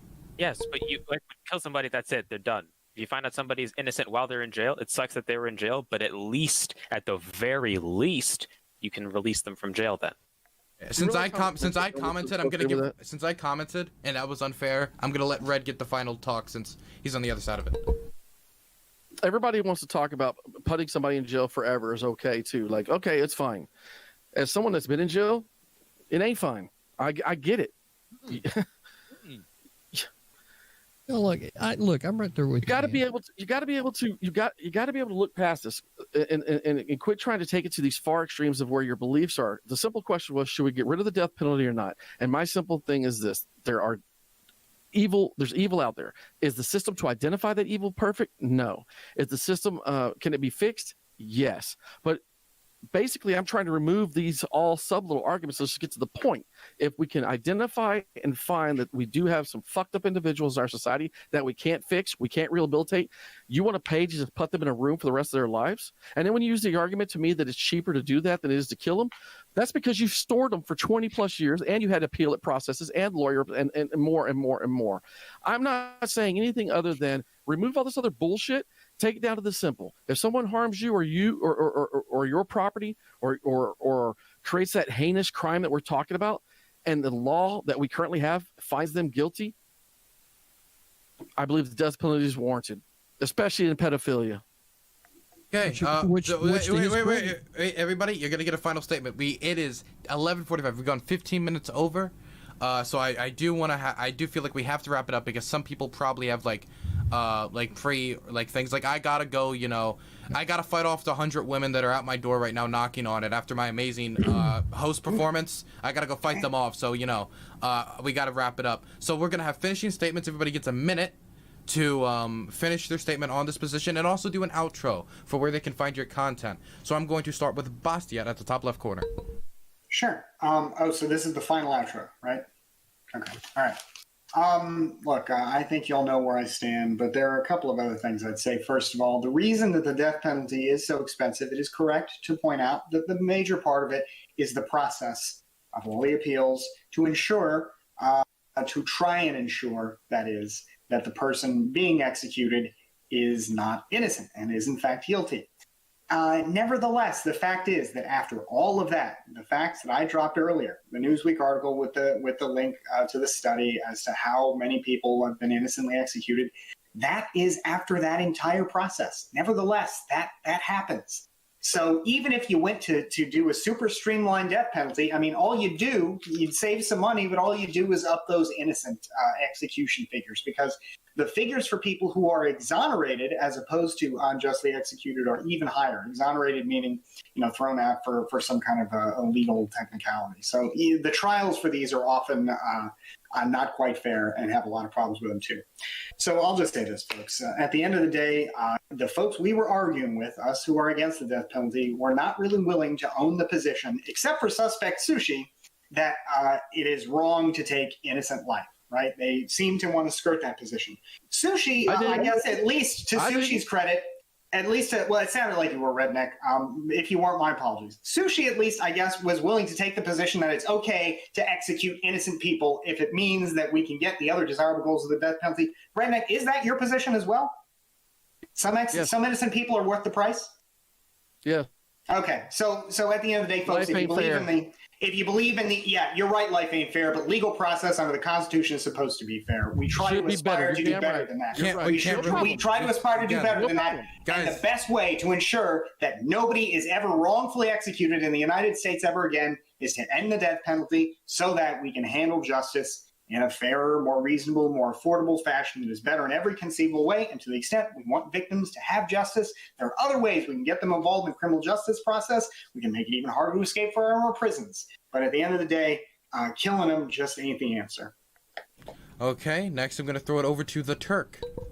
So I don't know if this is like a historic moment or not, but I actually kind of have shifted my position a little bit in these discussions. I came into the discussion saying, the death penalty could be warranted in some cases and stuff. And now actually talking through it and listening to all the sides, I could definitely see where we do need to uphold the Constitution and the rule of law, because if we bypass that, we are, imagine if you were the one in that case, for instance.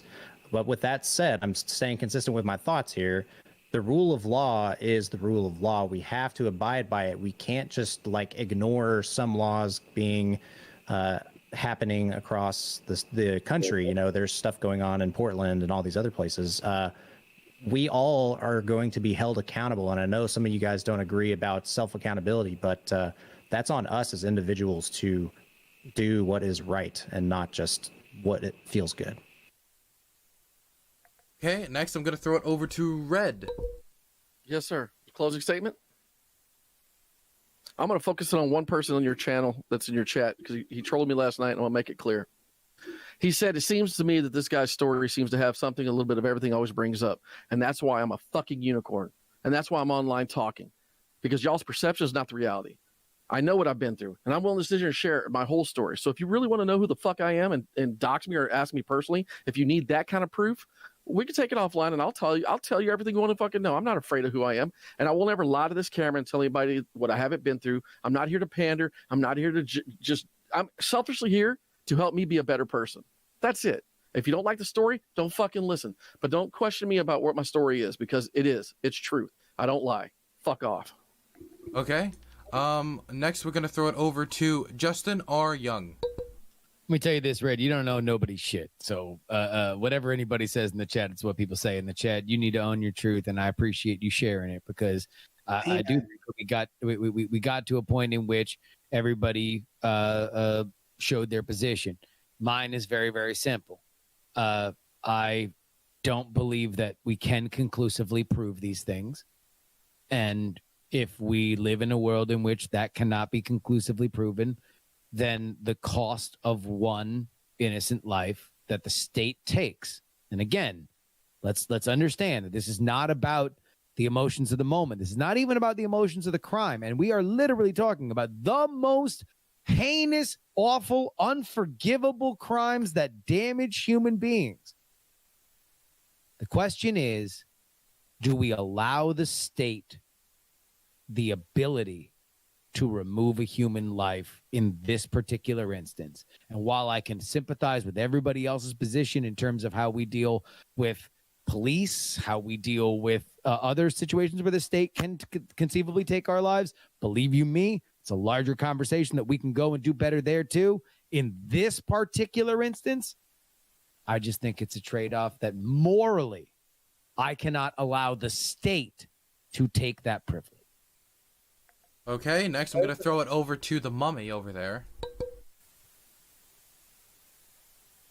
You are muted. Hey, that's me. My position's not really going to change. Basically, the way I look at it is, of course, there's mandatory appeals.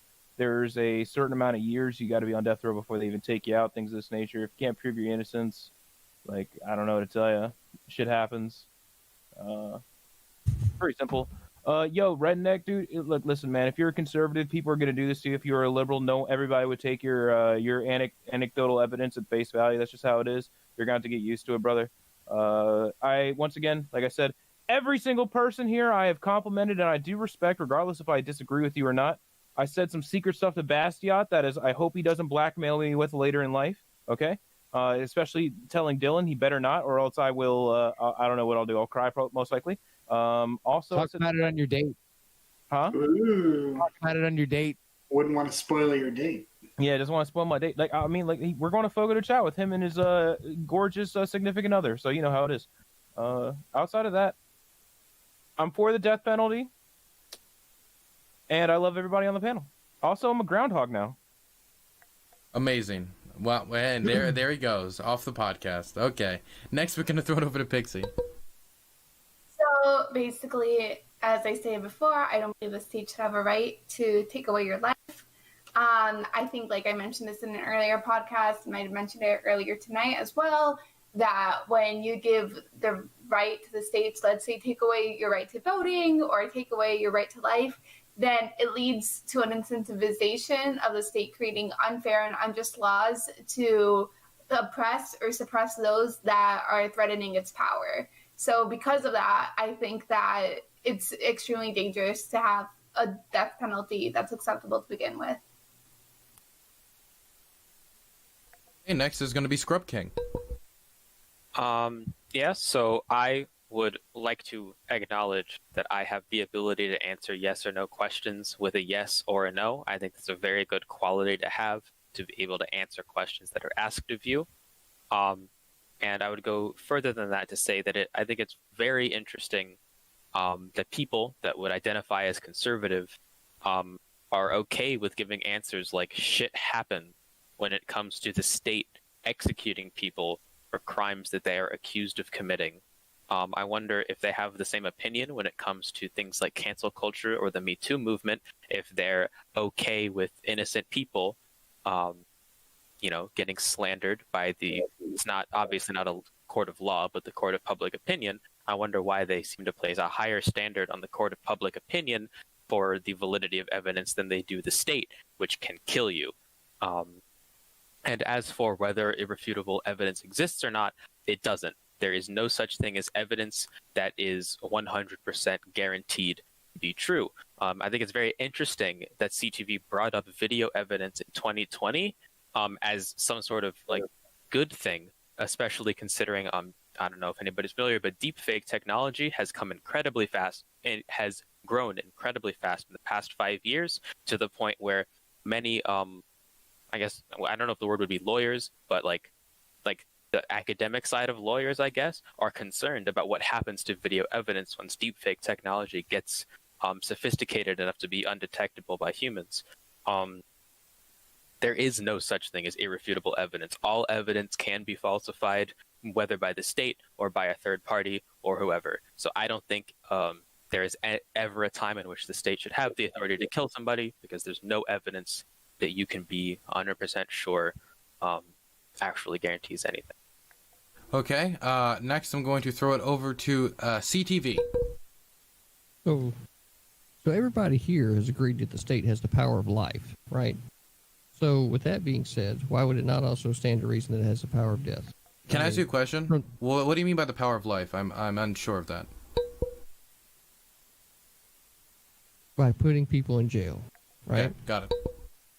So it has the power to do that, but not the other, right? And you want to go off on all these other tangents when I'm simply saying that if the government if you want to have more restrictions on government, in which cases that it has to be able to apply the death penalty, I think that's a very constructive conversation to have. And no, it's not okay for one person to ever get killed by the state innocently, or anybody innocently for that matter. So that's where I would go back to say that advocating for the reform of the justice system and somehow being able to make sure that justice can be done on the victim's behalf when their entire life was robbed from them because of the heinous act that this person committed against them. I think that if you're not willing to allow vigilante justice, then the only thing that should be able to advocate on behalf of the victim is the state. Okay, and that is another amazing showing for the Hippy Dippy Roundtable. I appreciate you all coming on. Did anybody not get to shout out their stuff during their outro? That would like to do that. Oh. Yeah, I don't think anyone did. Okay, then everybody could go around who hasn't. Who did shout out their stuff? Can they raise their hand? So I'll go first. Okay, you can go first. We'll go back out. Sure. So I'm critically thinking veteran. I tend to critically think about a lot of these things. I enjoy doing the discussions and roundtables on various people's panels and have various conversations about a lot of various topics. One of the things I've been getting into here recently is submarine warfare on the game called Cold Waters, and where we with the help of Tiberius D, I captain the submarine and he's the crew, and we have a lot of actual communications like you would have heard on the submarine actually going on, and it's very fun for me, and so far it seems like there's been some of the people that enjoy seeing it. So if you want to come check that out, come on. Wonderful. Next is going to be DaSkrubKing. Sure. Yeah, I'm DaSkrubKing on Twitch and on Twitter. I'm Welfare Andy. I'm a big SocDem. I'm just recently getting back into doing political content. Maybe I'll find something to stream tomorrow. Hopefully I can keep the streak going, because I've had two political streams in a row, which is a monumental task for me. Wonderful. Next is going to be Pxie. So, hi, I'm Pxie. I haven't streamed in a while, but I'm gonna debate tomorrow with the guy who called me the equivalent of a Nazi. So we'll see how that goes. I'll shout it out on Twitter so you guys can know the time. And yeah, I like politics. I like being a SOCDEM. I like many things. Cool. Have a good night, guys. Have a good night. I was just adding someone in chat, like, isn't it great how gamers love polite online political discussion? And then Pxie just takes that and just rives it off the side of the road. Next, we're gonna get to the Sandman, the one barreled in blankets, SuspectSushi. Hey, that's me. I know none of you degenerates will ever come to my stream, and I know Joel will never host me because he wants to make good decisions for his business. As a immaculately well-dressed and amazing coiffed hair host of political roundtables. But if you do want to come and just like hate watch me for a second so you can boost my metrics, it's twitch.tv/SuspectSushi. If you stay for longer than 10 minutes, you will increase your gains when you go to the gym, but mostly you won't go to the gym anyway. Also, eat more protein because you guys are kind of weak. Oh, there it is. Next, we're going to go to Justin.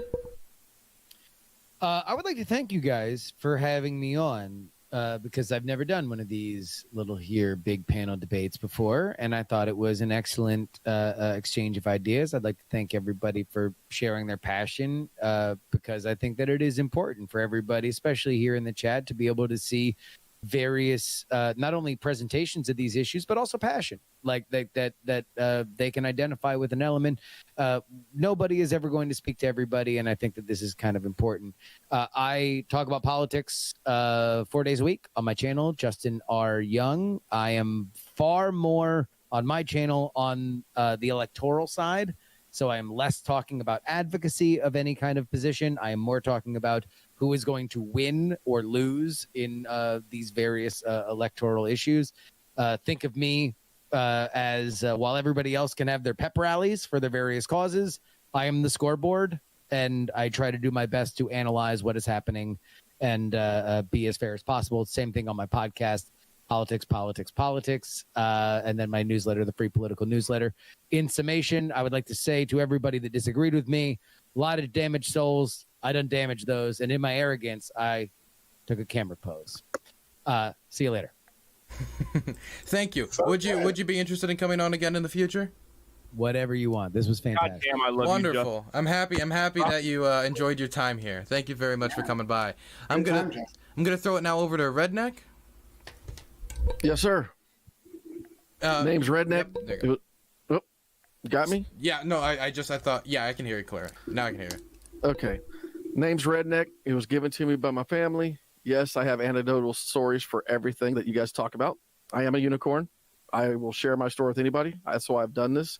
I decided after 29 years of suffering from mental illness, after being disabled in the military, that I would share my story and try to help myself selfishly. This helps me by talking with others. Second thing is I want us all to quit being so fucking far left and far right and actually just talk to each other about what we can do now, today, and over the next year or 3 years, at least while I have some time left. Because a lot of us boomers, boomers that y'all call us, we're not boomers, we're Gen Xers. We can still make change for you too.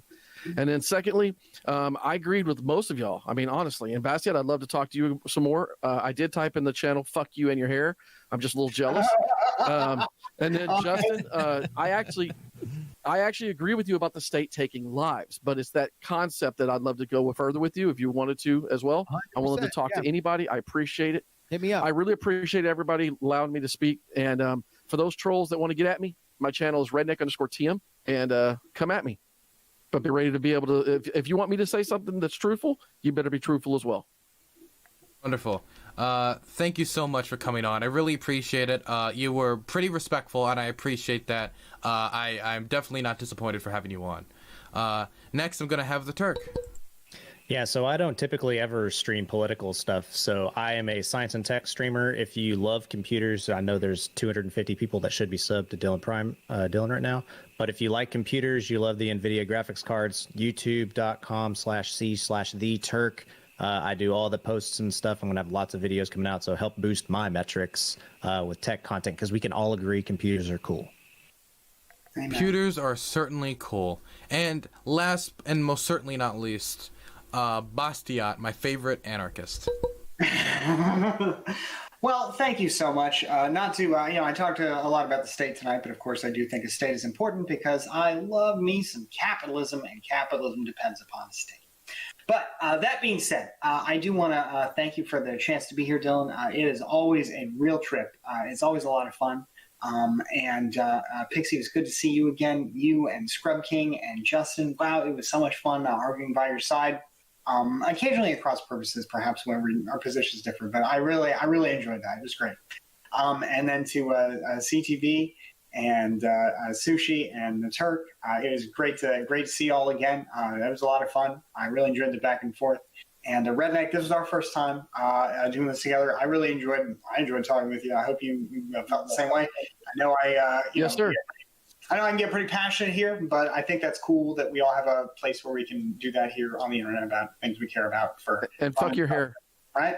Well, hey, I'll take it. All right, I'll take it, man. As long as you're thinking about it. Ultimately, whether you're watching for hate or pleasure, that's a-okay by me. As long as you're watching, all right? So I'll take it. Between you and Dylan, I want to hang out more. I do. Hey, man, that sounds good. But by the way, do you know who won the official best hair on Twitch poll? By the way, it wasn't Bastiat. Who was it? Hey, the King Reigns. Get some. The King Reigns. Mail-in votes. Why didn't I write this poll? Mail-in votes, ladies and gentlemen. That's exactly it was why mail-in voting. It was mail-in voting. But that being said, Dylan, thank you so much. It was always a pleasure, and I hope to come back to many more. Thank you very much. Hopefully next time everybody's on here, I'll have a little check mark next to my name. Hopefully I can get that part. Yeah. Yeah. Hopefully. I just want to say thanks everybody for having the chat. I really enjoyed it myself. So, yeah, that's a good crew. Good time chatting, man. That was super fun, and thank you for your service in terms of your submarine wielding. That's intense. Thank you all for making a great show. I'm gonna head out. You can use this chat room and whereby to talk as much as you want. I'm just gonna say goodbye to my chat. Hey, this is Dylan. I just want to let you know you can find my content live at twitch.tv/DylanBurnsTV. You can also find my link to my Twitter and Discord in the description. I hope you continue to give me support, and I appreciate you for watching my videos.